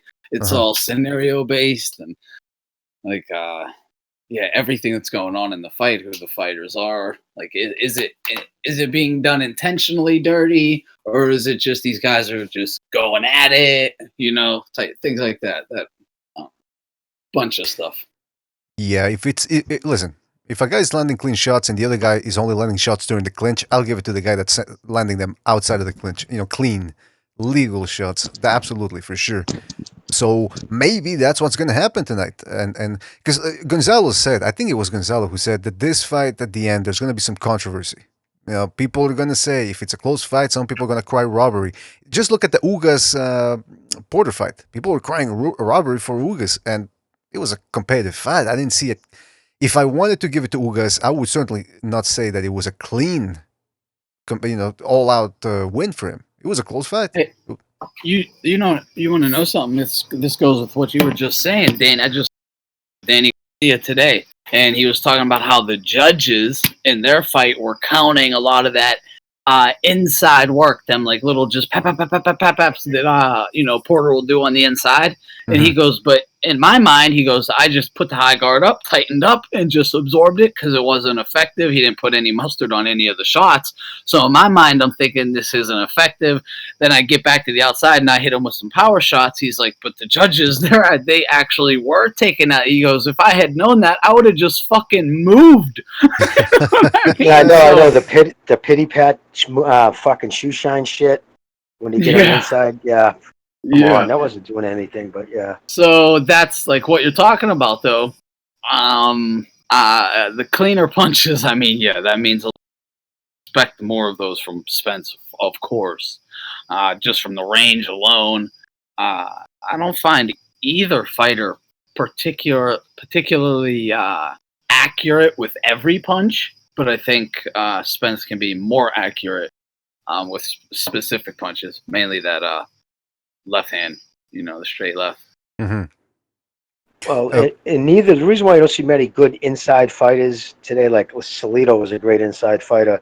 It's something that comes with experience. You got to do it a lot. You got to fight a lot. You got to be active because everything's done in a. It's hard to explain. You're almost doing it. You ever see the stupid movies when they blindfold guys and they throw shit at them?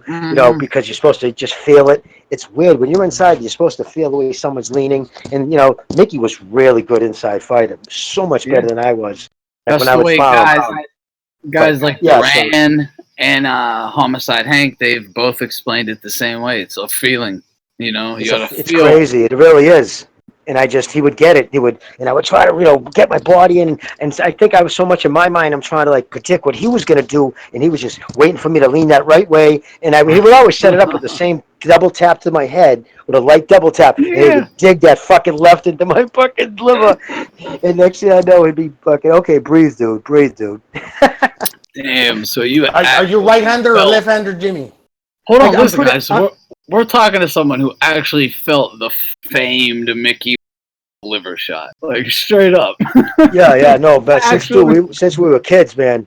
But when we were young, he was a wrestler. We were because he kind of they try to keep him away from that, but he just, of course, kept going into it. But I tell the story, dude. One time I was wearing a flak jacket, and we had. What was he? Hold on, I gotta interrupt and ask this man. What was he like? Since you grew up with kid, what was he like as a teenager? Was he wild? Quiet. Was he humble? Quiet? I Very fucking humble. knew it. I knew it, man. Very. Listen, I'm not a hyperbole person. If I say we were together, all of us walked in, and he was sitting somewhere having a drink, and I introduced you guys, not one of you would leave there saying, "Wow, he's a fuck." You would all be praised because the type of kid, when he asks you how you doing, he actually wants to hear. Like he would ask you about your family. Where are you from, man? So what's up? Like, and if you try to talk about his like moments and that, he would just he would just kind of sound off like it's just life. But because he's just a humble, down to earth. But what he is, dude, like I used to tell people, he's kind of protective too. Like I'll tell a story. I don't think I ever told it. This kid, Kiki Rudy, I'll do it real quick. We're at the fucking drive-in. I'll tell you how Mickey is. We're at the drive-in theater. The Hell's Angels were there, along with the guys who own Baricka Harley Davidson. Some of these motherfuckers were 6'3", 6'4".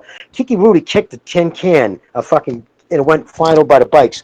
So sure enough, one of the fucking Angels sent the prospect over to run his mouth. This prospect was like 6'3", fucking 250 pounds, and sure, Kiki started going at it with him. So Mickey went over, was like, blah, blah, and I even tried to tell the dude, I'm like, hey, this is, and sure enough, he went to throw a punch, and fucking dude, brap, 3-piece, bam, bam, boom. Dude, the kid went to take another step, right? And as he stepped, he just fell to his knees, and teeth started falling out of his mouth. Oh, So help me God. jeez. Dude, I saw him, Hampton Beach, dude. I saw a broomstick get broken across his face. This fucking kid sucking with a broom, and dude, he wailed these 3 dudes. But this way, we got him out of there. When the fucking Hampton police, the Hampton Beach, where he fought at the casino, this is years earlier. When they showed up, they were like, "Where's the dude with the brass knuckles?" Then they started showing us pictures of these kids in the emergency room that he hit. The kid had a fucking black eye that started at above his eye, went down to his chest.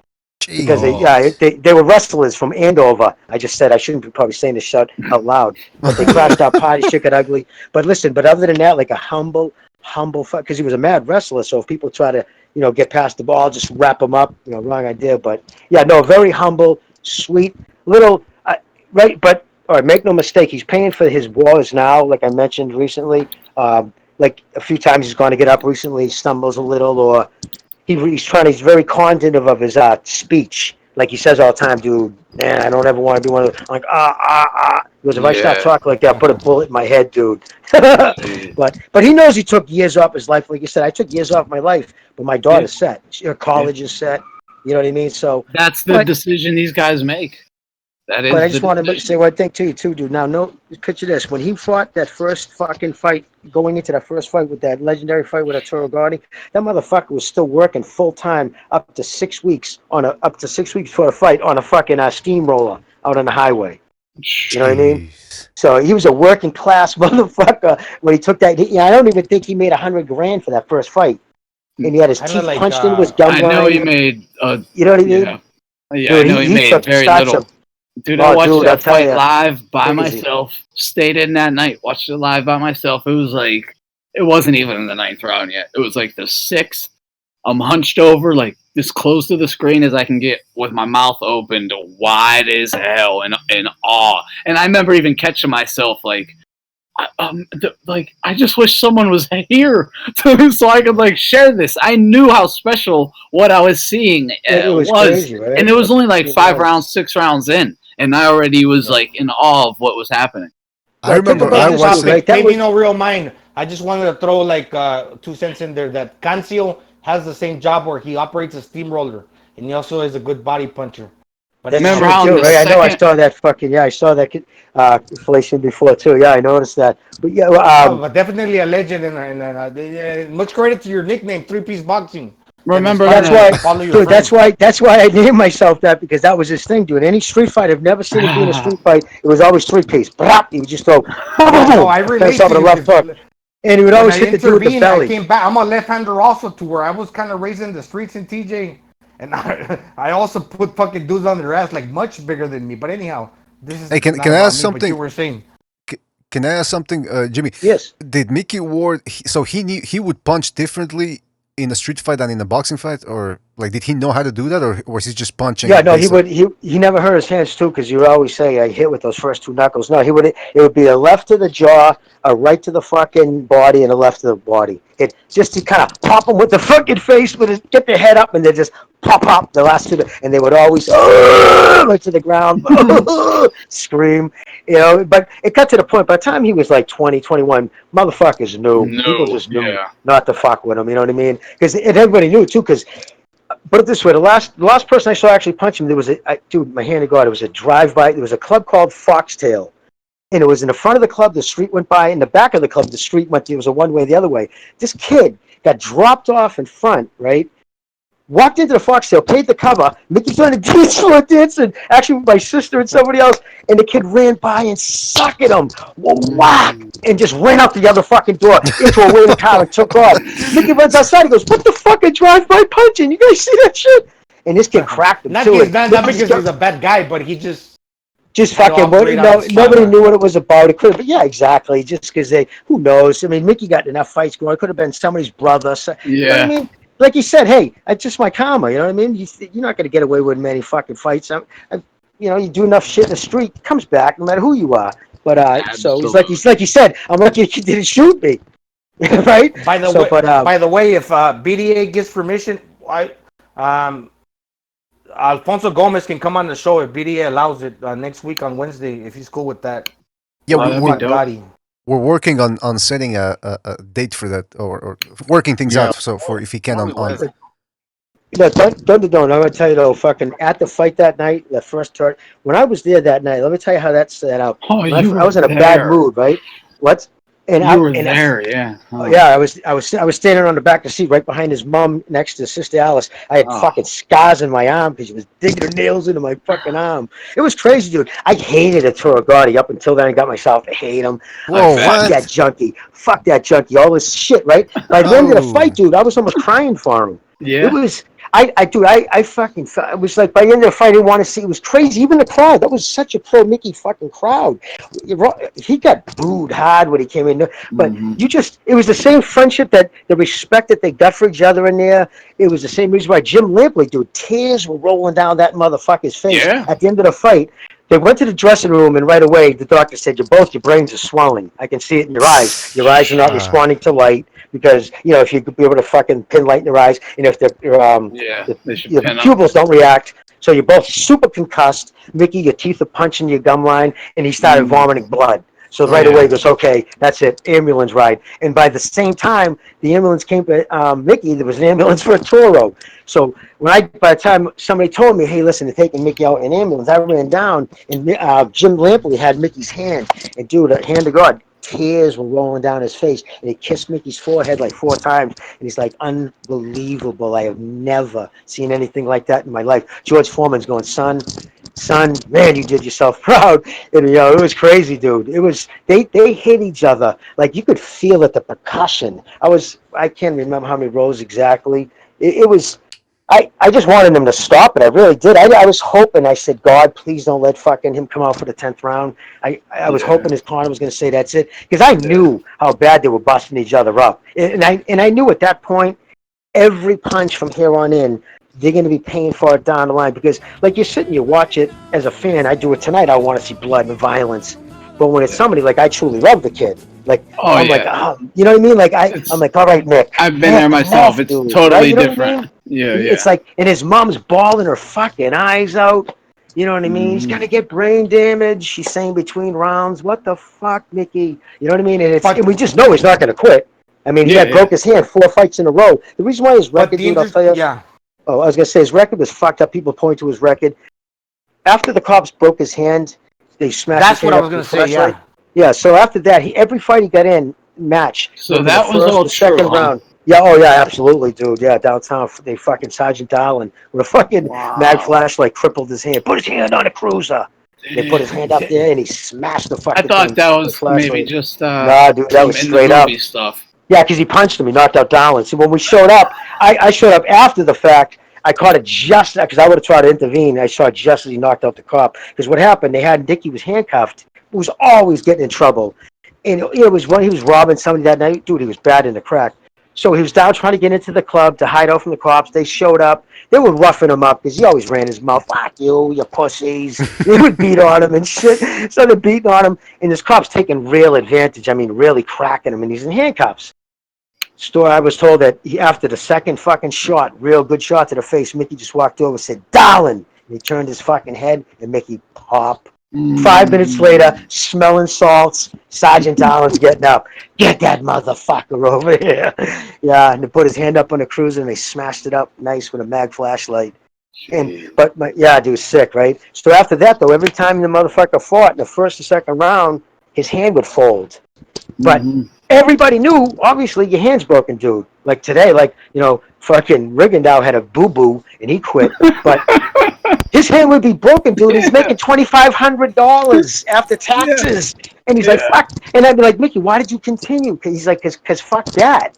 You know what I mean? Keep going, Jimmy. You're on fire. Keep going. But Keep you know going, what I'm keep saying, going. dude? Like, that's to me. So to see that, and it wasn't 25. It could be like $17,000. And I'm like, Mickey, I'm like, you broke your hand, dude, in the first round. And I was like, yep. And like, why didn't you just stop? He goes, fuck that, dude, man. Because fuck that. So now, again, I love this kid. He's making 17 grand. I see Rigondeaux making $3 million. It's on fucking TV. And you quit because you're getting outclassed? Yeah. Dude, take a shot and go down. Exactly. Listen, these guys start swinging for the fences. Try something, man.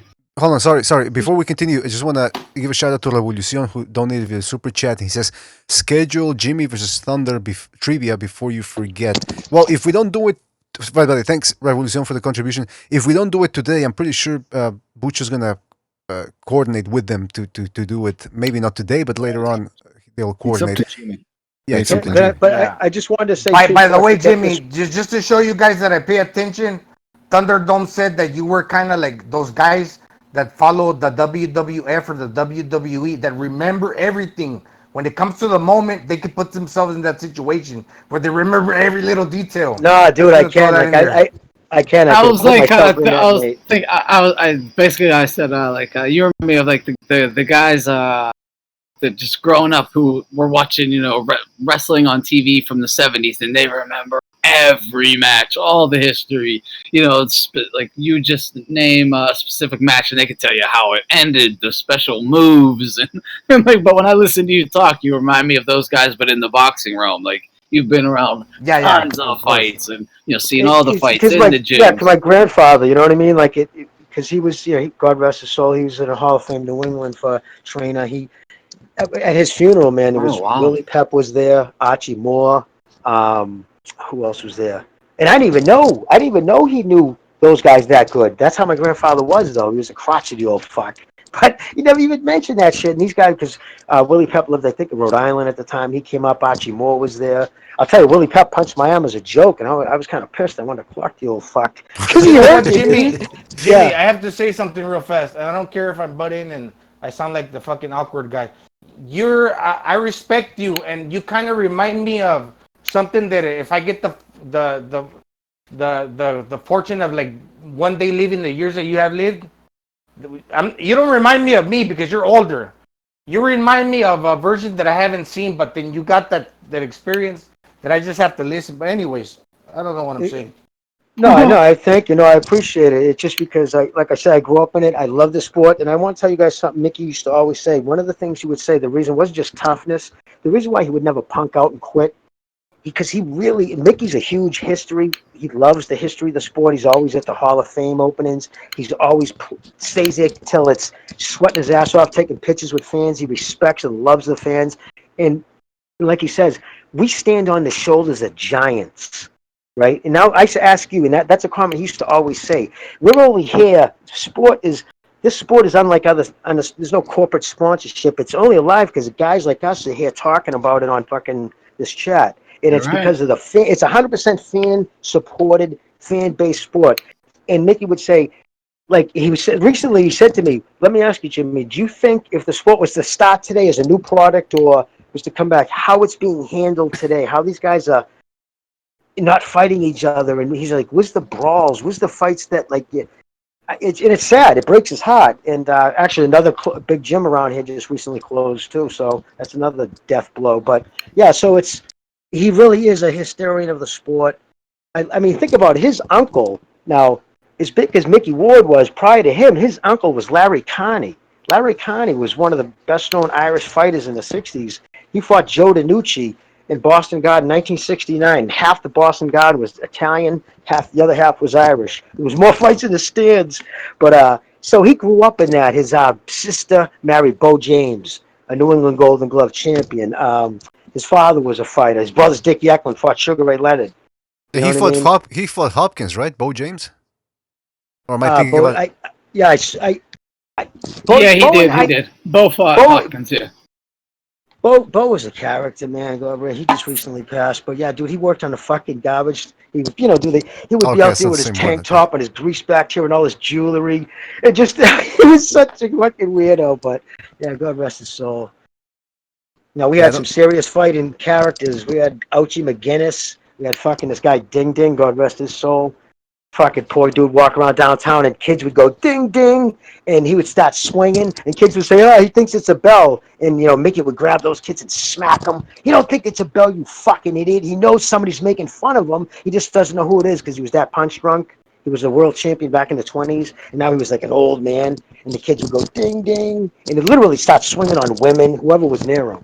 It was bad. The cops would have. No, it was bad. He was like homeless. The cops would have to grab him. He had a house. He just never would go there. So kids in Lowell High would go ding ding, and then he would start throwing punches. And it wasn't. And like Mickey got so pissed, he'd open hand crack these kids. He's not doing it because he thinks it's a bell. He knows you're making fun of him, but he doesn't know whose it is. He just the next closest person.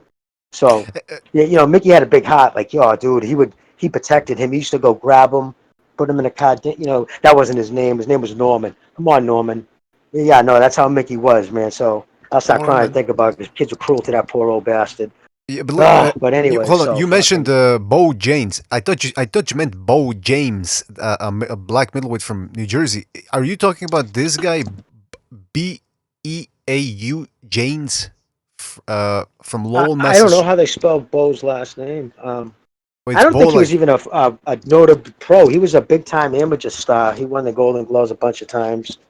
was that in the Because here in Lowell, 70s? that was like a status because he Was was that in the held there every 70s year. or what year? What years was he active in? In the 70s, yeah, I would have been in the 70s.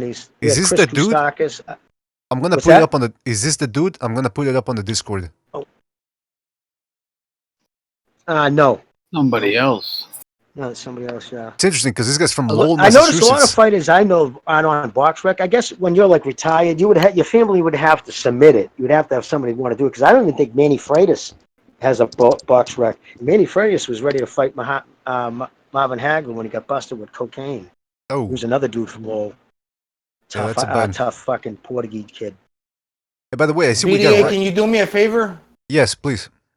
Whatever I can do. And this is the only one thing that I'm ever going to ask of you. Can you bring up Hector Velasquez BoxRec because he was the only guy to face Manny Pacquiao and Edwin Valero, and he was my neighbor, and I grew up with him, and I used to spar with him all the time. Yeah, I But, think you he's a mentioned real that. good- You've mentioned. Yeah. Hold on, I'm He's bringing it up. But anyway, he's a really good friend of mine, and I just want to bring up his BoxRec Yeah, let me just. to where I'm really looking forward to the Figueroa Josecito fight. But anyways, that's just the type of I don't discredit fighters when they have a loss or two. But if you can bring up his BoxRec because he was my neighbor from I'm Tijuana. putting it up. I'm He putting moved it up from- right now. Yeah. There we go.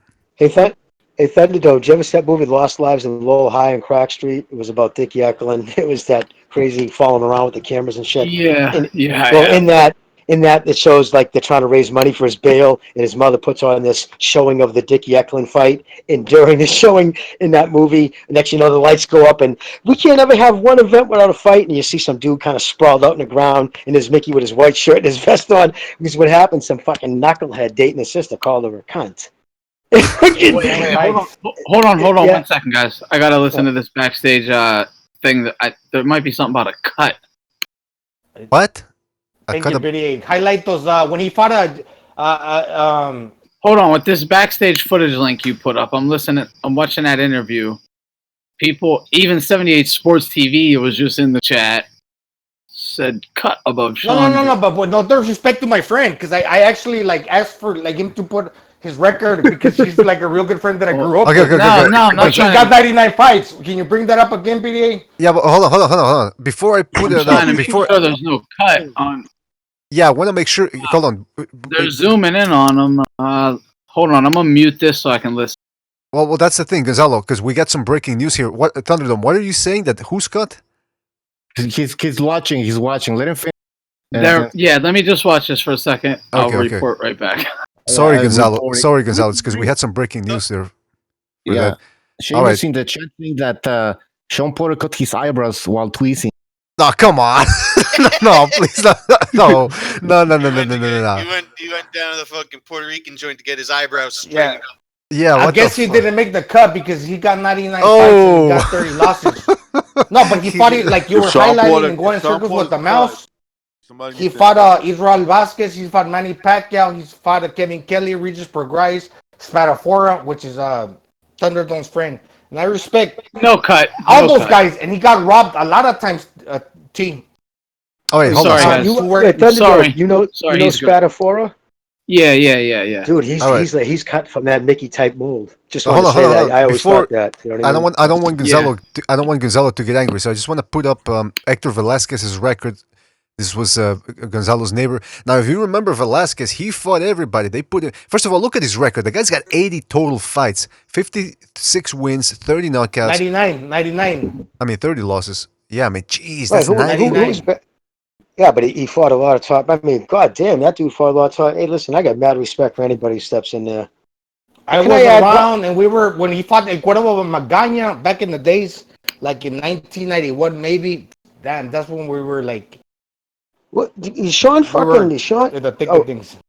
Can I ask you, Sean fucking Porter being cheap? What? You mean you couldn't get anybody to throw your fucking cornrows in your hair a little early? Yeah, I mean, he looked ridiculous. You see that one fight after that? Jesse Magaña. Hold on. Spence is entering the building. All right, listen, we'll get to ask Hector Velasquez another day there, Gonzalo, because we got a lot going here. No, that's about it. I just wanted to give him props because it just kind of. No, yeah, we'll talk about him. We'll talk about him in another episode, because right now we got a full house and the event is about to start, right, guys? The full card, the pay-per-view, or the pay-per-view is basically starting right now. Okay. Yeah, but those two won't be fighting until probably 11:30, 12. Yeah. Well, no, wait a minute. It's Fox, but it's a pay-per-view, so. How many cards are on the pay-per-view? I think it's 6. No, I think it's. And I think if Robert Guerrero makes a cut, he'll be like Robert Guerrero's fighting right now. He's fights will be over. Yeah. Also, So it's on camera. This is the first one. I think it's Robert Guerrero's on it. I think it's gonna be there's 5 4. more after this. Guys, I think it's gonna be 4 total. So it's gonna be. I'm gonna put it up on the screen here. Hold on a second. I gotta put it up on the Discord too, so you guys can see it. Real quick here. Where am I?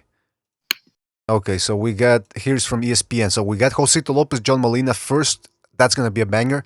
Then you got the intriguing one, Mario Barrios versus Batir Akhmedov, who people are calling the next Lomachenko. This guy only has about 6 or 7 total fights. He's undefeated, but they're 7 and 6 KOs. Thanks, Gonzalo. Yeah. Okay, so 7 and 0. Barrios, a KO artist. Be an interesting fight. No, Akhmedov 7 and 6. Well, yeah, Barrios too. He's longer. Yeah, Barrios is longer. He's got like 24 wins, I think, 0 losses. All right, so all we have left is the Molina Lopez fight, and then the 3 title fights are, and Guerrero's fight's basically over. But if we get knocked out early, we can have a fill-in fight to like where Bones Adams was speaking. You know that swing fight. Oh yeah. Yeah, that was oof. Imagine if he would have fought on that Trinidad De La Hoya card. That would have been some good exposure. I also wanted to bring something up. I didn't realize about that Barrios Akhmedov, or however you pronounce his last name. Sorry if I butchered it. That's a good fight. I forgot. I didn't even realize that fight was on here. I've been sleeping on that one. I've been so focused on Benavidez, Durrell, and Spence Porter.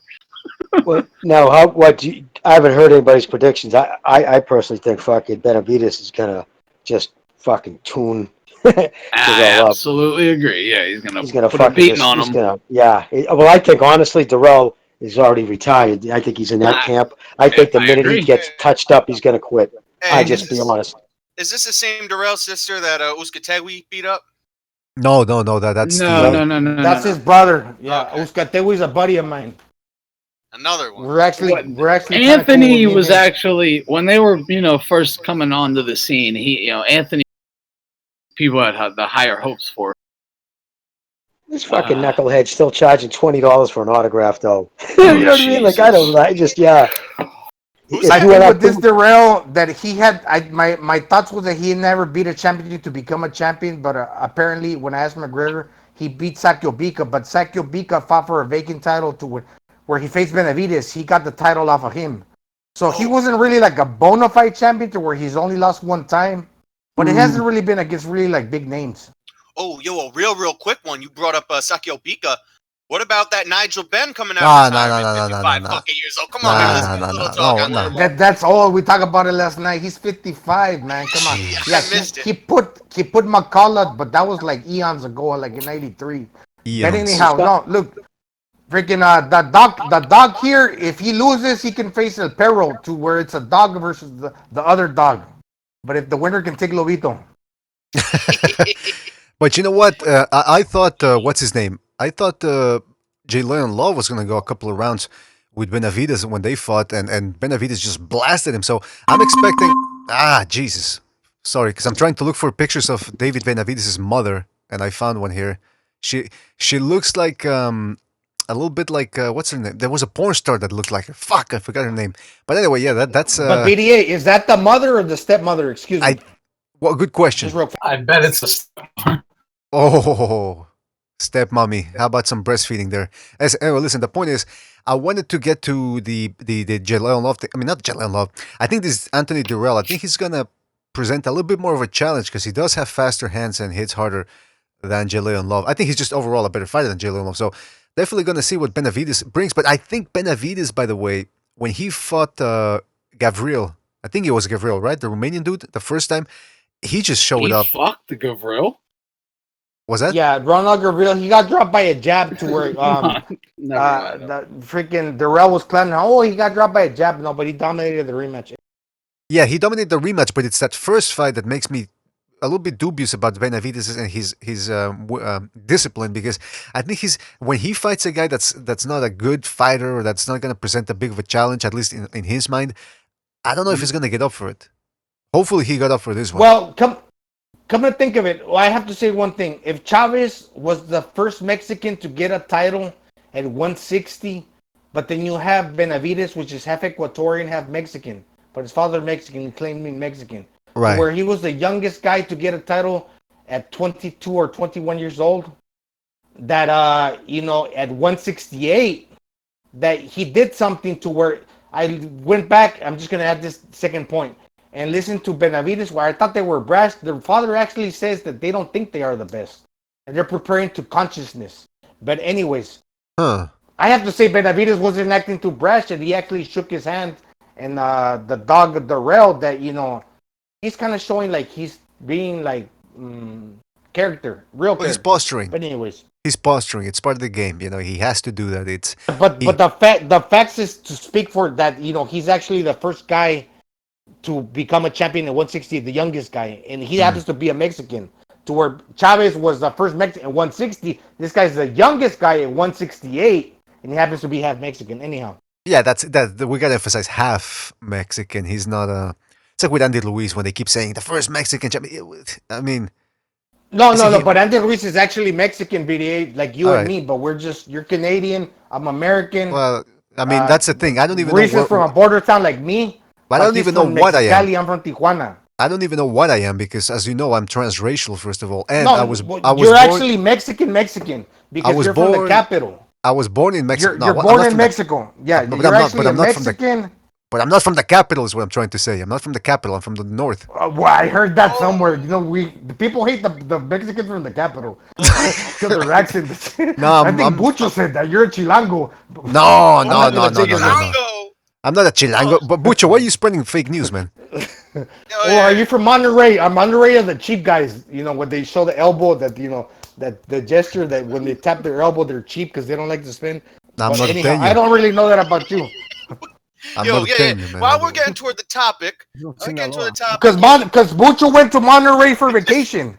Just fucking stomp on me. But anyhow, no, I think I said.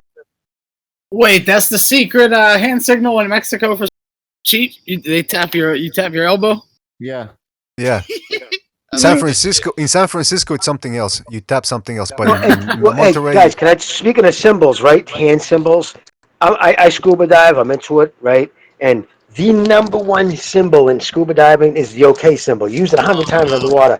The ADL just said it's a fucking hate symbol now, a symbol of white supremacy. Dude, bowl cuts. Yep.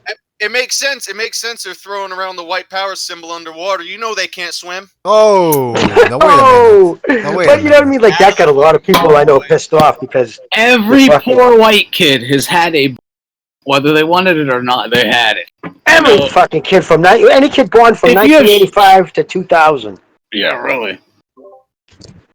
Yeah, just to put it into perspective, like the Mexicans from the capital are probably like the most hated for some reason. I don't know in the United States who that would be. Maybe like the guys that they consider like the what is it? Not the rednecks, Hipsters. but you know, the from the backwoods for like you know what they got that accent. Because every state changes and the accent is different, even in the state or maybe like in every geographical place in the world. So where Yes. that's interesting. But anyways, this is Well, look at all not the related accents. to boxing. Look at all the accents we get when people call on the show. We got people from New York, people from Philly, people from the Yeah, South. I mean, I'd have to say there's no one era I think everybody hates in the United We States. got Pappy, we got 100% eggs, we Yeah. got the other guy, not Pappy, but the other guy. Which other guy? Oh, sometimes you get Freddie Atlas. No, Freddie Almanac. You Who? haven't heard from No, Freddie Almanac in a while to call in with a Oh, fight. Vinny. Not, but anyway, sorry, Jimmy. Hey, listen. Oh, So did we get everybody's prediction then? Anybody want to change something? We're near in about Yes. 3 hours. I want to crop a little off something at the top. I want to say something. All right. Where maybe I want to take the L so bad because I just haven't ever since I joined the BDA. To come where on. I'm not nervous. No, it's true. It's true. People wanted to get me kicked off when I said Mikey was going the distance. When I give credit to Ruiz that he could beat, but I didn't actually go with my heart. But then That's right. Navarrete beat Doug Bowie, and exactly like that one, I called it on the dot. It was just really hard to do. I hate to toot my horn, but I'm really hoping to catch an L. But here's the reason why: because the spreading bet is so wide that when it's one way or the other, if it's really wide, it doesn't make sense. All right. So what's your prediction? But to where it's kind of like in the middle, to where it's actually kind of a close fight, that I'm kind of pissed off. That where my thoughts were that, you know, why are people so on the hype train that they say, oh, overwhelmingly Spence is going to win? No, Sean Porter, he's like Bucho was saying, you know, he's not the cleanest puncher, but in my opinion, it just dawned on me, he sparred with Manny for many years, a left-hander that closes the distance, although Sean Porter is long to where he can jab, and, you know, but then Sean Porter can turn him because obviously the one that's turning him is Manny Pacquiao, because Manny Pacquiao changes angles. But obviously, he's going to go away from his power hand. So this, if I'm saying that Sean Porter can do something, he's going to lead away from, stray away from Errol Spence's power hand to where he can actually like use his physicality. That's the X factor and something that he brings to the table. They can nudge him off balance. But anyways, no, I spoke too much and I probably said it about 10 times already. Spence was just interviewed. But what I wanted to change is that I said that he might get robbed, but I'm just gonna say that the judges are supposed to give it to Sean Porter, and that's what I'm gonna go with. Sean Porter by unanimous decision. I'm not gonna cry to where if Sean Porter got robbed. Yeah. Was that Porter by UD? Is that right? That's Porter by UD? That's Porter by split. It would be UD for Porter for Spence correction. Because he's the A side. If that were like the angle you're looking at, because why win by split if you're Spence? That you could win by unanimous. Why not get the full credit if you're the A side? But if Porter, I'm sorry, if Porter's gonna win, he's gonna win barely by split. All right. Okay, I don't know if that makes any sense. Spence wins by unanimous decision. All right. Yeah, I'm picking Porter by split decision. BDA, what was my prediction? Written down there. I forget it. Bucho, can you help me out on that one? Because I don't have the list in front of me. Bucho. Spence by UD. No, I think Revolucion said No, Porter by knockout. I think it was majority draw. Majority decision. Hold on. Okay, I got the list here. I got the Not list even here. on the list, actually. Yeah, No. split by UD for Porter, where the judges are confused to where Spence is supposed to be the A side, and he resoundingly wins, but Porter did overwhelmingly enough to beat the accurate puncher and Spence to where the accurate is what you're looking for. Hold on. More Who wrote on the list Cameron Ass Eater? Was that you, Bucho? Maybe it was me. Maybe. Ass eater. All right. Okay. So that's okay. So Gonzalo is still going with Porter. He's not gonna change his mind. I respect that. I respect that. Thunderdome, you did change your mind.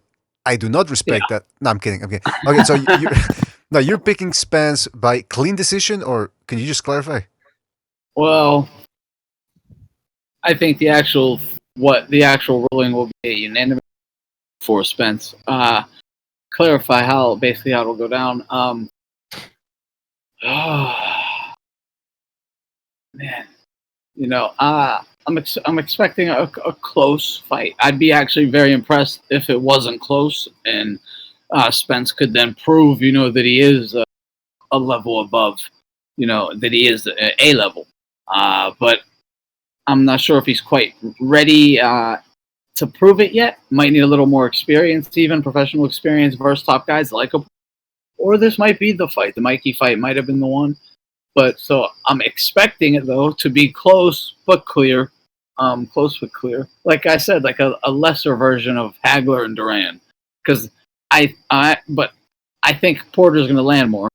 Obviously, I think Porter will land like a significant amount of punches, but they're just I thought Spence was going to have a tough weight cut. It doesn't look to me as though he did. So I think he'll be good in the later rounds. Later rounds he's gonna have to sacrifice to where he's cutting weight. And as far as professional experience, he got the style to where he's a come forward fighter. He just got to stick to one style. He can do both, yeah, but he just got to do one if he wants to be successful. And I would box like BDA said from the get go. Can I ask a question to everybody? That's what Spence just said. He is going to box. He said he was just interviewed like fucking a minute ago. I was watching it with the All Access backstage shit. He said he wants a knockout, but if it comes, it comes. But he's gonna box. He ain't gonna go out there and be reckless. But I'm sorry. Go ahead with the question. You're the man. You're the man, Thunderdome. Okay, Follow Gonzalo. your lead, dude. Gonzalo, let Revolucion ask his question. Let the kid speak. Yeah. So where do we leave off talking about Spence's chin? Oh. Because that's an aspect that I don't think he's very proven. I don't think he's proven a lot chin-wise. Well, I've seen him take some hard shots. What are his odds of getting flipped? Because that's it's going to boil down. Yeah, I don't think that's very likely because I did see it. We've all seen him take some very hard shots from Kell Brook. Clean, hard shots. He took them. He's a goon. He's a goon. Brook is an above-average puncher, so I don't think him and Porter are much different in punching power. Now, granted, a great punch could sneak through and ice anybody. This is the fight game. But Porter hasn't, just looking at his resume alone, he doesn't have a track record of stopping even basically B- level guys, really, So, yeah, I think his chin will hold up. I think his chin will hold up unless he had a hellacious weight cut, Revolution, I'm going to drop gold on you. So you better pay attention. Spence, no, it's true. Spence's conditioning can wane to where in the 10th, 11th, and 12th round, he might not have the power to knock out Sean Porter like he did Mikey. But as far as like him having the reservation to preserve himself, to be strong enough as a big guy cutting weight, he's still tough enough and big enough to where he can defend himself. Because if he has to resort to being defensively responsible, like Mikey said, I see something in him. Basically, it was the bigger guy beating up the smaller guy. So you have to think, the bigger guy in this time where if he has to be defensively responsible as Mikey was fighting the guys equal his size, he's going to be able to carry his weight to where he can still defend himself. The stamina issue plays in part to how he can put an effort to offensively, as far as Spence. Defensively, he can still protect himself. And Errol Spence, he got a good chin. He's a strong dude. But as far as defending yourself and mounting an offense, that's a different story. But if in the later rounds, you just have to strictly protect yourself. Errol Spence can do that. This is my thoughts. Look, everybody knows the game plan Porter needs to do. I mean, it's known. Like, you got to push this guy back. and you got to turn them. You got to attack first and attack last while turning them, and get the hell out of there. Don't let him get in a rhythm of walking you down. Don't get against the ropes, and don't stand toe to toe.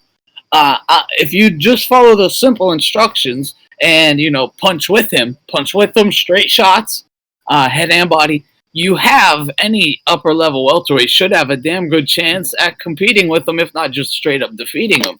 But the question is, can they come in and execute the game plan? Can Porter execute the game plan? Yeah, he might.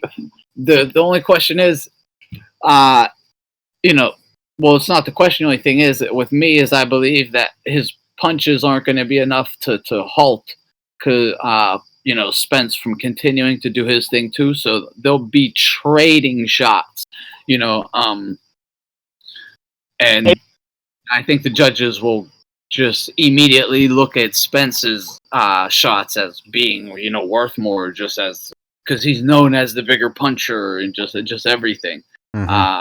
So yeah, I think that'll all play in. Plus, he is probably the bigger puncher. He is the bigger puncher. I would assume he's surely heavier, and should be able to hit harder than Porter. Well, I think. Oh shit. Go ahead. Let me make my official prediction. Hold on, wait. Let me make my official BDA. He beat you to the counter. He was speaking first. Well, I was just gonna. Revolution, you go ahead. You go ahead, but remind me later that there's something that I gotta. Hey, Mr. BDA. There's something I gotta say. Okay, I'll remind you. Mr. BDA. BDA. All I want to do is say my fucking prediction. Sure. Hey, Mr. BDA. Go ahead. Oh my. No, he's gonna fuck with me with the soundbite. Oh, yeah. Shut up. All right, stop. My official prediction: Spence by unanimous decision, and it can only be that way. Why? Because we're gonna put it to rest. Porter does not have the fucking punching power. His resume shows it. Spence's chin is just gonna hold up the whole way. The judges, you know who the judges are leaning toward. And I don't see either guy dominating around where I don't think we're going to see Porter outwork Spence in a round where it's like 80-20 in a round, like who's dominating, like it'll be 50-50, 60-40, they'll be splitting the rounds pretty close. I don't see one guy dominating through any period of the fight. Yeah, I pretty much agree. Well, you know what? We're going to see We're going to be bummed out. We're going to be bummed out with Spence the same way we were bummed out how we treated Mikey. Right? Oh, I hope not. Finish him off, right? And we're going to be like, fucking Spence didn't prove anything again. He should have taken him out, right? And then the final bit is we're going to realize that Sean Porter is what he is. He's a welterweight gatekeeper / potential contender to a different belt. But come on. The only reason that he looks hot is because none of the other welterweights are doing shit right now. And he was actually. What do you mean by different belt? And I'm not taking anything away from him, but he's been having the actual activity. So we say, Sean Porter, he's got the best resume. He's got a shot at this. Well, this is his chance to prove it too. True. That's a good point. That is a good point. It's a Bone Thugs and Harmony fucking reference, but is a cross. That's a very educated thought when you say like that. All that I agree, but things don't always play out the way they're supposed to play out. Just think about that. Well, you know what? If that were the case, when we all would all be rich. I want to say something about that. I pretty much agree with everything he said. If the way Porter's game plan works, like truly, we need he needed. I said we, but because I am rooting for Porter, I'll be honest. But but what Team Porter needed was for Errol to have a rough weight cut, so that second half of the fight, the war of attrition could take a toll on him, and then maybe Porter could step it up. But if he didn't look to me like he had a rough weight cut, honestly, he just didn't, man. So I'm kind of going with your first point on Thunderdome, where I thought that when you said something, it clicked with me. If you nudge Errol Spence out balanced to where if you can match him physically, he has to really plant his feet to get absolutely. Yeah, absolutely.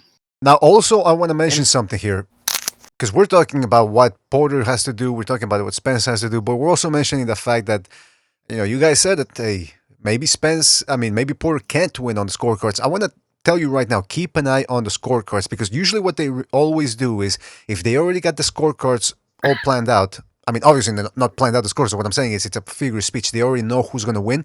They're usually, what they'll do is they'll come up with a crazy scorecard, like an Adelaide Bird type scorecard. But then there's the low-key scorecard that is also just as bad, but it's a little bit more well thought out, so that it goes like on the card that the one like in the first Triple G fight. There was the guy. What do you have at a draw? He had it a draw, but because of Adelaide Birds, no one talked about that card. Oh yeah. It's like how they do with the price of gas, price of sneakers and shit. Yo, raise it to 5, drop it to 3. Exactly. Yeah, Patrice O'Neill has a great joke about that. You called it. BDA, can I say something? Is that a soundbite, or is that that really Gonzalo? Gonzalo? BDA, can I say something? Yeah, go ahead. You already are. Go ahead, Gonzalo. I don't know, because sometimes I don't even recognize Just my own say it, soundbites. brother. Say it. Go. Where somebody's speaking and they say something, I think it's me. Were you popping the soundbite roofies, or is it me? Were you popping the roofies that were hitting off benzodiazepine 2 milligrams? No, or stop. You're doing a fucking Truman Show on Gonzalo. Damn. You're fucking ruining his reality. Yeah, okay, go ahead, Gonzalo. The floor is yours. Is he supposed to say he's down after this, or let me fucking speak? I don't know. No, yeah, go ahead. Let me say, Seamus Carey says, Gonzo, you're waving the Mexican. You got 2 black fighters. It's not even a horse in the race. As Butcher would say. Oh, man. Oh, my God. He was a best. Yeah, who's... Gonzalo, jeez. I think they're just fucking with you, man. I think they're just... Yeah, some of them cats fucking get you going, man. Yeah. They get me too. Well, to your credit, Revolucion, Transnational Inc. said you made some very good points with your Porter Spence prediction. So they give you props too. They give you props A too. blind squirrel finds a nut every now and again, A slot finds what? You know what it really comes down to, man? Flat out, Sean Porter is probably... Sean Porter would have all the tools. If he was a little bit bigger, he would win. If he was like 2 inches taller, 10 pounds heavier, just a little bit bigger, he could do everything needed to easily win this fight. Like, it would be 50-50 clear. Like, people would be like, oh my God. But taller. That size difference really, really plays a part. That's what Brooke was able to capitalize on, because he's also a tall guy. He's like 5'9.5" with great timing. And it's going to be a bit of a different look, obviously, and could be a lot of just back jabbing from Spence once again. Just back jab, Mm-hmm. Yeah, I think that's what he's going to be jabbing from the back seat to try to stay away, just to try to frustrate Porter and make him jump. And then once I think that's time him with that uppercut or straight. That's what I was saying is scary for Sean, because he might get, if he keeps just stepping back and jabbing, and Porter has to maybe leap in, a hook or even a big overhand right or something. There you go. Spence sitting right there with that left cock. He could throw it straight, throw the uppercut, maybe hook it, angle it, whatever. Let's not that forget, might be the man. plan. Let's not forget. Yeah, go ahead, Jimmy. Go ahead. I was going to say, if you see Porter change southpaw tonight at any point, he's getting confused or he's getting hurt. Or if you see him do it after he gets cracked, that means he was hurt. If he's having a hard time, because, you know what I mean? That's what a lot of people... Who did you say that about? Well, Porter, because he's done it a couple of times. He's turned southpaw. He did it against Ugas, remember? He went southpaw against him. I've only seen I haven't seen the entire fight. I did sit down and actually finally watch the entire thing, but I still didn't get to. It seemed to me like he was trying things he never really tried before. It was almost like he's reading too much of his press, and he was trying to show things that he could do. But I thought Ugas should have pressed the fight. Oh yeah, dude, he sat back like he was, being the challenger, he just sat there and would taunt and not do shit. Dude, go get that belt, dude. Go get that belt. And that's why I thought he gave the fight away. He did. I agree. But but I think, so anyways, if I see him switch to southpaw, that'll be an indicator. I'm going to have to keep an eye out for that, man. Hey, Jimmy. I think it'll be, yes. Who do you have then? I don't think we asked you. Yeah, please.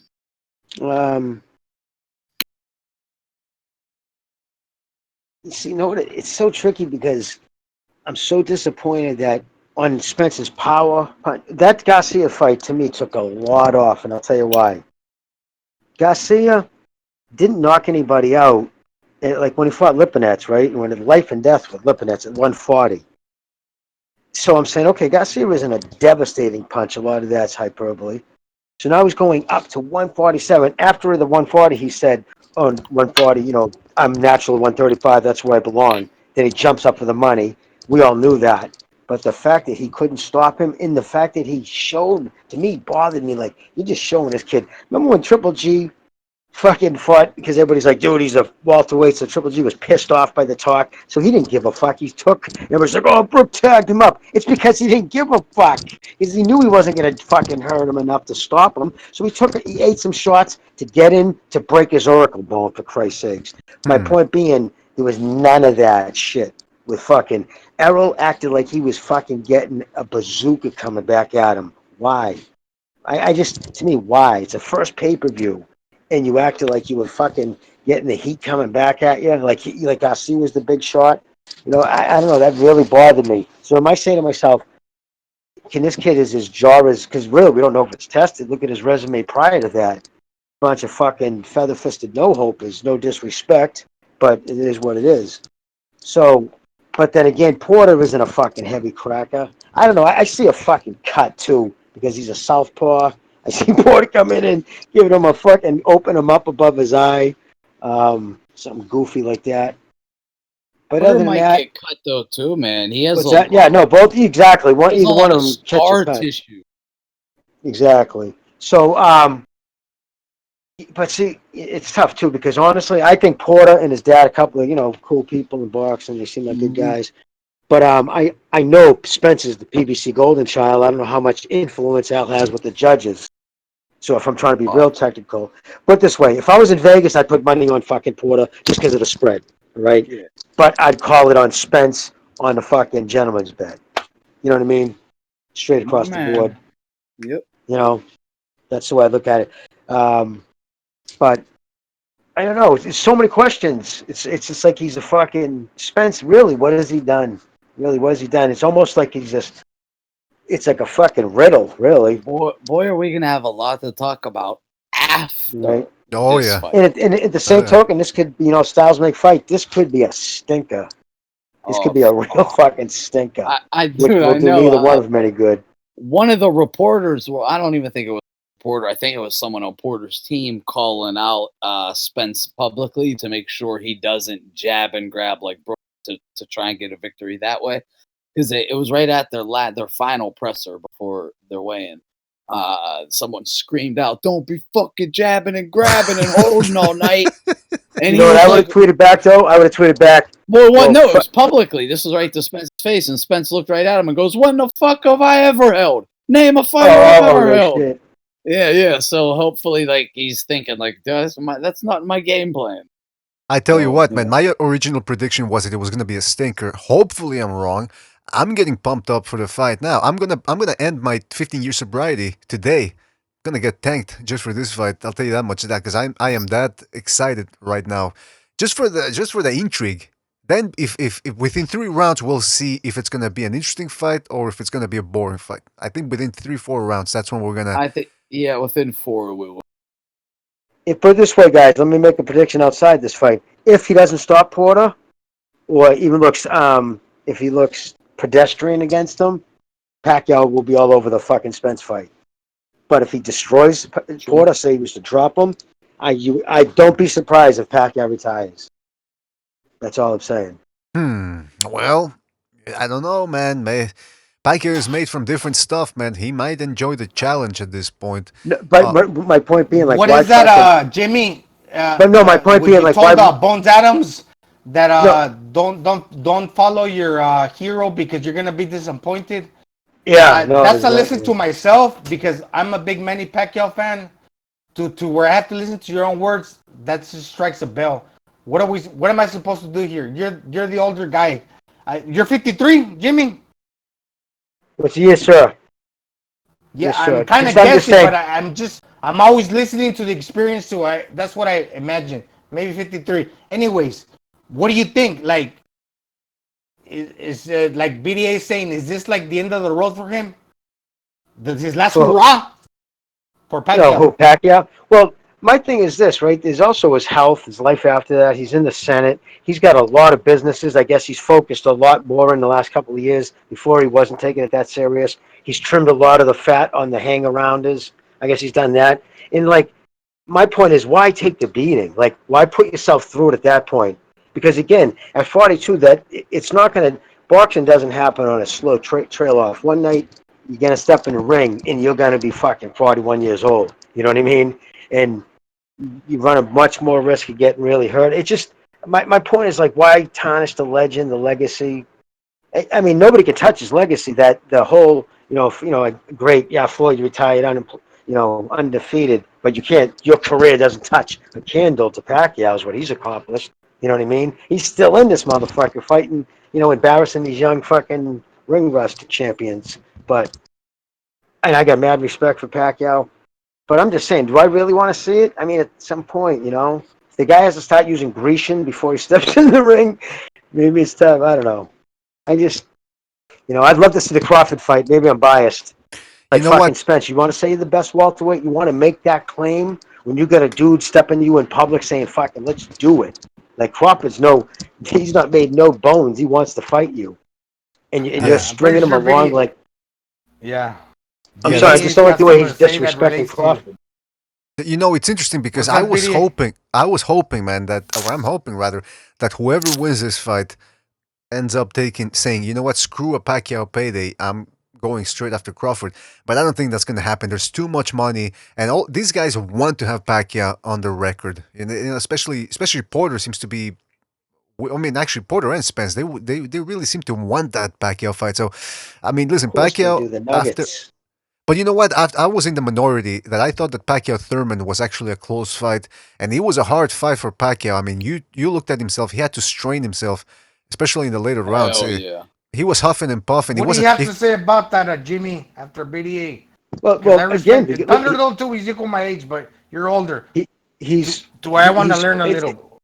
Well, to me, it's just amazing. It's just to his greatness that a guy that size and he's doing it completely off fucking just ability and reflexes and just knowledge at this point because he can't carry that power up. I just wish he would have stayed down at the low weights. But and again, maybe I'm biased. I hope he retires, not to discredit his legacy, but because then what the fuck? Imagine if he said, you know what?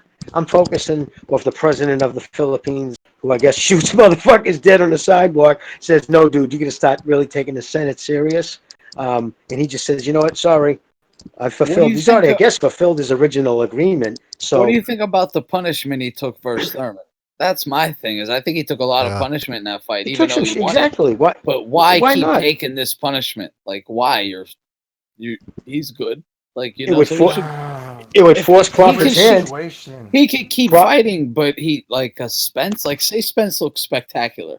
There's no reason to go in and fight a primed up young killer who's way bigger than Floyd wouldn't do it. Why didn't Floyd fight Spence? Why didn't Floyd fight one of the top welterweights from the PBC? Because he didn't want to. He never wanted to give him Jimmy. past that baton. Yes, sir. Jimmy, can I give my opinion to Thunderdome? What I think, because I'm living here in the Philippines and I visited Pacquiao. Dude, this is my belief. This is not because I asked him and I know this for sure. This is my thinking. He was a poor guy from the beginning, to where he doesn't value money, to where he's like actually feels that he's rich, to where in his heart of hearts he loves boxing, to where he's enamored to the sport, to where he's still, because when I spoke to him, he was shadowed by, and this is the feeling I got. He's a left-hander, I'm a left. We're talking, and the guy's very like meek, but people here are usually poor to where like the denomination on the peso, comparison to the dollar, to where he has a lot, to where he's never ever gonna go poor, because this is the Philippines. People are always gonna hail him as a hero. To where the thing is not with him is money, but more is to like he's seeking greatness as far as like what's the word, legacy in boxing.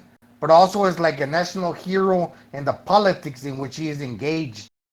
To where I'm thinking that that's just lighting a fire under his ass.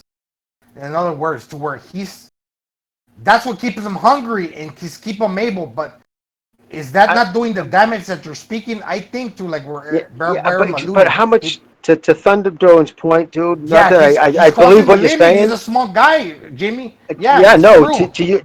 I believe that. Of course, that's still in him. He's Many a fighter. Fucking wars. Yeah, he's a warrior in his heart. But my point is, he's also a senator. Like, why? At what point? And is he really going to keep? How much more can he add to his legacy? Just nobody's going to touch what he's accomplished right now. There's nobody. I mean, they don't fight enough anymore. And the guys he has on his resume, it's just insane. My point is like, why go out and take a fucking brain scrambler in your early 40s, man? He's got the rest of his life to look forward to. He's still got and my point, like, and I just like fucking. You got a kid like Crawford saying, "Let's do this," and I'm telling you, Crawford's a real fight. That's a dog right there.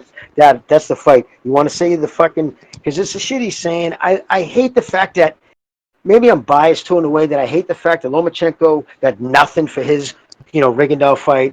Brooke, Triple G got not only nothing. If you wouldn't even bring it up, it was ridiculous. And that same premise is what vaulted Spence to the stardom. And really, that's to me, it's just like the double standard is no standards. But anyways, but you know what? Now you're up there. Now people have you up there, and then you start reading your own press, you're acting like you're that guy. All right, dude, stop fucking chasing the fucking glory and the money against the guy in his early 40s and fight the real dog who's in your face. That's the fucking thing, man. That's what pisses me off anytime I hear Spence even say Pacquiao's name. It's like this dude's a 40-some-year-old old guy that you even called the living legend because he's so old. The living legend is what Spence calls Manny Pacquiao because he's Spence so was 6 fucking years old when Manny got his first belt, right? I think somebody said he was 6.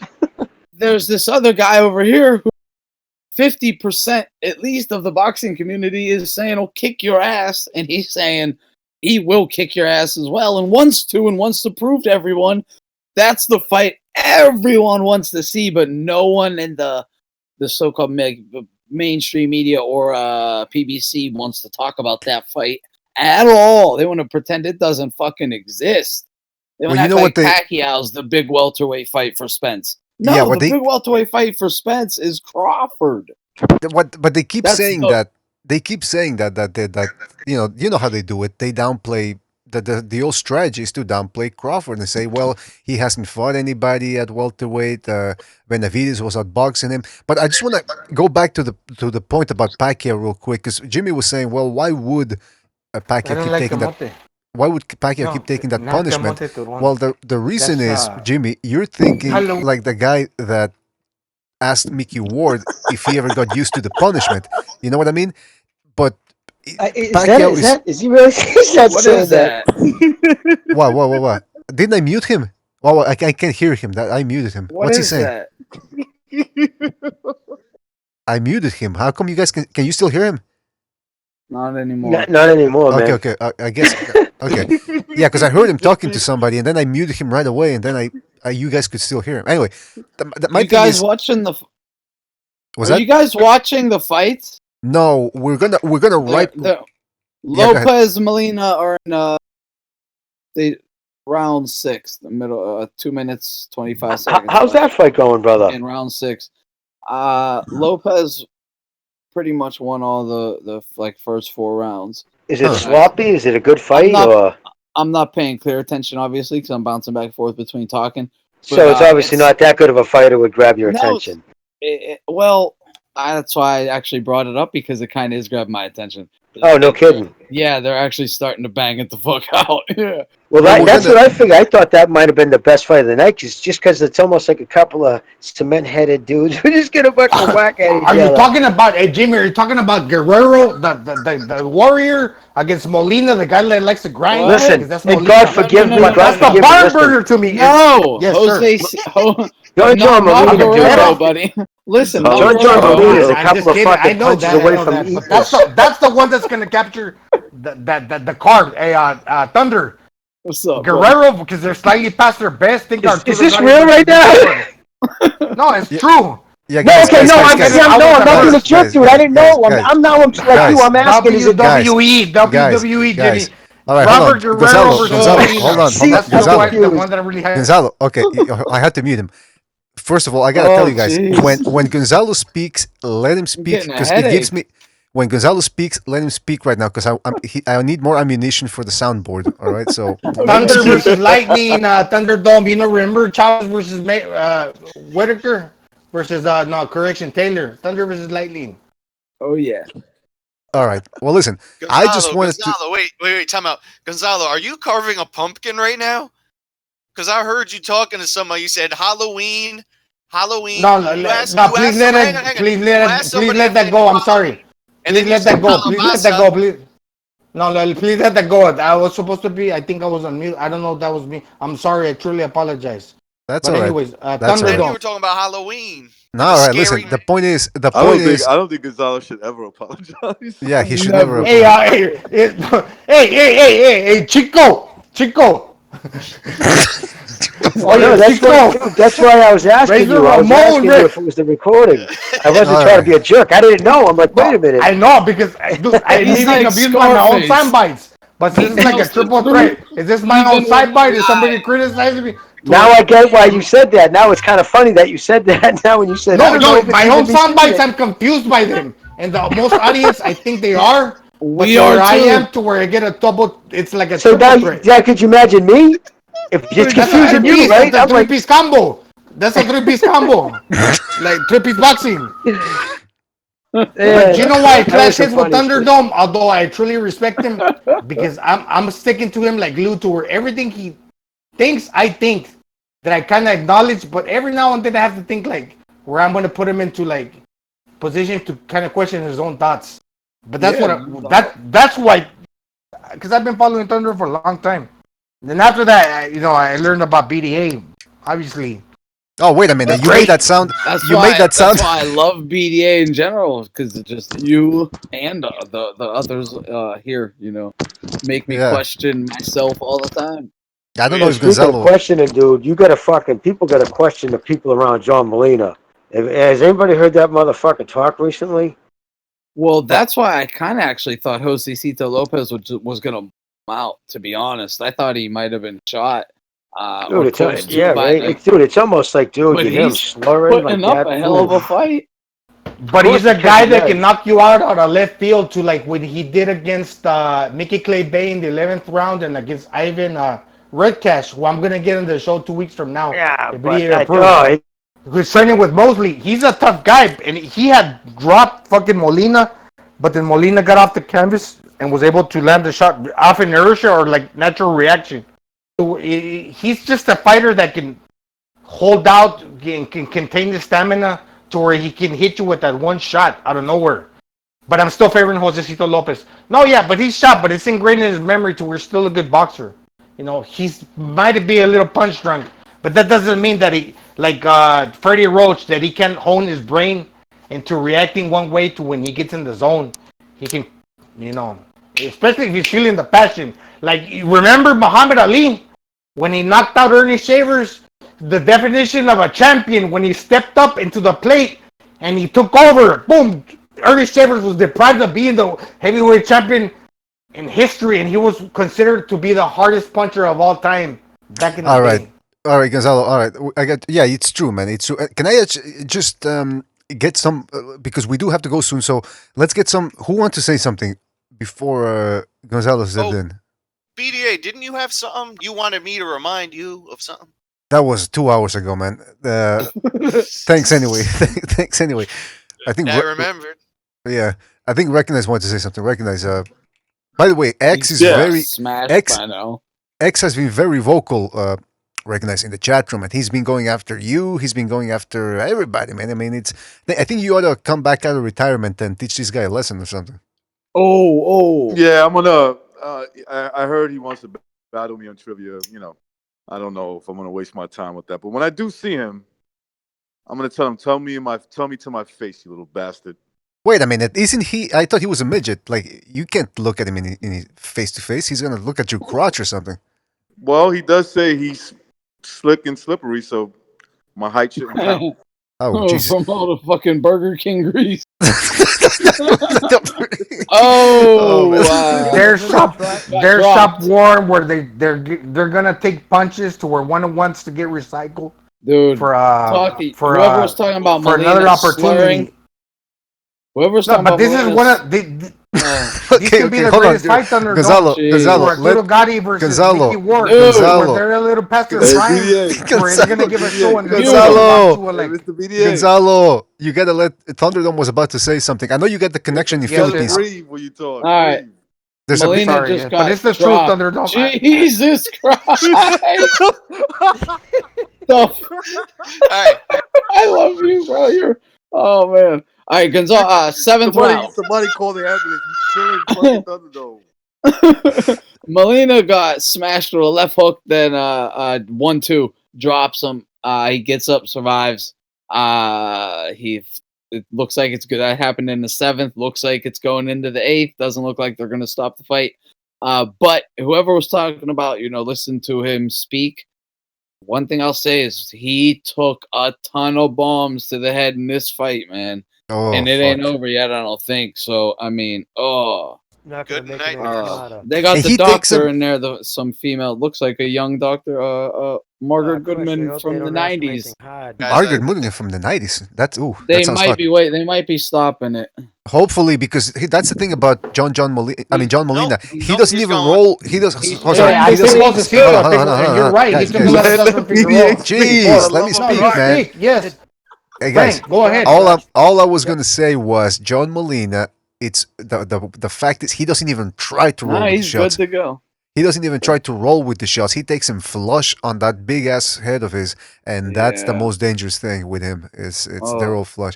Also, All I said that he was gonna look for that one shot that out of Okay. nowhere. Okay, now listen. I- I wanted to say something here. Recognize, and most people don't know this, but I was on the Discord a couple of weeks ago after a show, and I got a call from Jimmy, and I says, "Why is Jimmy calling me?" So I took the phone, and I see Recognize and Jimmy. They're not even having a show. They're just in this Discord room, and they're shooting the shit. So we started shooting the shit. I started listening to their stories, and I said, "We I gotta was do." the first one that picked up that copy. For the love of God, Gonzalo, please. No. But wait, Frank. All right, listen. Listen. Hold on. Yeah, all I wanted to say was that it's time to do a second Renaissance and recognize. I don't know if you want to tell the story again once we do that, but man, that story about the Puerto Rican Achilles and okay, what the fuck was that story about the Puerto Rican Achilles calling out Hector? That you gotta retell that story, man. Yeah, I don't know if you what's want the to or story? not, The Hector calling an Achilles and the Greek. Talking to recognize though, but narrative. I never heard this. I told BDA this story. but don't tell it now. Don't tell it now. Don't tell it now, man. No, I will tell it later. I'll Okay. tell it some other time. Okay. But give us a preview. I Give us a passed on preview. that what- podcast because I know it was the greats you guys talking within each other. That I wait. I said. All I don't right, wanna the ref take- stopped the anyhow, fight. but Oh, the ref stopped the fight. Jeez. Yeah, Well, Molina was getting Hey, I got a fucking dilemma. wailed on. I got a dilemma. yeah. Hey, did I call? Hey, Can Frank. I speak for the love BDA. of Jesus? oh my goodness. Say one thing. I said that Josecito Lopez would win. Wow. Gonzalo. Yeah, no, it's true. Gonzalo. Josecito Lopez would win. Gonzalo.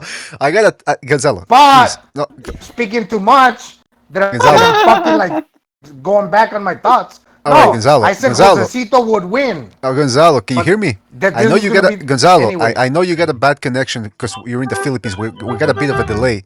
We got a bit No, of a delay. I don't got a bad connection. It's just that Not a bad connection. I meant a delay. But anyway. A delay. There's a delay with the connections. Not a bad there's no connection. delay. It's just.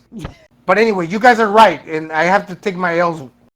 Well, no, it's not an L. It's just you're talking over everybody. No, I it's mean, an L. It's right. I had to take my L's. Obviously, this is not like the boxing chump arena. This is the boxing debate arena. We got guys that know their shit. I got to take my Let L's when I do. recognize, get his piece in, man. Yeah. All right, recognize. Go ahead. What did you want to say? Okay, so the bar that I thought I was gonna watch the fight at, they're not showing it. Oh, I told you.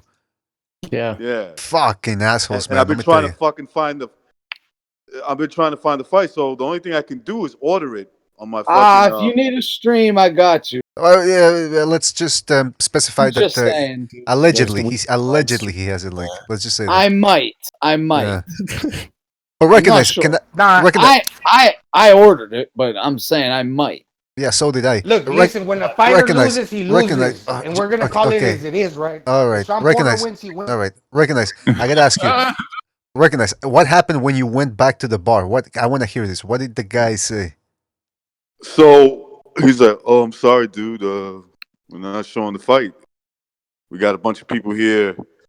You know, we're watching some college fucking football." I'm like, "Fuck this college football shit, man."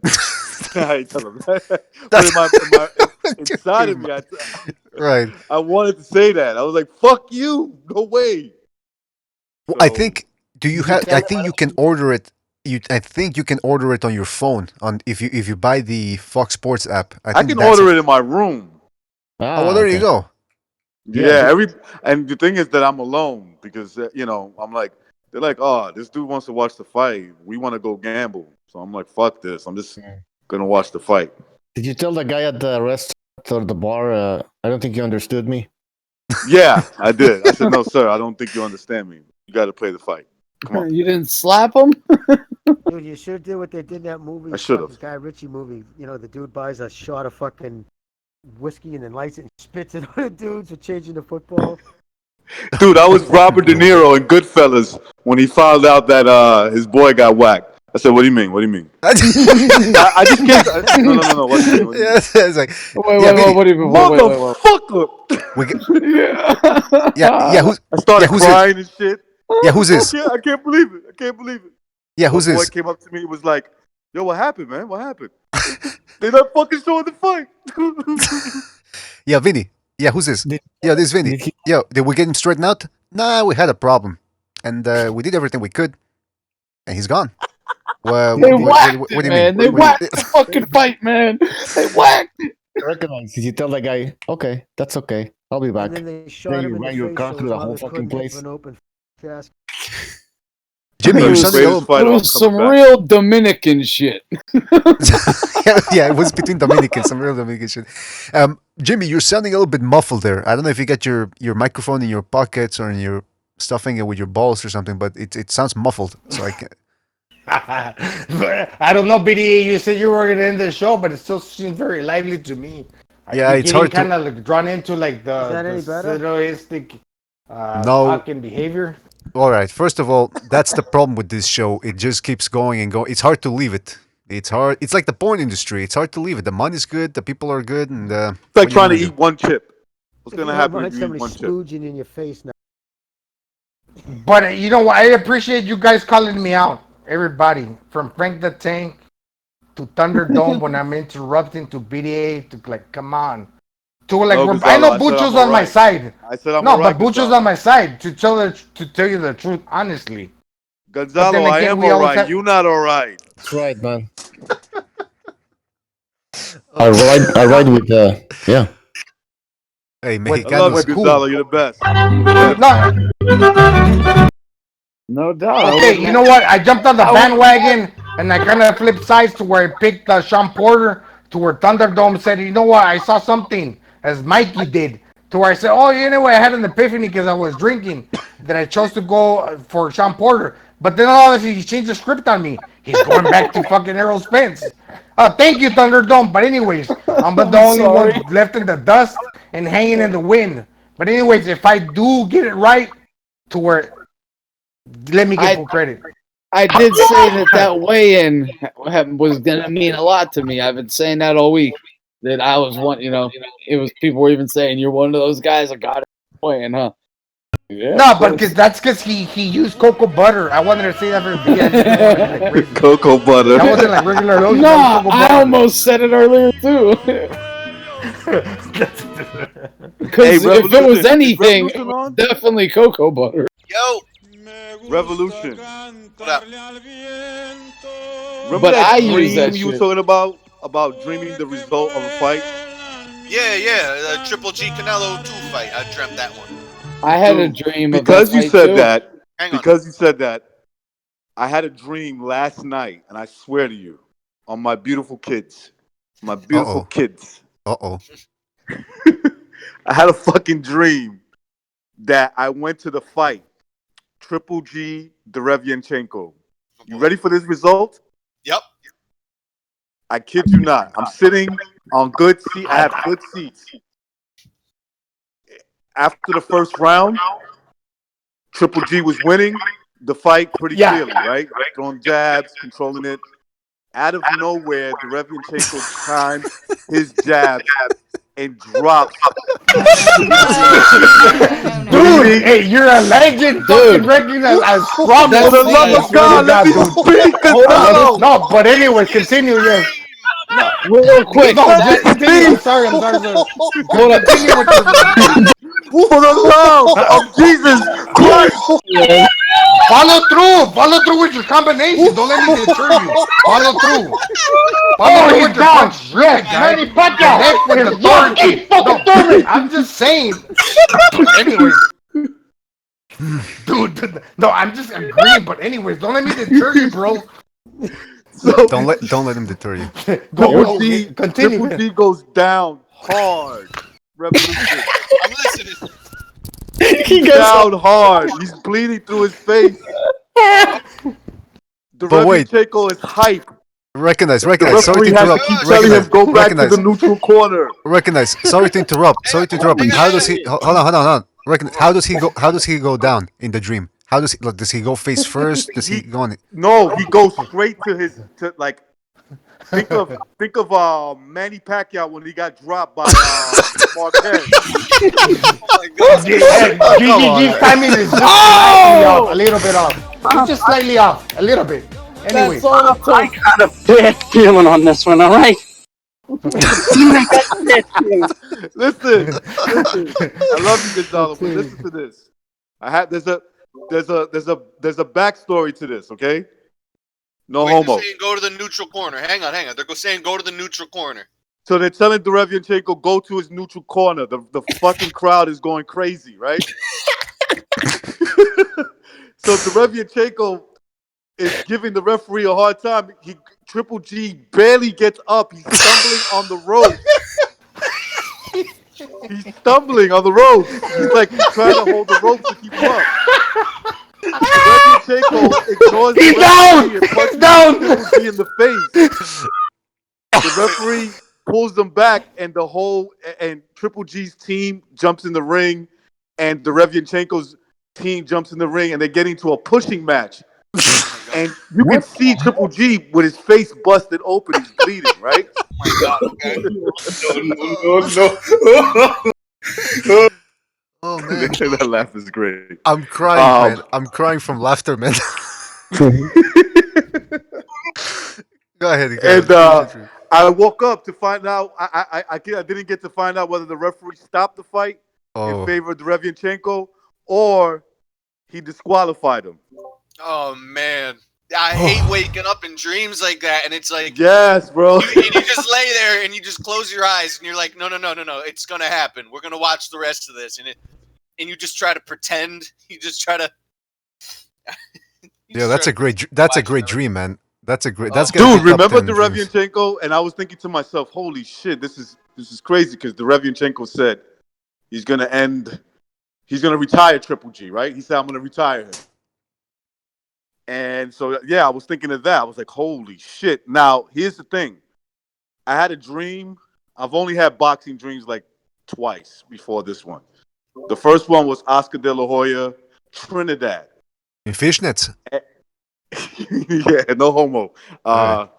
So this is before he was into that fishnet stuff or whatever. That he got disqualified in the fourth round. What Spence just said in his interview pre-fight. What did he say? Real quick, he said, if he doesn't get a knockout tonight, he's going to be very disappointed. I'll just leave it there. Yeah, I heard him say that. I think he's trying to bolster up. This is in the pay-per-view, though. Like, so if to hear him say that, you've had to work. But yeah. So Revolution, man. That's up, but go ahead. Sorry. Revolution. I thought you needed to hear that story. Absolutely, man. Thank you. I'm glad. I'm inspiring your dreams. I just want to inspire everybody to dream. Man, Dream big. I had a similar dream with the second Canelo Triple G fight, except I had a dream about that fight. Triple G won the first round. Second round, Canelo knocked him the fuck out and won. In my dream, Me too. It was round 6 off an uppercut. it was round 2 of my dreams. Second round, bam, knocked him right out. Wow. I was like, I even woke up and called my buddy up. I was like, yo, this better not fucking be a premonition. Well, you know what they say about dreams? They say that you're actually peering into another dimension, a parallel universe where that actually happened. So you never know. Maybe Triple G did, or he did get knocked out against Derevchenko. Because remember, time is not a linear thing. Time, the future already happened. So I don't think it's gonna happen, but if it does, it's gonna be one of those things that make me say, Yeah, you said his jab was timed. Dude, the left winger for the Tampa Bay Light. What? Fuck. Uh-oh, you got Jamal Charlo But running Jimmy, his you're- mouth to Spence backstage. Jimmy, your mic sounds muffled, man. I don't know what's. Again, huh? Is it just me, or can anybody hear him muffled a little bit? No, I could hear something like this. It goes, Yeah. that's what it sounds like. So he sounds like a Mexican, is what you're saying? No. I'm saying I'm trying to. It sounds like I can hear him, but it's like this low. Sounds Yeah, like it's. this. I got his volume all the way up. I don't. Maybe try. All right, question for the panel. What do you guys think of the bruh? I'm sorry. Bruh. I'm so sorry. Question for the panel though. What do you guys think of the announcing team for Fox and PBC with Guzin, who I actually think is a damn good trainer. I think he's a terrible commentator though. Lennox Lewis, who was a damn good heavyweight. I think he's a terrible commentator though. And they have some dude.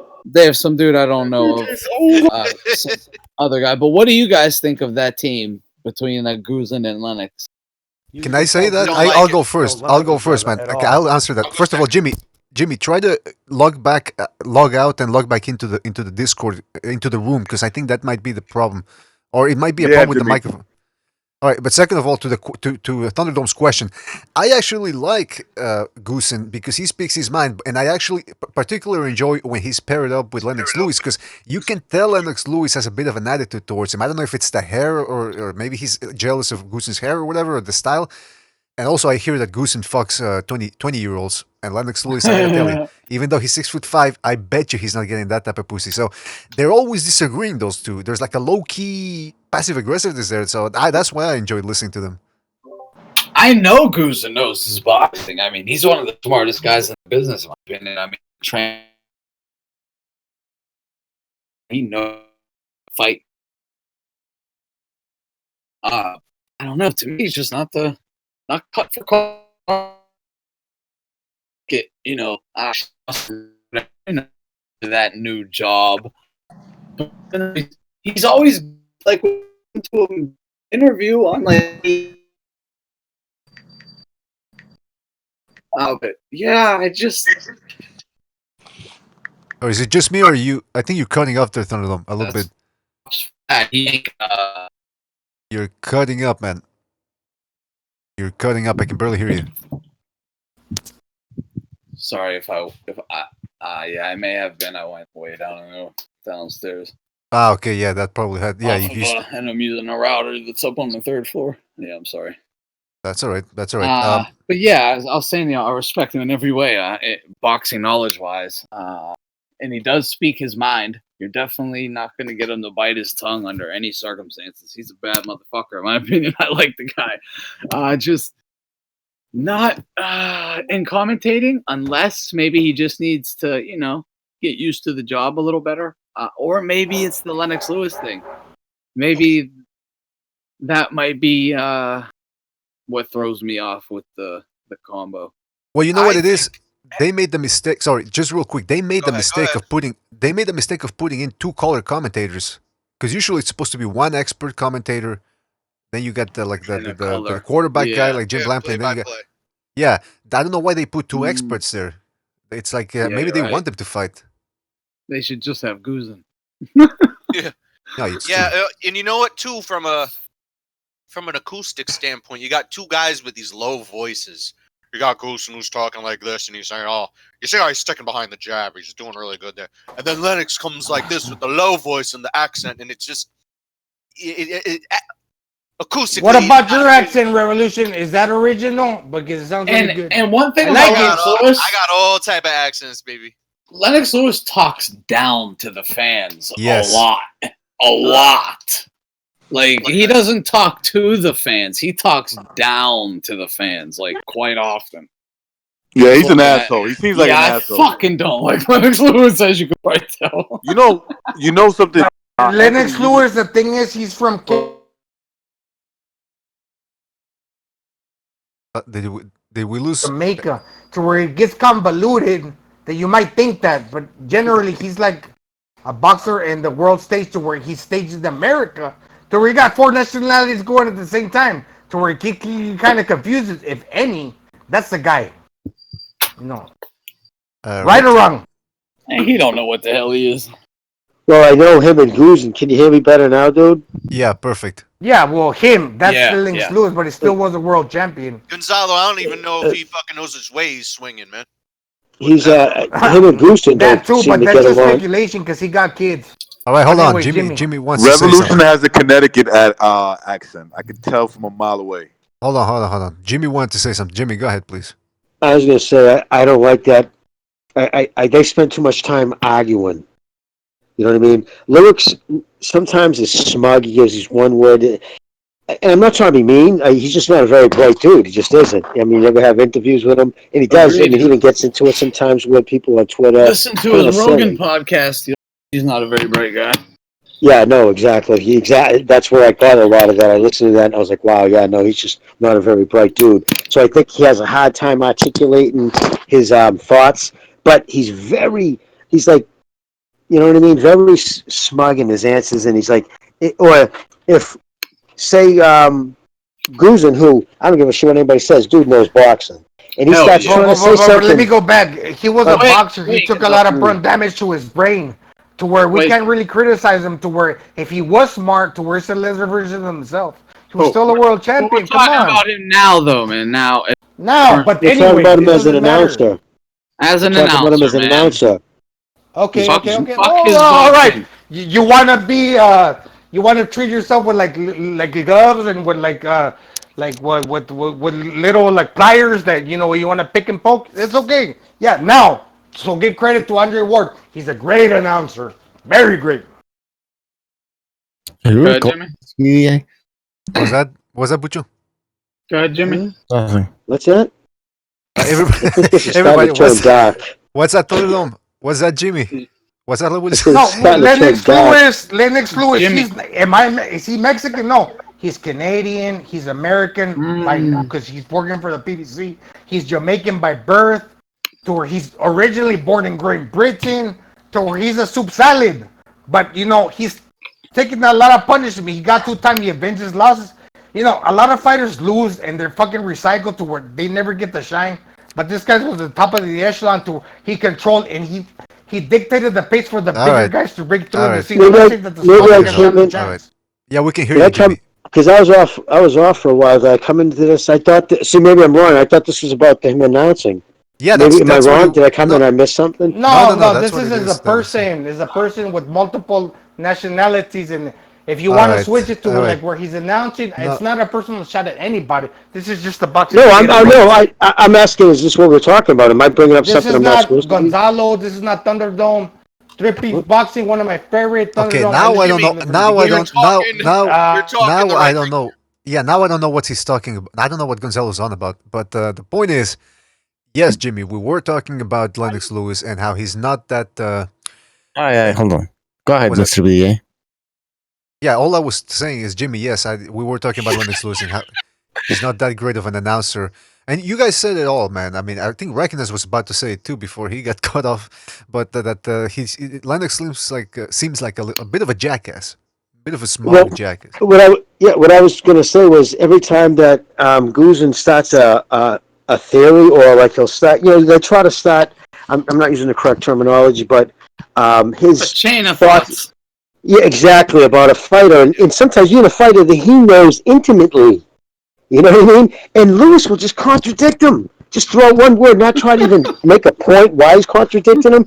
And I used to think it was because he was a jerk, but now I'm really starting to believe he just doesn't have the ability to articulate his thoughts. And he could be from Cuba, Jamaica, Georgia. He's dumb. You know what I mean? I'm just saying. The punches. Yeah, It's so okay, good, though. yeah. So, It's okay. but It's okay. but I don't want to listen to that dumb guy. I don't care if it was punches or if it was fucking tripped down a flight of stairs or if somebody stuck their finger up his bum when he was a kid. I just don't want to hear Listen, that. back in the day, You know back what I in the mean? day, to where Yeah, I agree, man. Sugar Ray Leonard was a great guy with a jovial smile that could light up a room. To where he says now, to where if anybody criticizes his thought, he can say, and honestly, he has the right to say, "I was a professional boxer. I can say what I want to say, even though you object to my thinking." But you know, Yo, this is what it he is. can. Just because you fucking were the heavyweight champ, don't mean you're right, and you can just talk any way Because you you have want. a thought. Just because you have a But thought. but the thing, announcers like everything else. Just because you were a champ doesn't mean you know shit about actually. But can you verbalize it? The job is verbalize. But No, not anyone can. Lennox sure but can. yeah, that's just How come I can't hear you guys? You guys Can you hear me? Well, I can hear. I can hear everybody. I hear you cutting off a little bit. All right. Recognize. I think recognize wanted to say something. Recognize. Go ahead, because it's been very chaotic right now. I'm drunk. Is anyone What did I watching the say? fights? Is anyone watching the fights? That's Can you the hear thing. me, BDA? Yeah, I can hear you It's the now. I can hear. Barrio. Oh, all right. You can hear me? Okay. No, I can hear. I can hear everybody now, but there was people were cutting up a little bit. People were cutting up. Is Listen, anybody watching the Barrios Akhmedov fight right that's now? the thing. That's the thing. I want to watch that fight. That's the one I gotta see, and updates just aren't gonna do it. So we're gonna end the podcast now, guys. But First tomorrow, round just ended. oh fuck! All right, so I gotta go. Okay, so guys, thank you very much for being on. No. That's good, BDA. That's all right. That's all right. Okay, all right, brother. I Hey, wish I could be thanks, man. following him Peace. here in the Philippines. I don't got. All right, all right, all right. Alright. What was I gonna say? Sheesh. Yes, are you listen, drinking? listen, What do you mean, fellas. drinking, Oh, shit. Jack? Hell yeah, What? Gonzalo's getting it in. Nice. All right, listen, fellas. Thank you for being on. Really appreciate it, everybody. Thank you for being on. Thank you, buddy. Bye. What? Oh. Well, what's going on? What? All right, listen. Thanks to everybody who showed up. I want to thank Revolucion who was here, Thunderdome, Recognize the Matrix, Gonzalo, Jimmy who was here as well, Bucho, my co-host I'll as talk well. to you later, Chico. Yeah, I'll talk to you later. All right, recognize. Have a good night. Be safe out there. Now. Hey, I'm watching the fight in my room. Okay, good. World party. When you said my room, that really sounded like a Chico, like That's like right, regular Chico. my room. No, say my room. Gonzalo, whatever All you right. do, don't drive. I don't want you to drive. No, please don't. All right, Stay listen, home. fellas, we have to go. I gotta catch the fight, but I want to right. thank everybody. Thank you guys for joining us. Hopefully, you can join us tomorrow. Hopefully, you can join us tomorrow for the post-fight, provided everything goes to everything is interesting. Peace to the panelists. Peace to the chat. Except X, he can go fuck himself. Oh, Much love to everybody. I hope to talk to you tomorrow. absolutely. Peace. All right, take care, guys. Thank you, guys. Now, real quick, we gotta read. Thank you to everybody who donated with the super chat. 100% X, John Gonzalez, Virtuoso, M6G, aka G Boogie, and Revolucion as well. We will be corresponding with Thunderdome and Jimmy in order to get this trivia show set up. So thank you, guys. I want to also thank. Yes. Oh, and I'll be doing a post fight if anyone wants to come on Oh. over after the fights. Are you gonna go after the fight? Yeah, Jeez. probably. I don't know. I don't You know know what, BDA? Can I say Why do something? you? Wait. Did you have plans to? No. But I'm saying I don't know how you can. I don't know how you do that. You were on here from almost the beginning, and then you're gonna go for another 2 hours or however Well, long I'll after. get off and I'll go for 2 hours tops. Jeez, yeah, I can't do that. I'm fried right now. But yeah, go check out Thunderdome if everything goes to if everything is It's exciting or whatever. after the Spence Porter fight is over. Exactly. So check out Thunderdome's channel after the fight. He'll probably be doing a post fight there. If you haven't had enough boxing talk, go on over check his channel and have a good time. Also, what was I gonna say? So yeah, thank to everybody who donated the super chat. Thanks to Gonzalo. Thanks to the panelists. Thanks to Thunderdome, Jimmy. BDA, can I say something real fast before Please, I cut real your fast, because I outro? gotta go watch the fights. Yes, please. Yes. Oh, yes. Shout out to Stuart Little wherever he's at. You know, he's a good guy. I'm kind of miss him. But anyways, if Sean Porter wins, if you skipped on the other side of the fence and he wins, I want to give my credit. And if I lose, feel free to criticize me all day. Peace. All right. Thank you, Gonzalo. That's his prediction right there. Who else? Oh boy, hold on a second. All right. I don't know what's going on there, but I want to thank. Oh, jeez, I gotta go back to the chat here. Fight Scout, Uncle Brent Apostrophe, The Punisher, Isotonic. Who else do we have here? Hold on a second. Seamus Carey. Gimme the Loot, Triple JJJ. Who else? Overhand, Gino Gambino, Seamus Carey, Tito Smiles, Overhand, Gimme the Loot, Emmanuel Alvarez, Overhand, Cinema C, June One Shack, Grievous. Who else am I missing? The Punisher, Rohoa, Triple JJJ, I already said, I think. You got Rafael Gonzalez. You guys know 100% X. You guys know who you are. Thank you for joining us. We'll catch you on tomorrow, probably. Post-fight, if everything goes correctly today and everything's entertaining and there's something to talk about, we'll certainly do it tomorrow. Thank you guys for joining us. Enjoy the fights. Next one. See ya. See you next time. Good night. I'm disappointed in everyone. Totally. Disappointed in everyone. Alright, come on. Honestly, I can't do it no more. I'm disappointed in everyone. Let me tell you why. It's gonna be alright, Nicky. Go ahead, shoot. Just kill the fucking man. What are you going to do about it? Yeah, because you got nothing. You don't got a thing. Yeah, because you got nothing. Lobito! You got nothing. I want to get out. I want to get out of this rat hole. I want to get online. I need BDA Boxing.